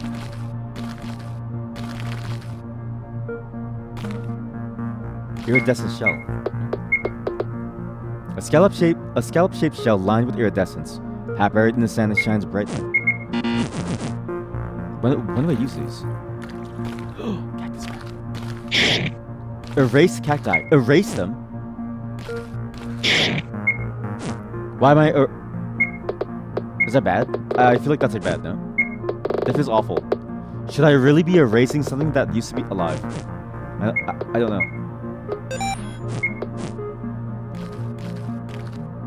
Wait, can I erase these like birds? Well, I'd be able to tell if I could move faster. Oh god. If I could churn faster. Here we go. What are you? And what are you exactly? I don't know. What? And what are you exactly? Ah, I see now. You're a little scraplet. Pathetic indeed, but not helpless. The rest of you were obliterated. You're just a drone. Lost without your hive. You don't even realize what you're capable of. Coming and going as you please. Go to the cactus field and see for yourself. Root out those which don't belong. Yes, sir. Right away, sir. I will snuff the life out of cactus. Raw pearl. Something worked hard to build this from nothing. True. Yeah, why were pearls so valued? Like, they look cool, sure, but it's like you're just eating like a clam rock. A rock that a clam made from like sand. Like digesting sand constantly. Doesn't really make sense why it's so popular.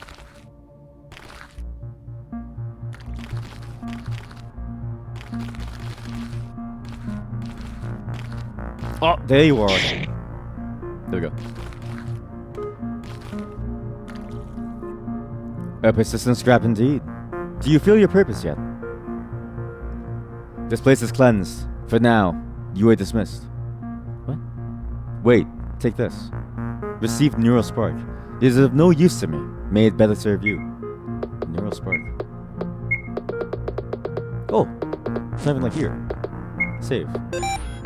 Can I... What are these other menus?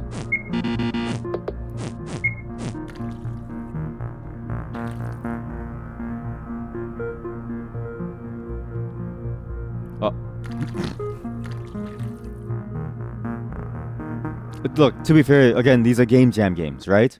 You only have a set amount of time to make these like games. It's kind of hard to make them like really good fast enough, right? Oh, this is a Neural Spark. Perhaps one of the other portals will respond to it. Yes, perhaps. At the portal on the snowy mountains.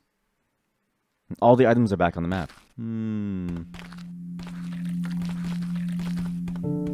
Oh boy, I feel like I'm skating on ice. Alone, thou shalt not overcome a stronger denizen. If all else fails, run. Beware. The deep REM entities within these open wounds are territorial.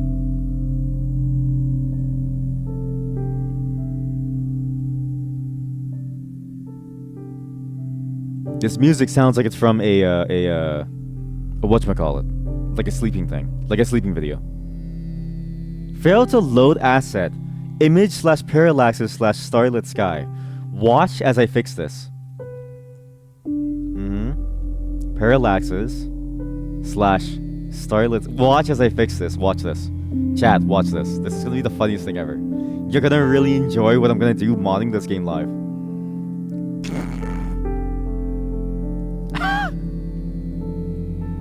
What was the file name? Starlit Sky.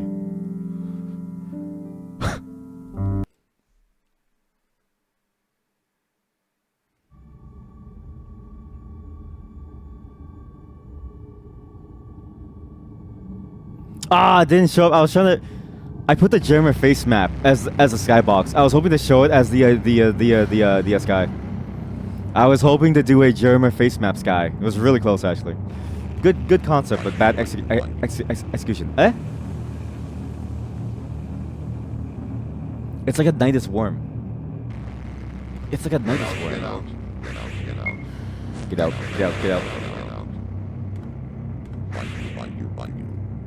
Ayu. Found Wave of Dread. Wave of Dread? Washes over you like a bad smell and lingers all day. Huh. Cover. Die. Erase cacti. Good. Okay. Those things are good to me. I'm gonna turn off motion. Whatever the thing is, the motion thing, the motion jumping. Now we just need to find some more. Erase droplet. Get eaten. Get eaten. It is weird how the RPG aspects of this game haven't come into play yet.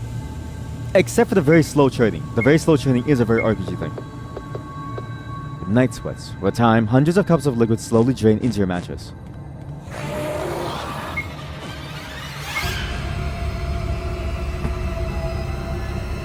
Oh no.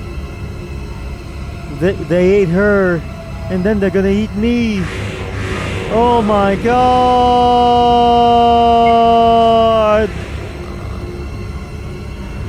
Oh my god. First they ate her, and then they're gonna eat me. Oh my god. First they ate her, and then they're gonna eat me. Oh my god!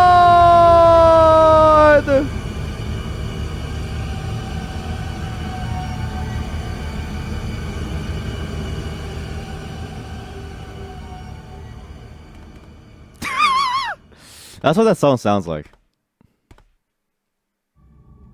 Oh, I'm out. Cool. Okay, cool.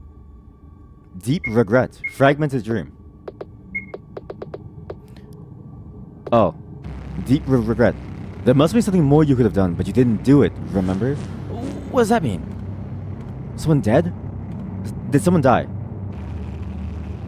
Did someone die? A fragmented dream? Then the neural spark is gone. The denizens of this dream shall soon share my fate. The air grows heavier. In thine absence, more portals have appeared, only to crumble away. Their remains are still fresh. Prithee, see to them, and collect the fragments left behind. Enough may open another portal. Sure. Where am I going? Again, you can only say so much, I think, because, again, game jams are just hard to do. Like, it's like, imagine, right? All this work. In 3 months, by the way, in 3 months. You need to do all of this work to eventually have something. It's like, imagine how hard that is. I mean, we have, hours a day, and I can't even come close to making something like this.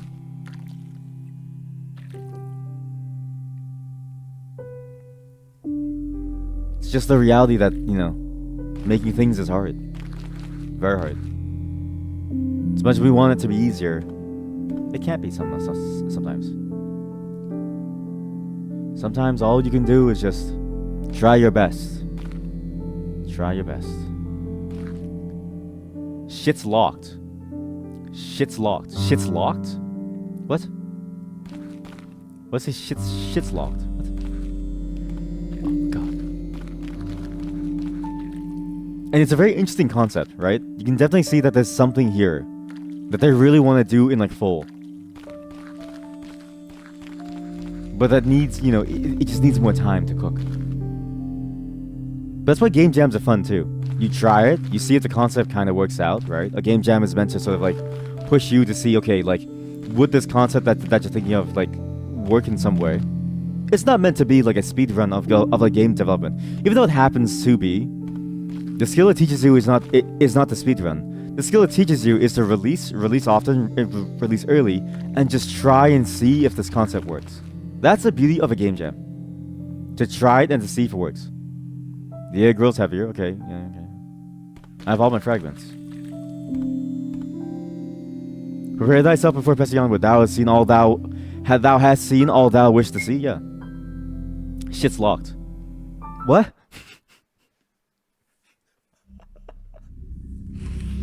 Shit's locked.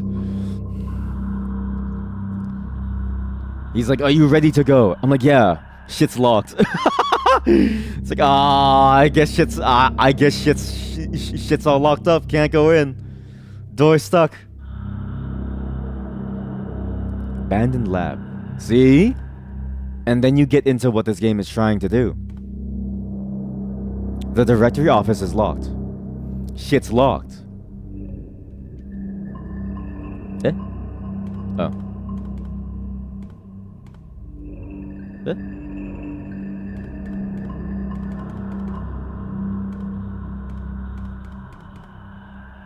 The administrative office is locked. Shit's locked.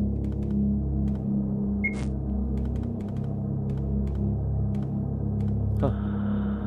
Found researcher's notebook.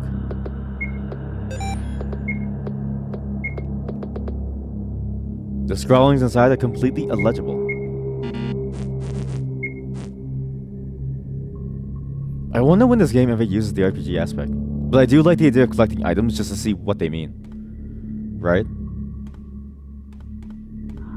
I wonder if this is made in RPG Maker. Because it feels very familiar to like an RPG Maker game. And I forget if it said that. Blood sample. What? A bag of thick, viscous blood, improperly stored. Improper blood? Go donate blood today. Right now. Plasma. You got blood? We'll take it. I actually need it. Without blood, I'm useless. Obtain admin credentials. Yo! Instead of lengthy cookies allowing access to the administrative office. Admin! Admin. This guy's breaking the rules, admin. Okay. PC load letter. Found recovery drive.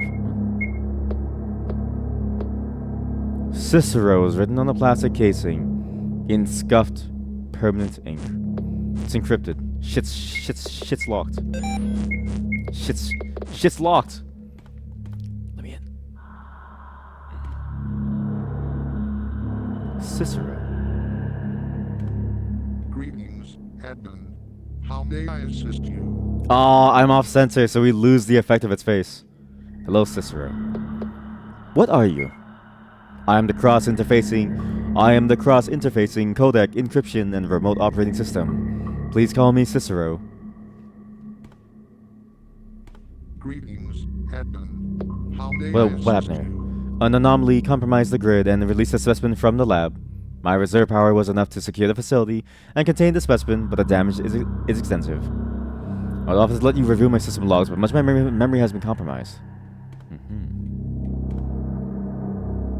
Greetings, admin. There we go. How may I Open assist directory office. As you wish, admin. The office in the front of the building is now unlocked. you? Greetings, admin. Please let me help. Open sublevel. This request requires a level A clearance. Have you forgotten your clearance card? To the office we go. Shit's locked. The sublevel is locked. How do I leave? Yeah?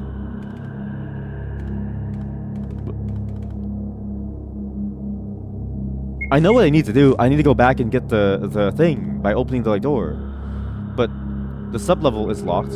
And shit's locked.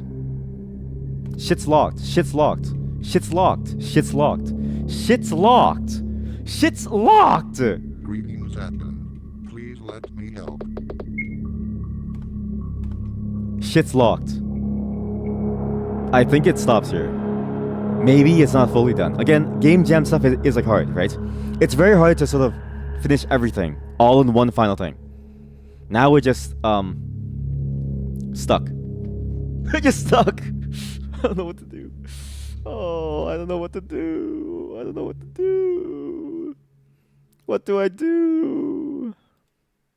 Shit's locked. Well, you know what? We gave it a good go, right? We gave it the good college try. It's interesting. And you see that there's something that it's trying to do.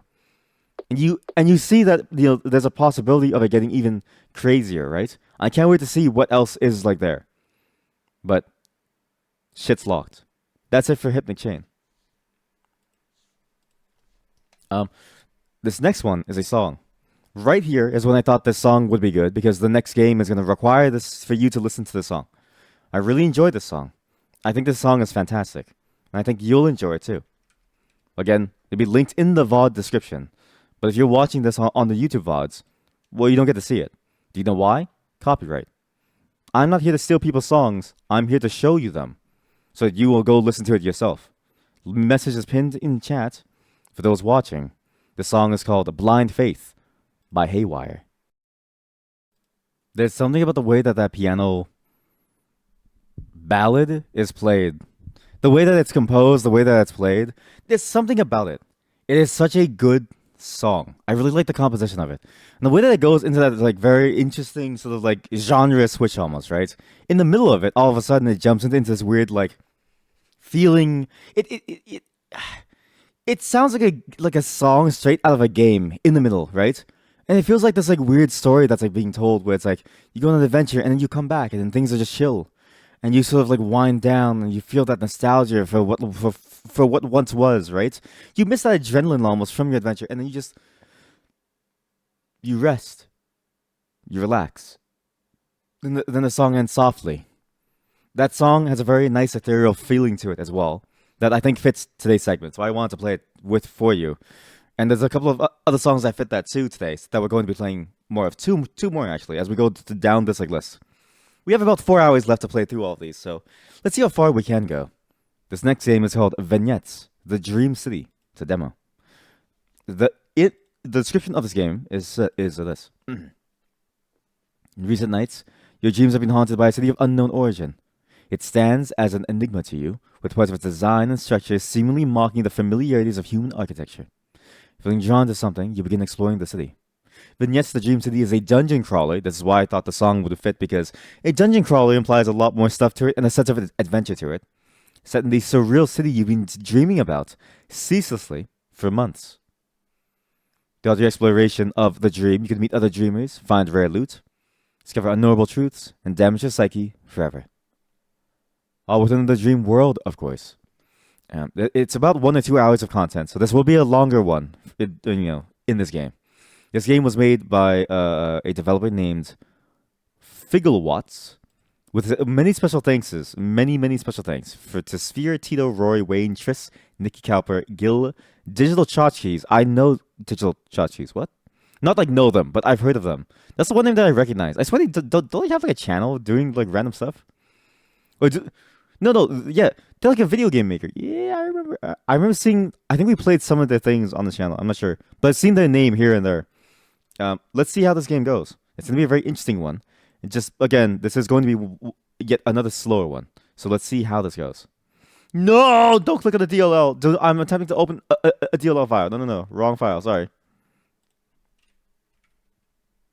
Hey, Windows protected your PC. You protected nothing. You protected nothing.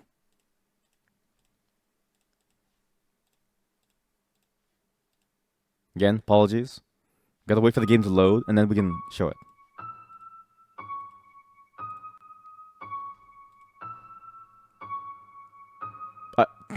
It's such a small window. Sorry.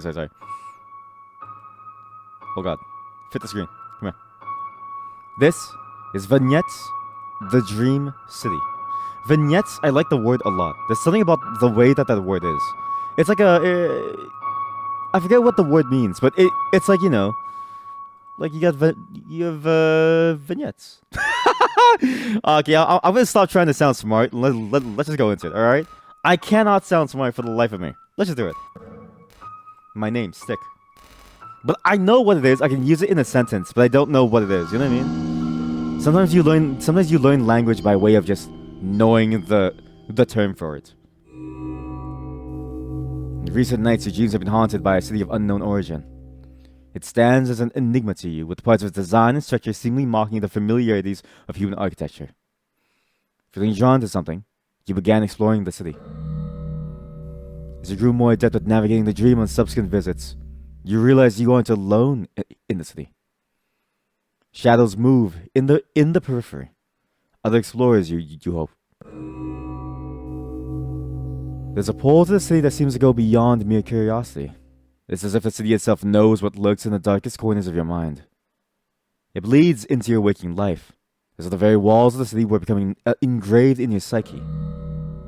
You decided, with firm resolve, to delve into the deepest circles of urban sprawl. If anyone is to uncover the secrets at its heart, why not you? You climb into bed and shut your eyes. Bad move. Never explore your dreams. Bad move. You don't want to see what's inside your dreams. Bad move. Never explore your dreams.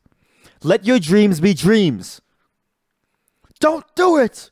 Let your dreams be dreams. Don't do it.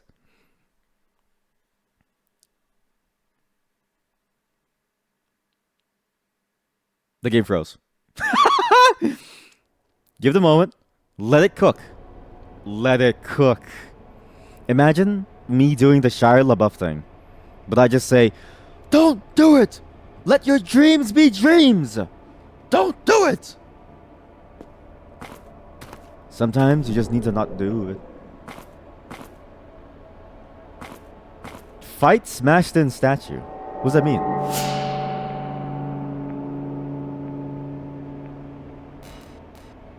Huh?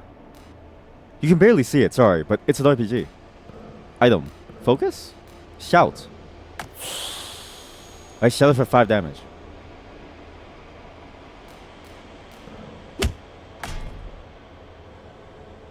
Why am I doing this?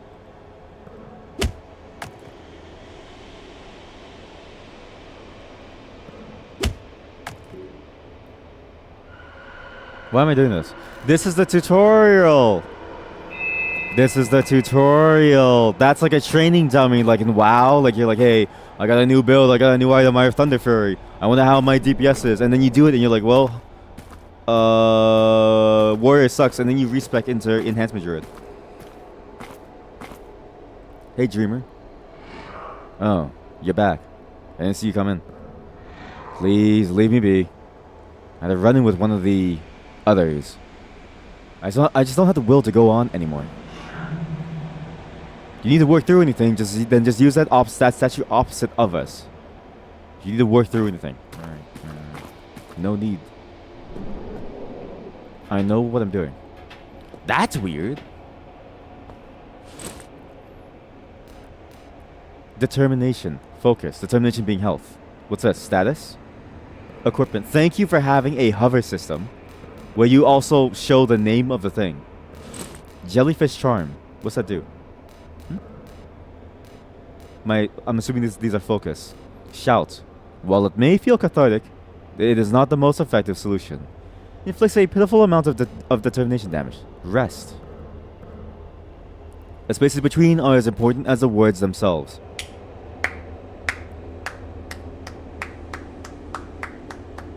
That was a beautiful sentence. Rest. The spaces between are as important as the moments or the words themselves. God. That's a great sentence. I actually really enjoyed that sentence a lot. It's really solid. A jellyfish charm. Slightly increases your connection to the world. Certain tasks require less focus. Options. Okay.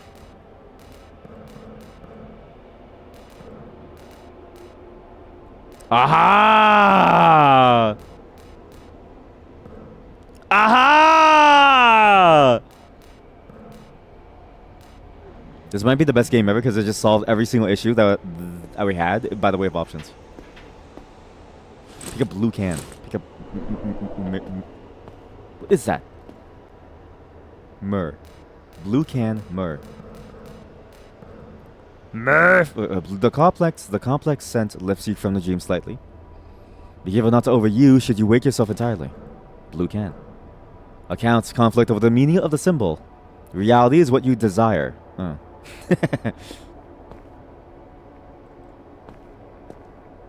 Now this is a weird game. I didn't expect this game to be like a full-on dungeon crawler like this, where you can go into like PvP moves, like a turn-based PvP style game with like PvP moves, but you move around as if it's like a first-person RPG. It's fascinating.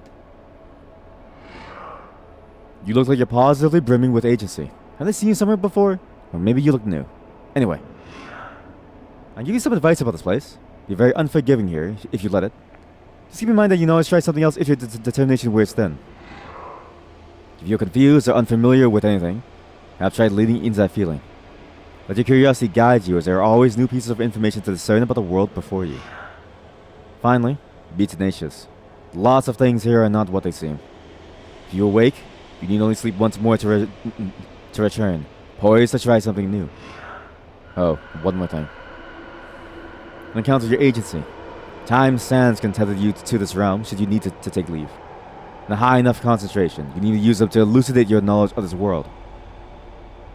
Huh? I'll give you some of them. Imbued hourglass sand. Huh. Feel the sand sift through your fingers. Tether yourself to this moment.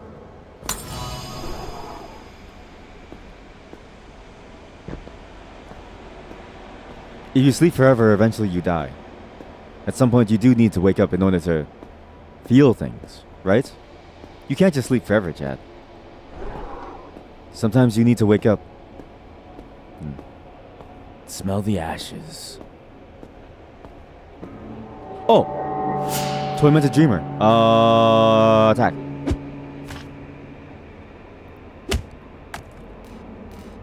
Whoa. Oh! This is a resting kind of fight. Oh, I don't have a way to rest. Run. Ow! Oh no, I'm dead.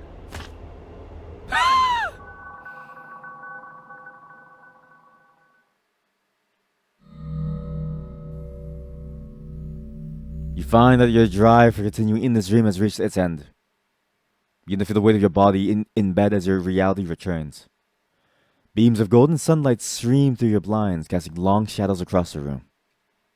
You wait a while longer, then get up and out of bed.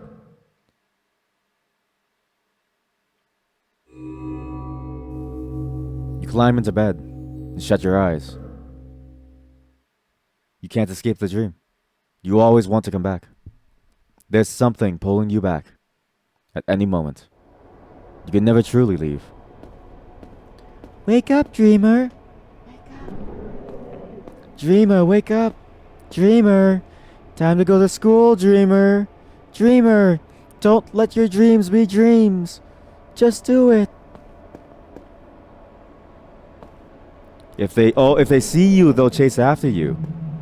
I see. That's a meter to show you if they currently see you. This is a very interesting concept for like an RPG. Very interesting. I like it. Sorry, my throat. I wasn't trying to cosplay the monster. My throat is just hammered. Open lid. Statue fragment. Huh? I'm taking damage. Statue fragment. Close your eyes. Focus your mind. Recall the tether. Like calls to like.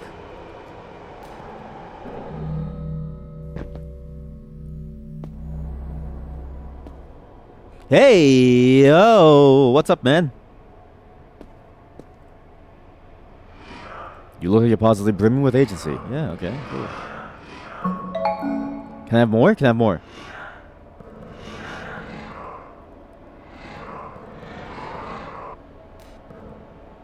Eat that.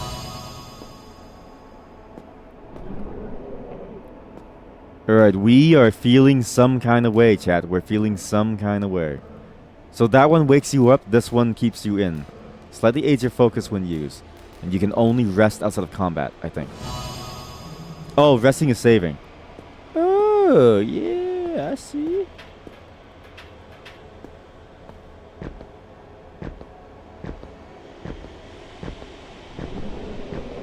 Do you think the statue at some point will wake up too? But why is that screaming waking me up, I wonder? Maybe it's our hunger. Our body desires food, craves nutrients. But in our folly, we try to stay in the dream. Maybe it's pee. I don't know if you have this, chat. It's really hard for me to stay asleep because honestly, when you gotta pee, you gotta pee. Sometimes you really gotta pee. But I don't want to wake up from my sleep just to pee. I'm just like, it's not really worth it.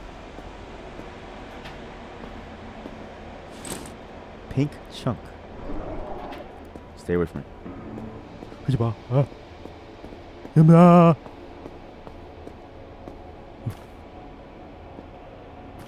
Ah!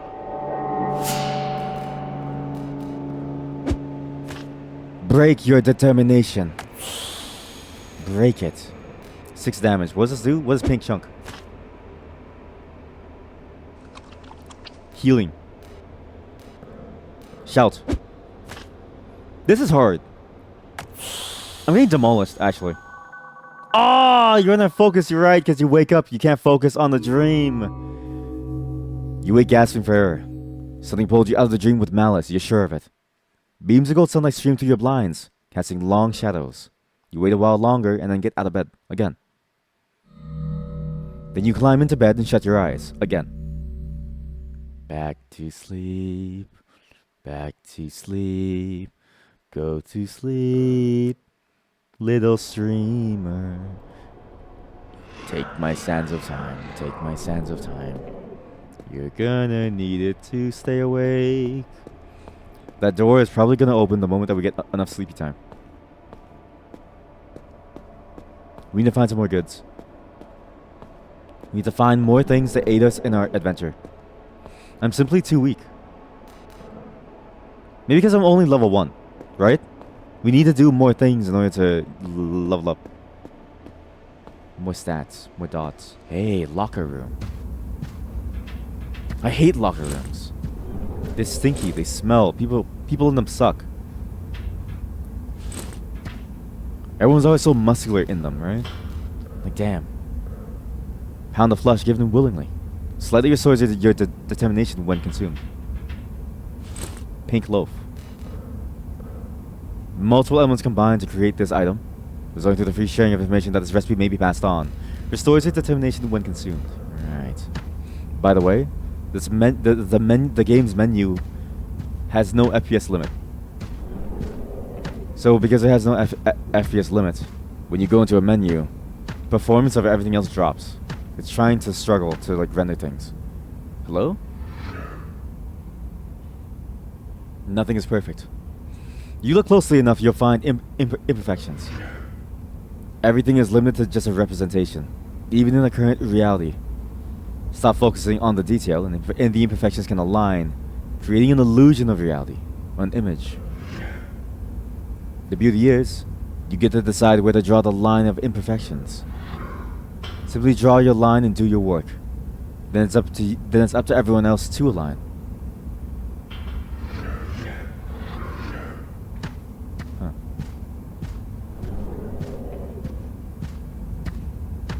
I thought the game was gonna tease like a Okami style drawing mechanic. Like, hey, now you can draw and figure out what to do in this. You know what I mean? Why did that thing come inside there? Seal.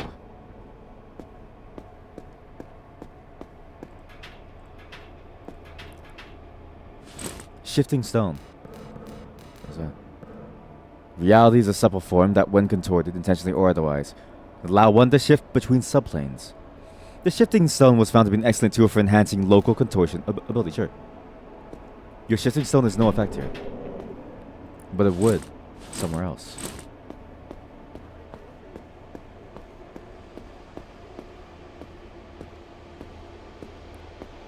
Inside there, lines of reality. He was telling us to shift. He was telling us it's time to morb. If I understood what he was saying, I would have morbed inside there. If I knew how to morb earlier, I would have morbed sooner. Now all we can do is wait. Wait until the people leave the morbing room. One at a time, baby, one at a time. Blue bottle. Unsewing the top and surface harsh realities. Consumption helps push it away. Aids your focus when consumed. Look at the top right too. Different things. My shifting stone begins to shine. Hey. Ah.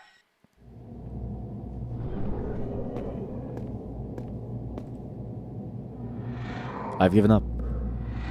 you continue your journey if no one cared anymore? All this struggling, although I'm sometimes rewarded with minor recognition, I can never seem to travel very far. What purpose is there to my struggle, to my journey? Who is this for? I don't think you're gonna find any answers here. That's because you're a quitter.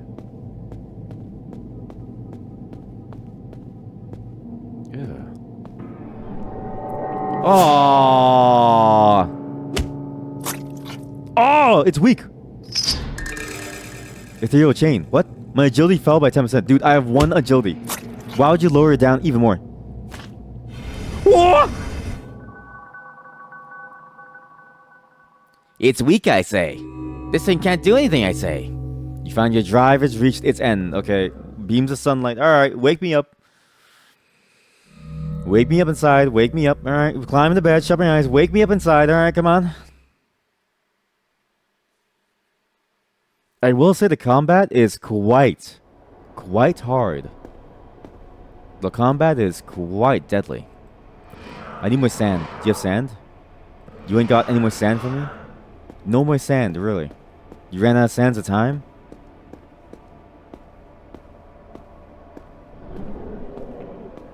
Yo. Was following a group of gray-robed figures when they all walked across this pit here. Yes, that's right. Walked over thin air. I can't explain it. How marvelous.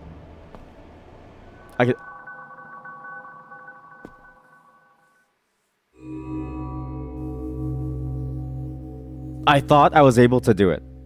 You wake with a hazy memory of a long fall. Beams of gold sunlight stream through your blinds.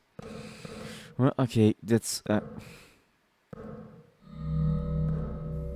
Aesthetically, I really enjoyed the aesthetic. I like the concept of the game, the way you can play in like a turn-based RPG, and the way how you interact with the world around you, right? I really like it. The problem is I'm missing some element to make the turn-based RPG palatable. Eh?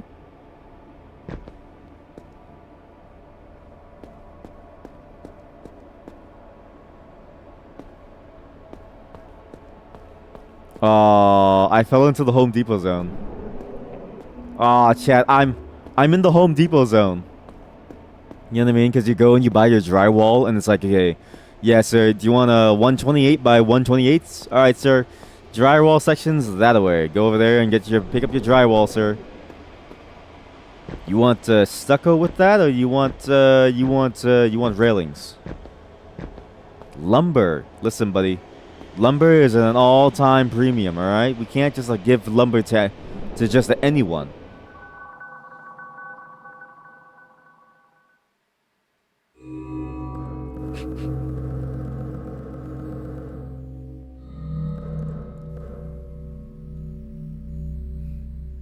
And if the RPG aspect was like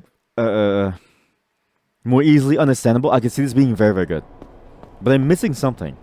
I'm missing an understanding of how to even like deal with the first enemies, or even if you're even supposed to at all. Aspect of the spirit. What? Examine. It is warm in your hand. You feel the ground solid beneath your feet. Okay. Oh, the ground solid beneath my feet. A tunnel.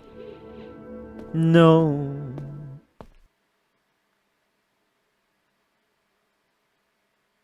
I got scared. I don't know why. The crying noise scared me. I don't know why. That's weird. I need these items.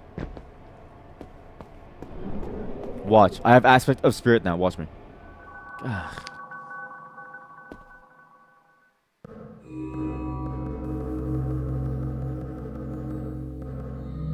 You hear me spamming space to try to like go through the dialogue faster.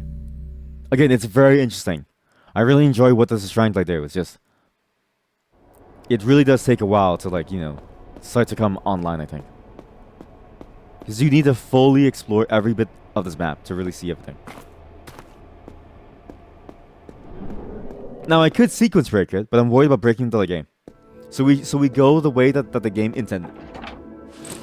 Notes on direction. Pages from a dream diary. The writing starts careful and tidy, but soon grows frantic and frenzied. Ah, hello. I bet you can toss a coin into the river. Apparently it will bring us all good fortune. Try to get everyone I see to do it. Get enough coins in there, maybe everything will start to work out.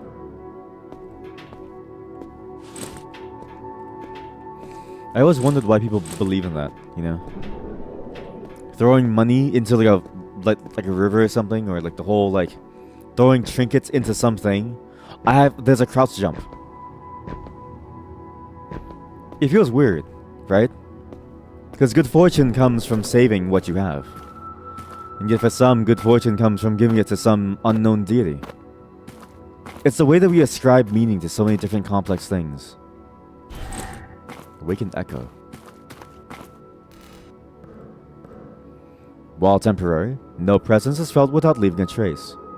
Though it is a mere reflection of the past, or maybe of some use to you. And you've only so many shifting stones too. That's unfortunate.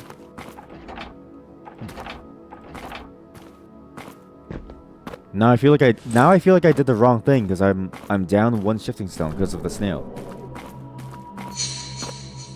The snail boomed me. Wait, what? It's shining. It's shining. My stone is shining. I'm shifting. Oh no! Retail! No, we're stuck in retail hell. Oh god, snails. Oh god, snails. This is my worst nightmare. 1, snails. 2, retail. Chat, did I ever tell you that my wife used to like have pet snails? She was telling me a story of how, you know, somebody borrowed a pet snail. I don't know why they would borrow a pet snail. And they never gave her pet snail back.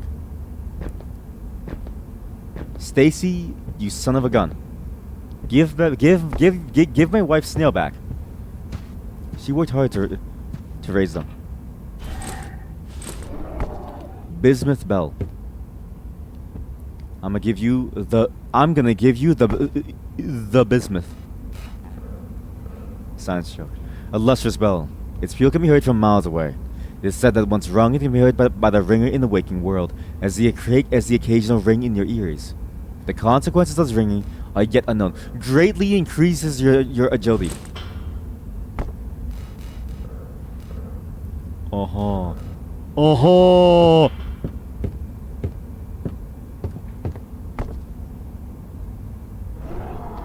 It's like the back rooms.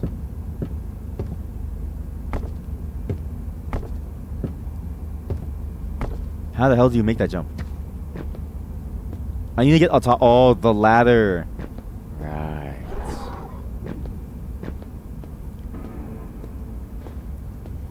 Uh-oh.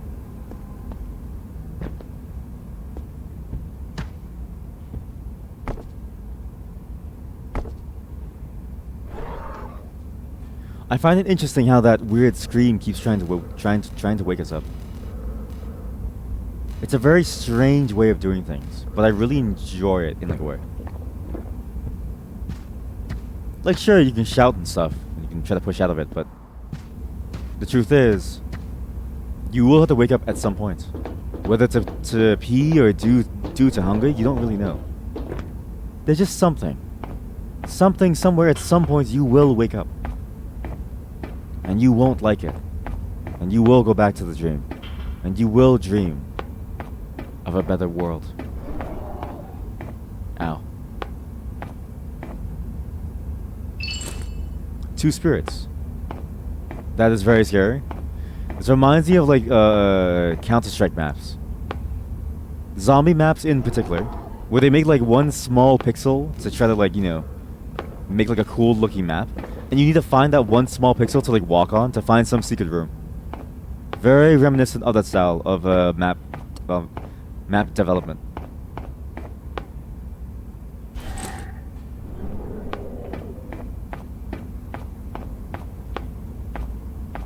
But I really wish I could kill these snails. You know? I imagine the experience that it gives you would greatly increase your power. I just feel so limited, just being stuck slowly walking around, trying to hopefully find something. I'm just a weak little boy. No power at all. How the hell do I get that? Oh, what'd I say? Find a weird pixel ledge to walk around. Find a weird pixel ledge to walk around. Right.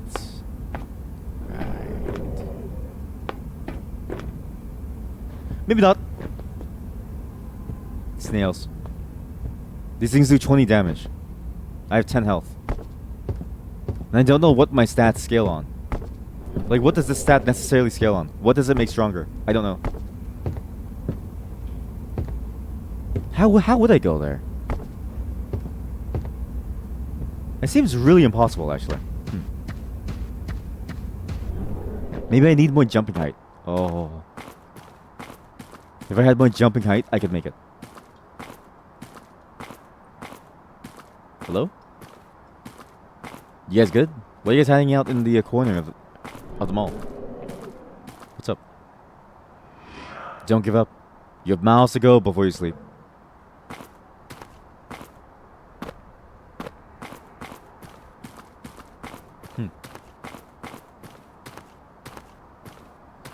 Another locked door, too. This door is sealed. And the icon. The icon is the same as your focus spells. Weird.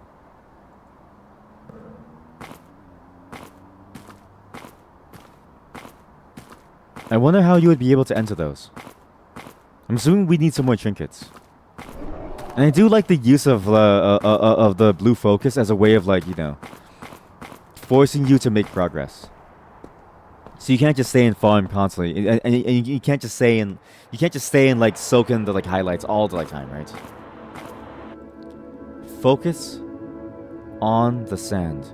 Concentrating on the sand brings you a renewed sense of focus. Tether. You wish to tether here. This location will hang in your memory like a decade. Yeah, sure. Elucidate. Oh,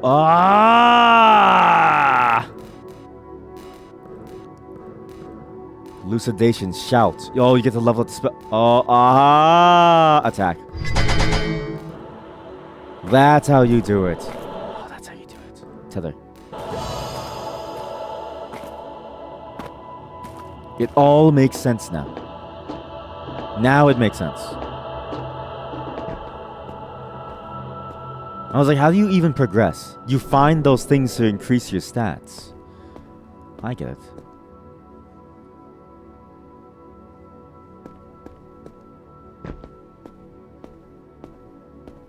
Aha.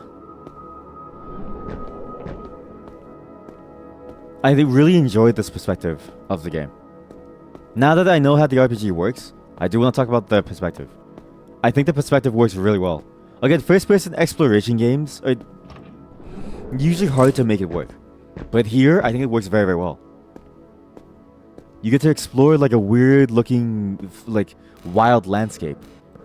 You know, all surrounded by this like noise. It feels like odd. But because you're in there, it feels more immersive in a way. Exchange key. One wonders what purpose a key holds within a dream. Though even in the unknown, there are those who wish to keep secrets. Use. Unlock. Oh. I know what to unlock. I know where the bastard sleeps. Kovacs Abbey. I brought him there. Ah! God damn it.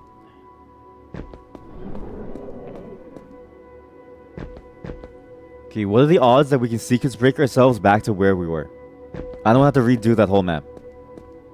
Because it takes a shifting stone to go back. And I wasn't done exploring. Let's try to kill you. Come here. Fight me. You're going to die. Bam. 7, 3. I'm gonna die. 7. He's gonna die. Bam. I'm gonna win. We do one rest. Look. Focus. Eat meat. One more meat, then we kill in the 2. He's dead. He's dead. He's dead. One more. He's dead. You can't miss. It's a limitation of turn-based games. If you don't stat check, you just lose. If you can stat check, you win. It's just a consequence. Just a consequence. So what? Killing it gave me a piece of meat. Okay, and a blue bottle. Alright. So killing things doesn't really matter. You just get like food. I guess it does matter if you like food, but I don't know if that necessarily changes my situation much. Yo.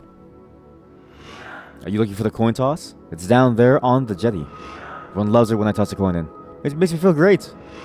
I've been putting every coin I can get my hands on in that river.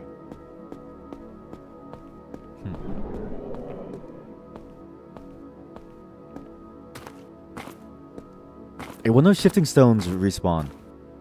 If they do, I'd want to go back to that snail place. Because there was a sealed door there that I could use a key on. Deconsecrator. What? The consecrator? Okay. Oh, wait. Ah! Now I can use my shifting stone here, but I just want to see what's like down this path first.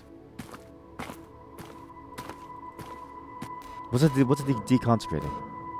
Some suggestions are less enforced than they would initially appear if offered the correct alternative. While not much is known about how the deconsecrator gains its life, the carving is incredibly lifelike, down to the smallest detail. Dispel seal, see that? We're going back. We're gonna dispel a bunch of seals. A consecration. Here we go. Here we go. Here we go. Still can't reach that. Okay, that level up thing. Oh, I see it. Do I see it? I'm talking out of my ass. I don't see it. How'd you get that? Like, you would need to fly. You'd need to be able to like fly up like something. There's no other way, I think. Wait, the chest closed again. Ah!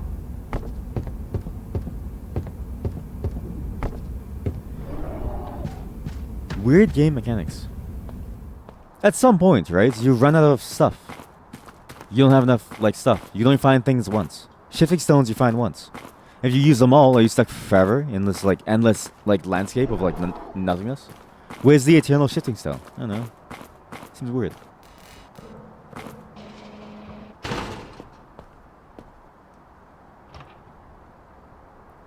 Disfigured idol. Huh?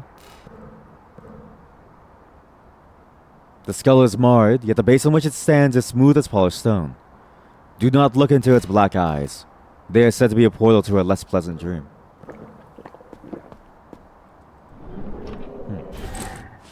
Ah! Faceless charm. Sculpted by hand by a follower of the faceless. Imbue with a trace of power in exchange for a portion of a lifetime's dreams. 3 lines are carved into its back. Expand your capability for focus. Sure. I'm assuming we don't use that thing yet because if we do, we'll be in a bad spot where we don't have the power to take it on. But look at that too. 3 spikes. Small little details that make you go, what is that? Like, that's weird. Why do 3 chests look like 3 spikes? Not that I care. I have a new power now. A new level up. More damage.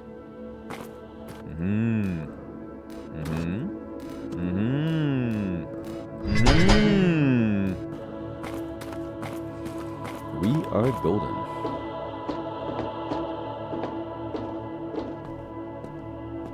Again, really cool concept on the dungeon crawler formula.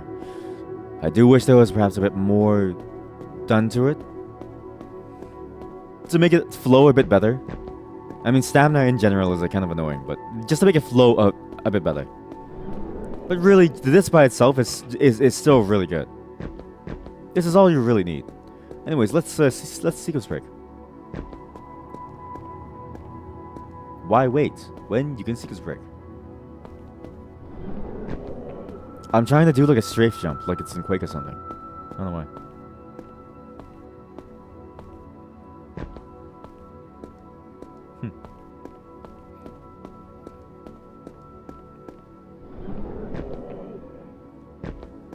I do wonder what the intention of this was. Like, what was the way that you were supposed to navigate this like map, right? What is the intended way to navigate all of this? And why does this feel so wrong yet so right? That's the other thing that I think I enjoy about the dream concept a lot. Is you can do something out of bounds and it feels almost like natural. Like it feels like, okay, this is like an expected state of the world that you're playing in. Feels good. There we go. Can I level up? Yes, I can. Tether. Elucidate, sorry. I still want to wait for like a weapon to... What?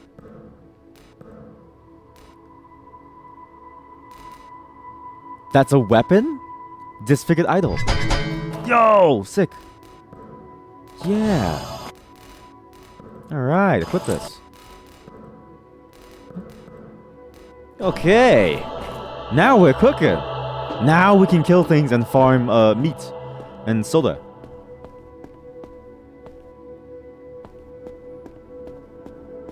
Did you know, chat? The average human drops long pig and soda. Try it now. Walk up to someone. Just go for a quick one. Just go pop. Grab the soda and just take it. It's all yours. All yours.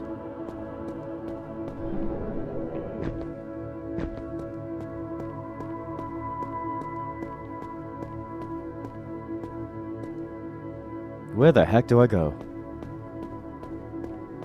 Yo. Yeah, I've been throwing a lot of coins in the river lately. More than I used to.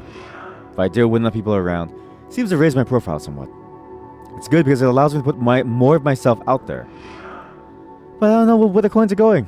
So many people throwing them in, they must be going somewhere, right? Who ends up with the coins? No joke. Coins in a fountain.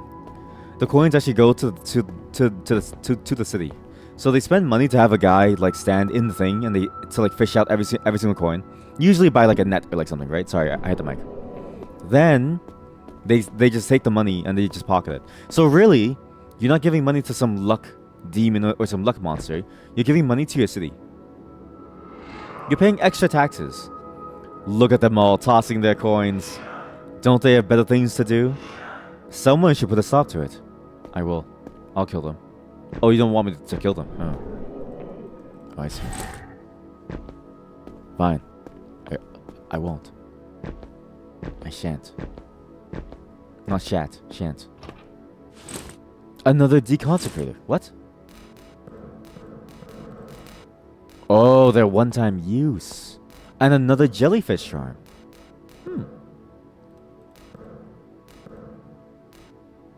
What was the bismuth bell again? Greatly raises agility. Yeah, we need that. The jellyfish charm, I think, just increases what? Less focus for having to do things. Hey, swimming. Swimming? What? Oh, stamina. No. If you drown, you need to redo this entire segment. I'm sure of it. Very certain of it. Very certain of it. Very certain of it. I see the item. I can collect the coins.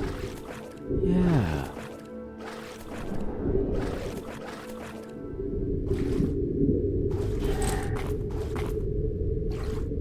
Wait, I've infinite stamina now. Oh.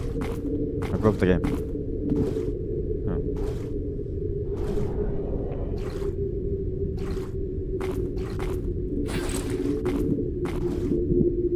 So we have water levels are like a very common aspect in the games. They usually don't do well, right? Water levels are very hard to make work.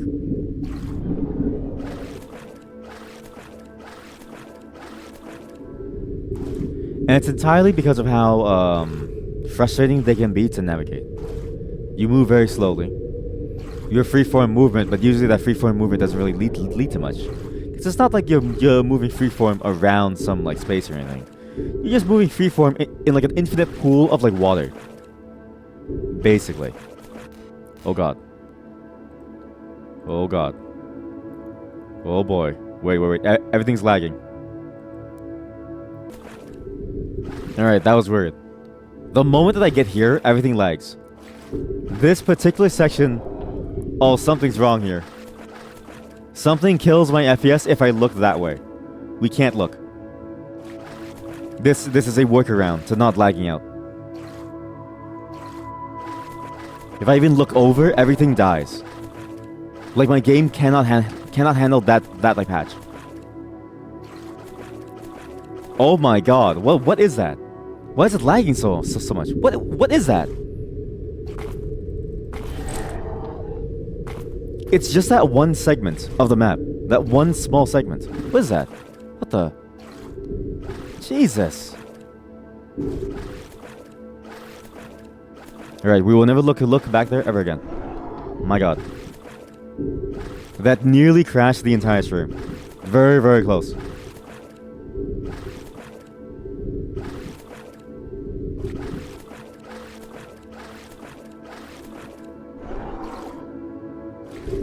To be fair, water effects are usually very hard to like do.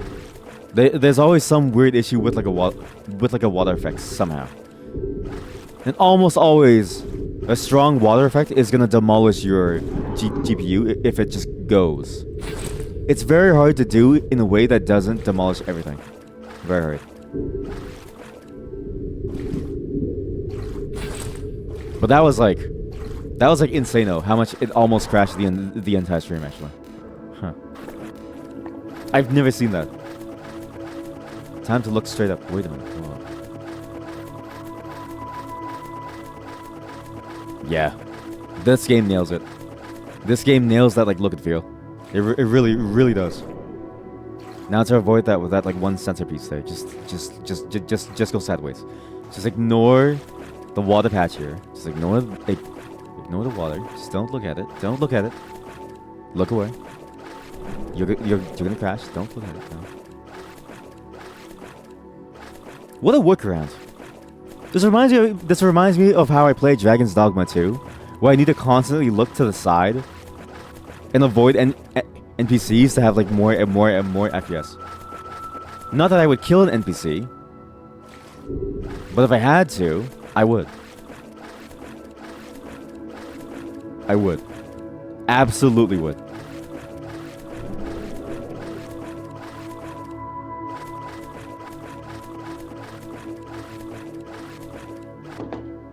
Hey. You here for the coin toss? Oh, you don't have any. Well, I was waiting for the right time to do it myself, but okay. You can have one of my coins. I've left it over there on the side.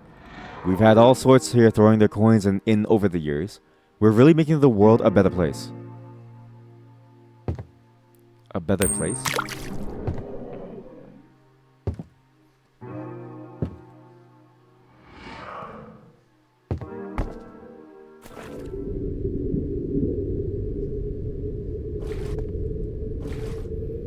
Oh, that's a coin texture.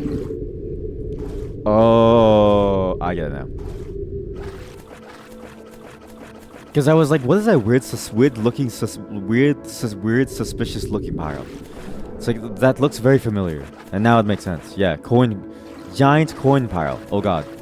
Water lagging. There's a piece of laggy water here too. What is this?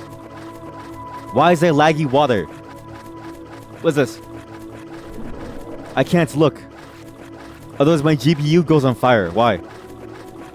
What's that?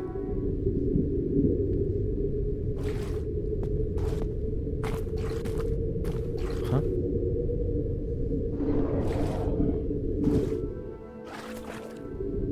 This is bad for my GPU. This is really bad for my GPU. Something about it is dying when I look at this water. I don't know why. Huh?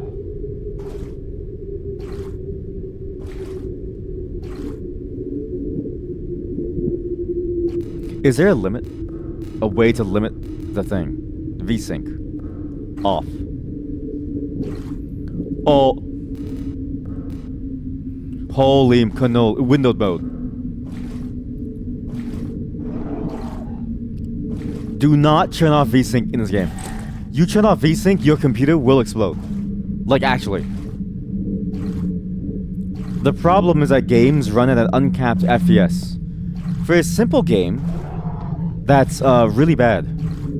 The reason why it's so bad is because infinite FPS doesn't mean that your game runs any better. It just means that your game is consuming free processing power that could have been used for something else.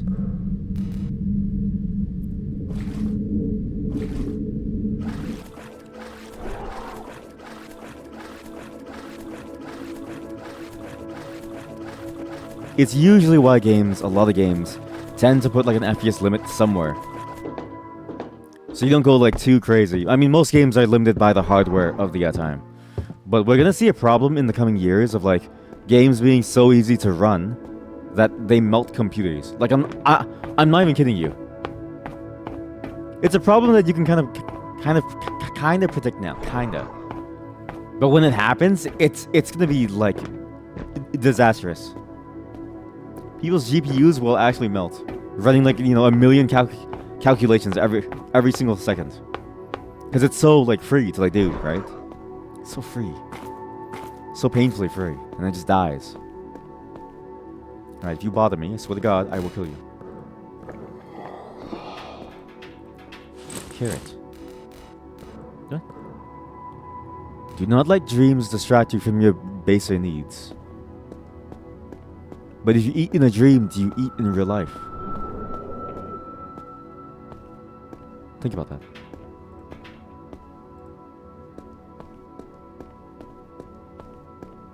Eh? Where's this? Ah.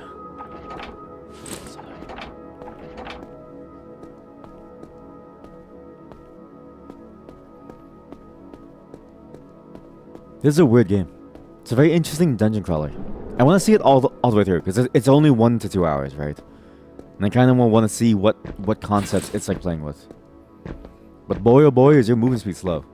You really gotta, slowly walk through everything. Oh, BRB. My wife is calling. Okay, I'm back. If the run speed was higher in this game, I think it would actually help a lot. The problem is that the enemies chase you, right? But enemies chasing you faster might be more interesting too, in like a very visceral sense. Either way, some way of being able to move faster would be nice. I mean, this is just a complaint that most games share. Very nice sprawling landscapes and there's a lot to see, but it's things that you want to stop to see, not necessarily that you have to, right? And if you don't want to, players will just skip it anyways. Imagine you could just run as fast as you want, but the way that handles it is that if something spots you, and the meter goes up higher, then you have to slowly sneak away. That'd be much more palatable, I think. But again, this is coming from a dopamine deprived, damaged brain person, right? Like, I'm not streaming because I have patience. I'm not streaming because I make good decisions. I'm streaming because I'm addicted to playing games, right?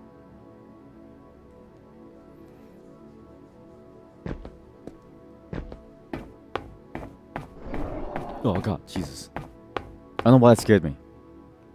I see your secret. Good morning. You must be new here. Have you encountered the eyes of the faceless yet? If you go west from the city, through a tunnel under some trees, you'll find them. Be wary. You won't be able to affect them in your current state. Here, read these pages from my dream diary. I copied them down from someone else's. Study them. It might help you with the eyes. Consider passing the pages on when you're finished with them. Knowledge is to be shared with you to understand this strange world. Rumination pages. The words swim in your vision. Something about it all seems familiar in a way, though it does not bring you comfort, use. As you read the pages, you feel a greater sense of understanding. You learn the forced rumination. Seems you need to elucidate your knowledge first before it will crystallize. Don't I have another set of books? Notes on direction. Get it together, Ruya. Don't lose it. You're writing yourself this note to help you explore. But keep going in loops and forgetting where you've been. Read this. Read this and don't lose it. You've been writing down the directions you took. You walk through the square, skating the edge carefully until you observe the ventricle linking it to the deeper chambers. Don't be confused.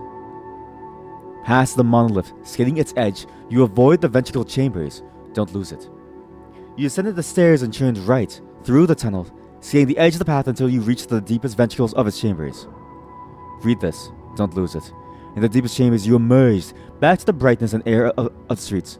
The air and brightness of the streets, you crouched down to run away and lost it. Reading it, you were confused. Skating the edge, you ascended the stairs to scream, only to turn onto the square and observe yourself screaming. Get it together, Ruya. Don't lose it.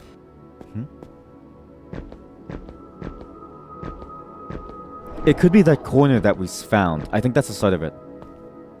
That whole pathway. But also these are stairs here, so you know. Pink dust. Glitter? Remnants of the faded passion. Its ashes may bolster your own goals. Greatly restores your determination. Yeah, that's fine. It's whatever. Wow, your sensitivity is very, very low. Pink chunk. Shifting stone. So before we go up, number of things. Go in the boat, grab my thing. Then go on the edge. We need to go edge. It's time for us to edge. Feast pages, gold bell. Raises your agility. Yes. Forget this.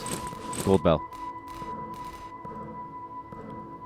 The pages are darkened, even in what sunlight exists in this world.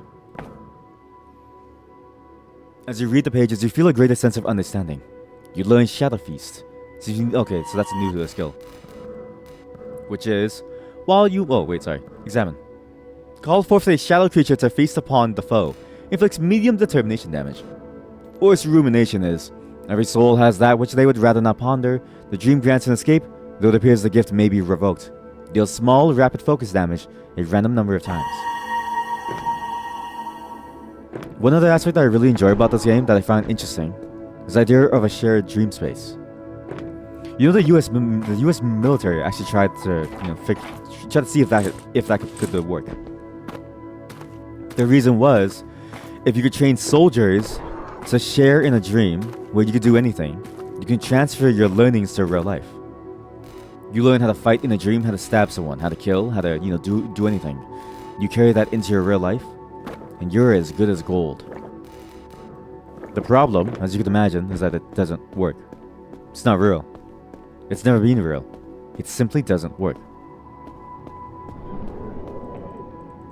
But it was enough for them to want to try to make it a reality. This idea of a fake dream shared world where everyone is in there together, learning from the same experiences. It doesn't work. Imbued Hourglass, Early Bird's Talisman.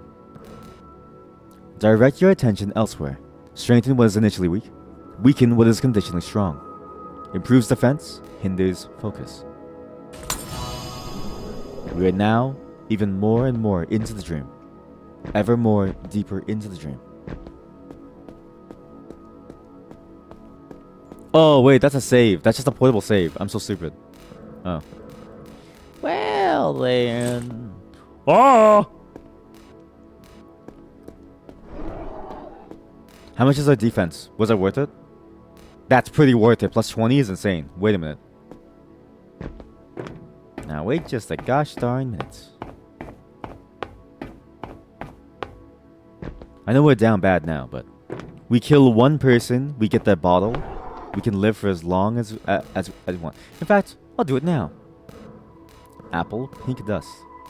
Oh shit, we have to do it now. Oh, we have to do it now.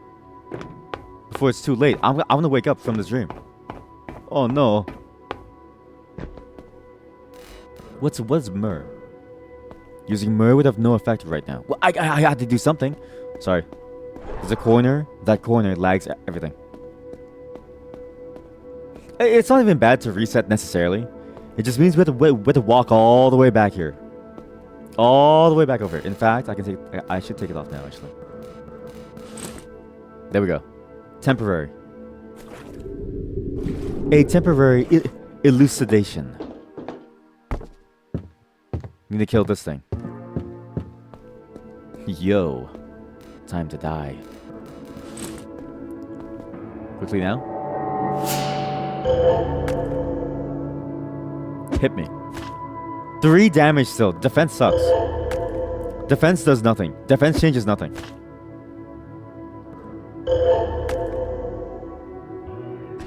Okay, defense changes nothing. Don't even bother. Yes. Oh, that's how you get shifting stones. I see. Okay. So there's a way for you to kind of farm things. Not that you really want to, but there's a way to. Not that you ever have to, too, actually. I guess it's just a way of making the game easier for you if you want to try and keep your progress going without having to go back. Something there lags my game. What is that?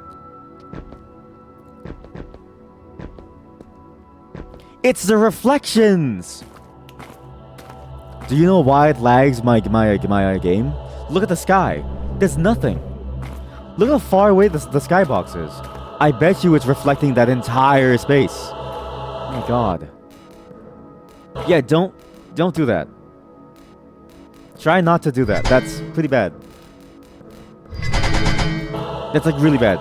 Set a limit for your... Just don't do...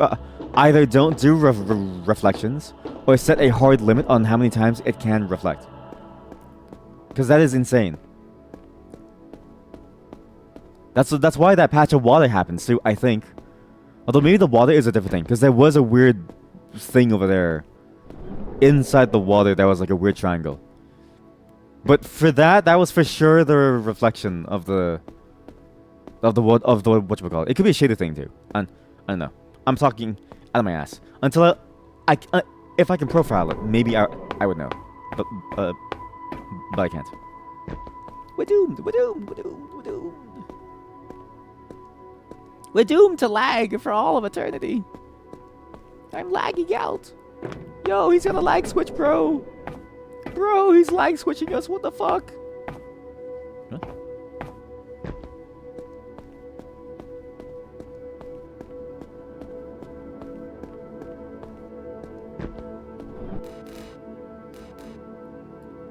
Son of a gun.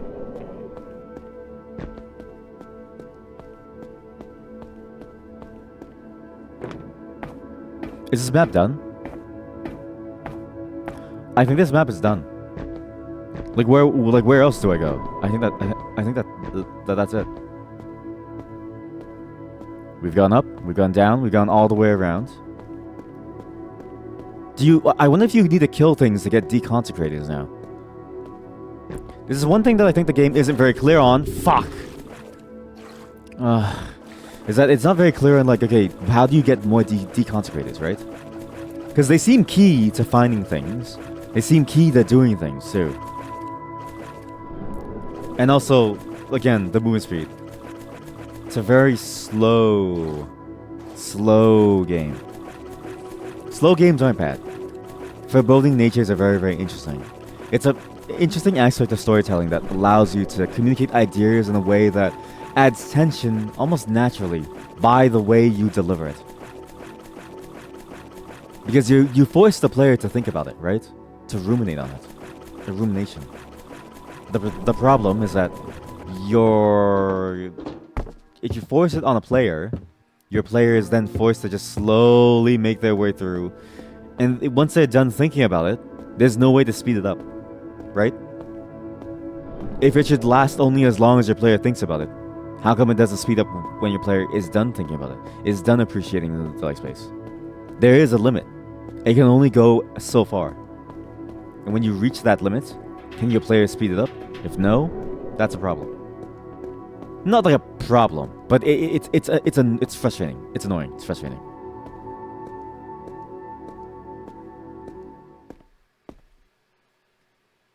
I just want more speed. I want a Sonic RPG where you can play as Sonic, you zoom through the city, and nothing can stop you, right? And he goes, yeah! Yeah. Yeah. Yeah.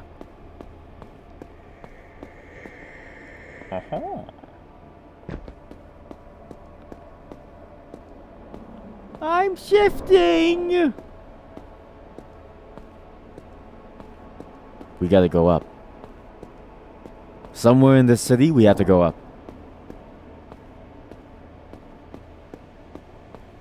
Was there anything inside here, actually? Besides them? Maybe not. Huh? There's something up there. That's for sure. Right? Hey, buddy, move aside, alright? Make some room. It's you and I in this place. Come on. Alright, we go inside the mall. Oh, that tunnel. There we go. There's another place where you can get it. We are gonna need to get every single deconsecrated too, eventually. Because they seem very important to what's going on in this game. I need to kill you. My bad, bro. Come here. That's a very funny angle. Yo! Give me your goddamn meat. Drop it. Give me a soda. I feel like a bully. I walked up to somebody, punched them, stole their soda and their lunch money, and left. Nice soda. A delicious soda. What's that? Statue fragment. What does that do again? Recall the tether. Right. Takes us back to the save point.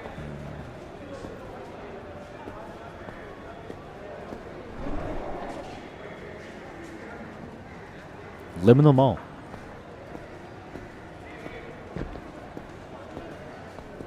Yo. Need your soda. Hand me soda.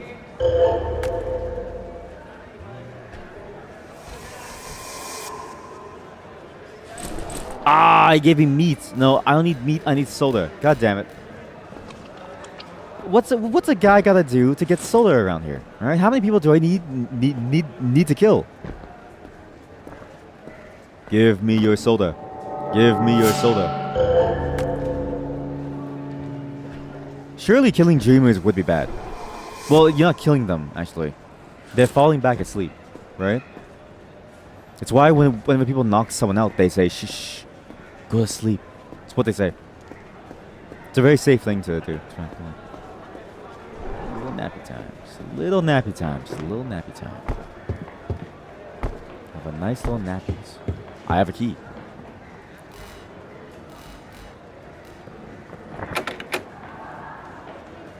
Oh, that's the underground key. I have the exchange key. Right.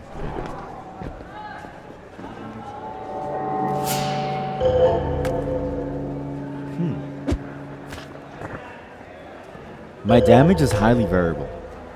Very variable. Apple. Eat apple. What does that do? Slightly replenishes stamina. I don't need that. What? You can't hotbar these, so what's the point? What? Oh, I guess if you're running away and you really need to run, you would pop it. Earth apple. What's that? Your human form fades to the periphery. Keep the peas and it may stay here. Oh! Soda. I need some more soda. Badly. The problem is trying to find soda is impossible. Yeah.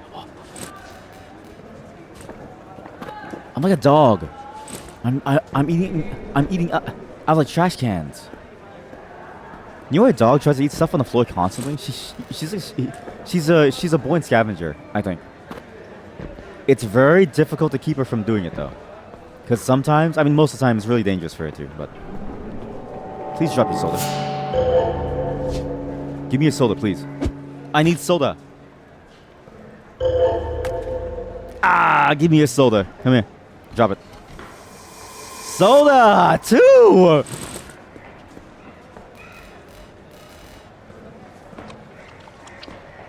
Imagine being in like a post-apocalyptic society. You see somebody punch someone. You like see them like, you know, demolish them. You're like, oh my god, why did they do that? And then you see them drop their bag of loot, right? And you're like, okay, they're gonna take everything, right?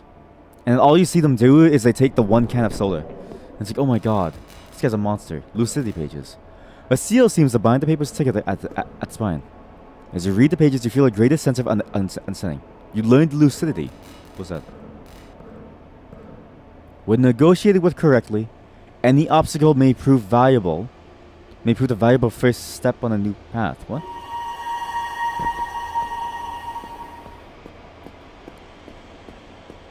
What if that's like a deconsecrator but free? It just costs a lot of focus. Like a lot of focus. That might be it actually. What's that?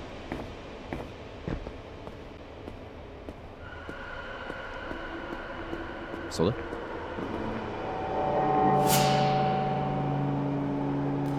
Give me your soda. Give me your soda.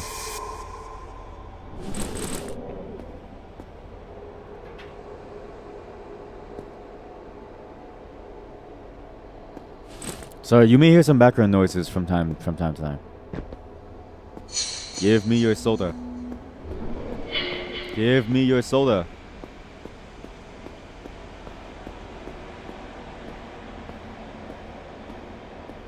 I think this map suffers from that problem. Too much space, not enough interesting bits. Yeah, I mean the space is cool, but it's really empty. Really empty. Aside from like the handful of enemies, it's really empty. I mean, again, it's a game jam game. What do you expect?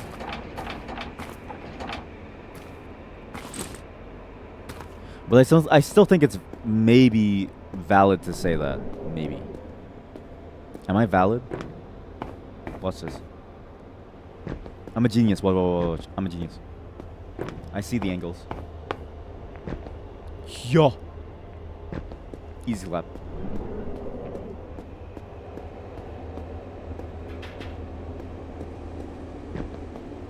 Do you think the game creator knew that people would try to like do this? Oh. I think they knew.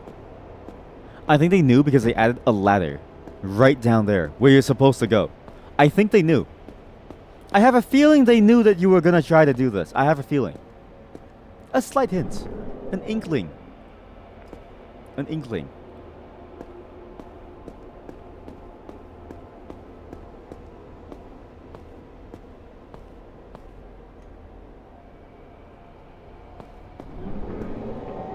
What's this guy? Brutalized dreamer. No. I need to kill him. One shot. Yeah. Gimme. Oh. XP.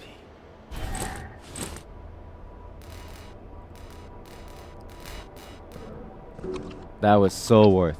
So worth.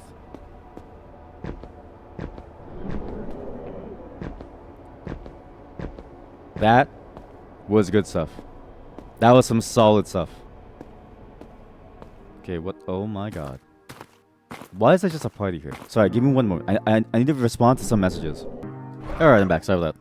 Had to respond to some messages. It's that time of day. Worked really hard on this today. I think it's not bad for a day's work. I'm glad you all like it. I've been practicing for so long. Here, have this. I'm giving them to people who come by. Blue can. Thank you. Oh my god, I almost died. Oh my god. I need to kill someone. I need to kill someone. Any of you willing to die for me or no? Expand your capability for focus. Oh shit. Anyone willing to die for me? Oh no. Oh god. Oh, I shouldn't have. Wait, maybe it might be doable. What is this? Wait, this is an art exhibit. Oh, they're shaping their mind's eye. I don't think I can see a single blemish on the thing. I'm really excited to see what's coming next. Wow, it's so smooth. It's exactly how I imagined it. On to the next one, I suppose. Thanks for coming to look at mine. It's all meaningless, but it means something to me. I think that matters. You have been giving one-time answers for it. Listen, it's. Of course, I'll come look. It doesn't matter if he's been doing it a lot or a little, right? It's about what they feel about it. That actually reminds me of that one episode of The Office. You know what I mean? She goes to the art exhibit, no one shows up except for Michael Scott. And you're like, wow, Michael Scott is actually kind of a cool guy. Kind of a cool guy. He's not really, but he's kind of a cool guy. Kind of. We need to kill someone. I kind of hate the slow ticking down of the focus now, actually. Now I find it more annoying than enjoyable. Because now it's like you get booted out and you have to run all the way back with a slow-ass movement speed. I actually hate it now. If the movement speed wasn't so slow, I think I'd be fine with it, right? But it's because it's so slow that it's like painful. Really, really painful. There we go. Give me the bottle. Please, despawn, please. Oh. Greatly aids your focus when consumed. Distraction blurs. All that exists is the dream. Yes. Yes. Uh-oh. Yes.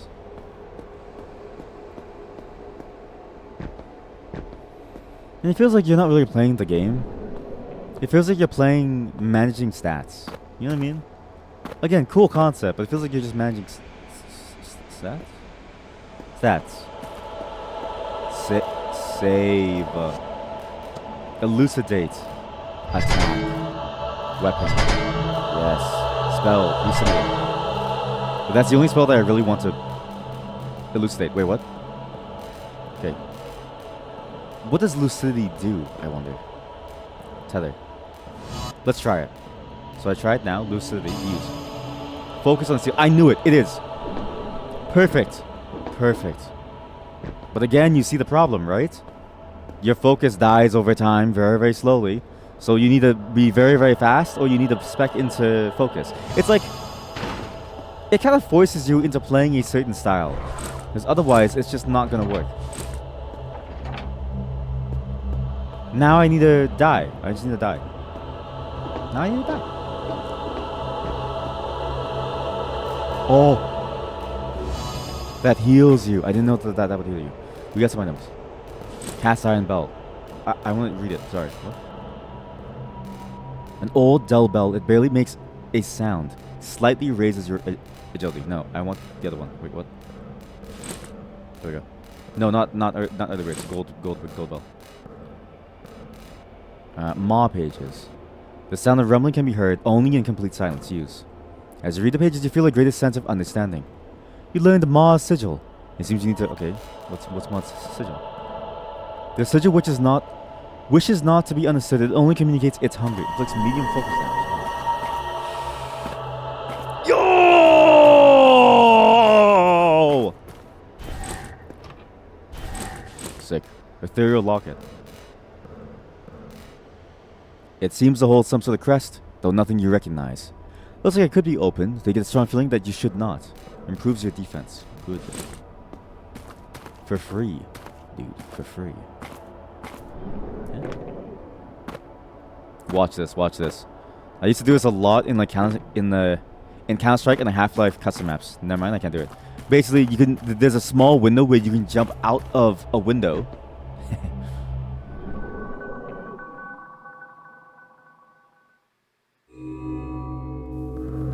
Where you jump out the window and you can jump from it as if it's a platform, so you can reach like higher. Use a lot for platforming maps, like I don't know what's like a platforming map. Not like surfing, maybe like surfing, kind of like surfing. Not really like surfing, but very similar. Wait, can I just jack that item? But yeah. The focus, the way the focus drains, it would have been cool if it was more of a roguelike setting. The way it is now is just tedium. Very tedious. To die and come back and die again. It just adds more layers that you have to like worry about to be able to play the like game. Which is like, you know, it's not really fun to like have to constantly die and come back to like the same place over and over and over and like over again. Doesn't really work out. Cast it fast. Use.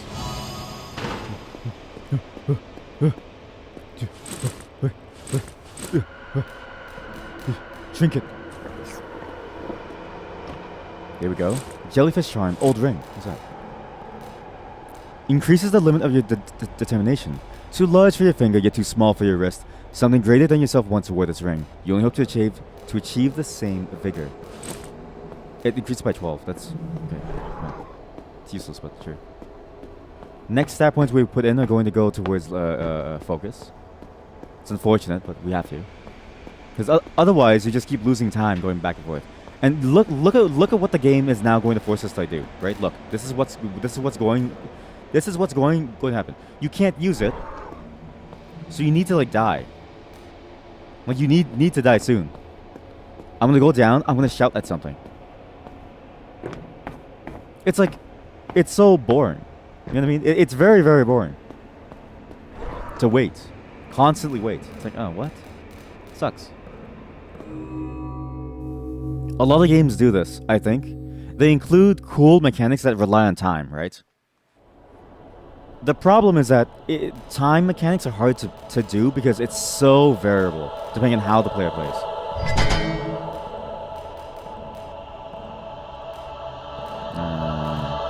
I don't really need anything else to get.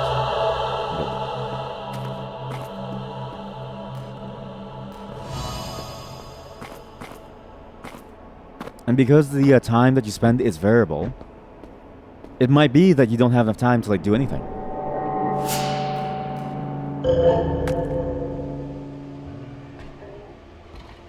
Like if you don't know the right pathway, for instance, right? Then you're just constantly trying to run back and like manage your saves almost to get like the best possible save location in order to get to a secret door ASAP. And if there's no save, then you have to game the game in like different ways. Like it feels bad. It's a cool concept. It just fails in execution in this game, where it uses the same stat for everything. If it used a different stat for everything, right? I think it would have been fine. The fact that it shares the same stat line, I think, is the main issue actually. Thinking about it more. Absurdist spell. What? Huh? Happiness is neither a goal nor a prize to be won. Focus your attention on that which matters, life continues on either way. Using Absurd Spell has no effect right now. Huh? Awakened Echo. Okay. Cool. Now we try to go over there. Somehow. How would we climb that? The rocks. You climb the rocks. I'm gonna kill you and hope you drop soda. Please drop soda. For a 1 to 2 hour experience, this is going on for quite a while. But I really enjoy this.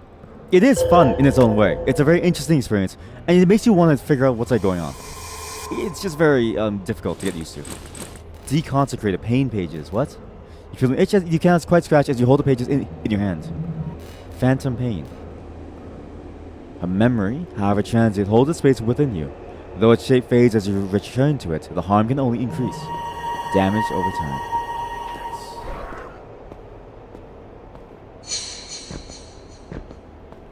How the hell do I climb this? Oh, shifting stone. Hey. Is it worth it to use, or should I go back to a save zone? And see?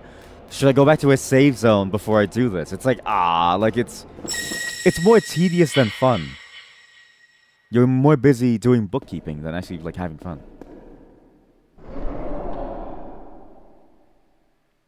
Fuck.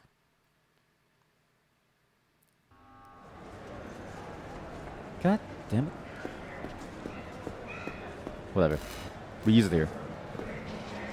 Pop it. Faceless Fetish. Greatly expands your capability for focus. Equip. Hey. Bismuth Bell is a good one. Old Ring is the other good one. That's insane. Now all my complaints are gone. And all it took was to find best in slot items. See, all it takes for you to get rid of the game's problems, on RPG games' problems, is you find best in slot items because RPGs are inherently stat checked. RPG games are inherently about being stat checked. Fascinating. That's why I struggle to make our Star Power RPG too. It's such a hard concept to make work. Very, very, very difficult to do.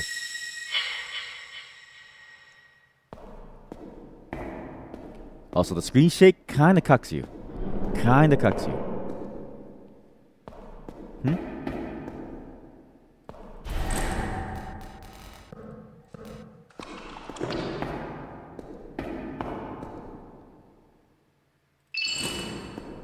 I wonder what the under level is. There's a level beneath us, and I wonder if it's easy for us to get there.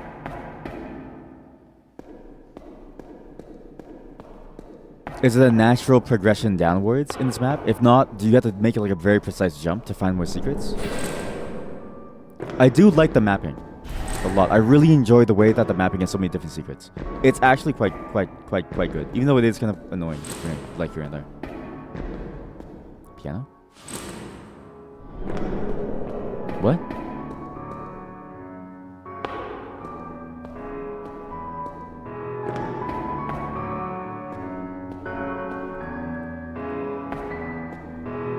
Huh?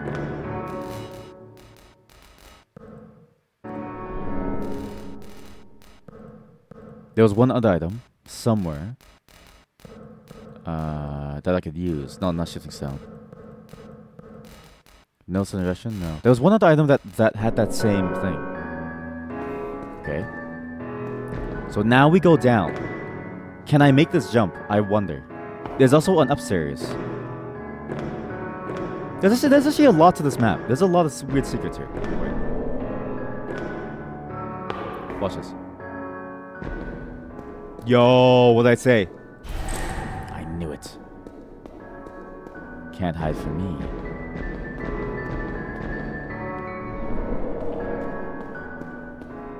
And yet still you're still being damaged by some weird focus monster.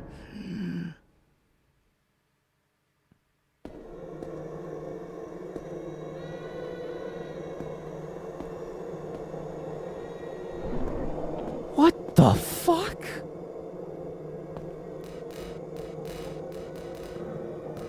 Let's just save her.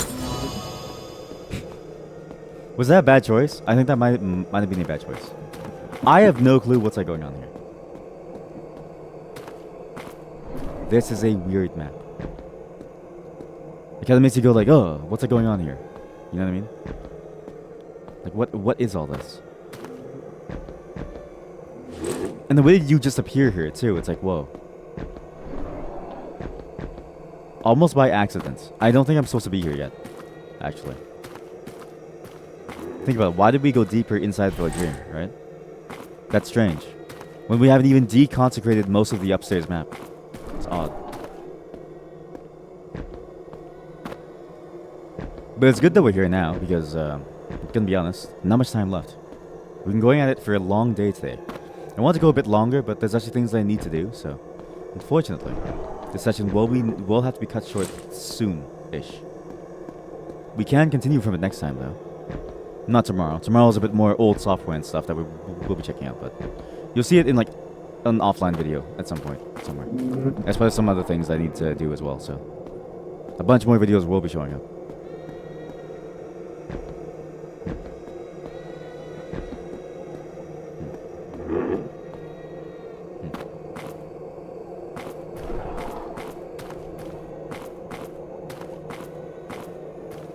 But this is when the game gets interesting. The most interesting, right? The gameplay itself is nothing really exciting to talk about.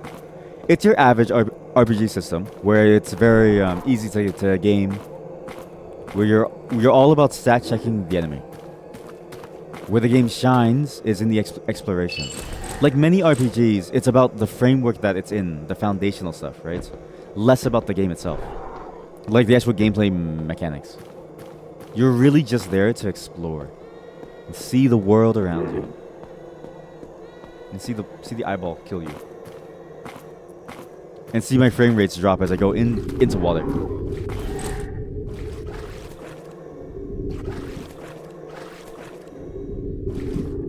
I also love how the easiest way to find things is to go above, because they're rendering for items.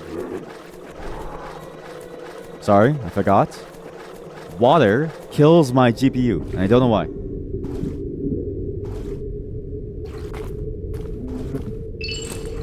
Something about this water kills my GPU. Why? What is it? What the?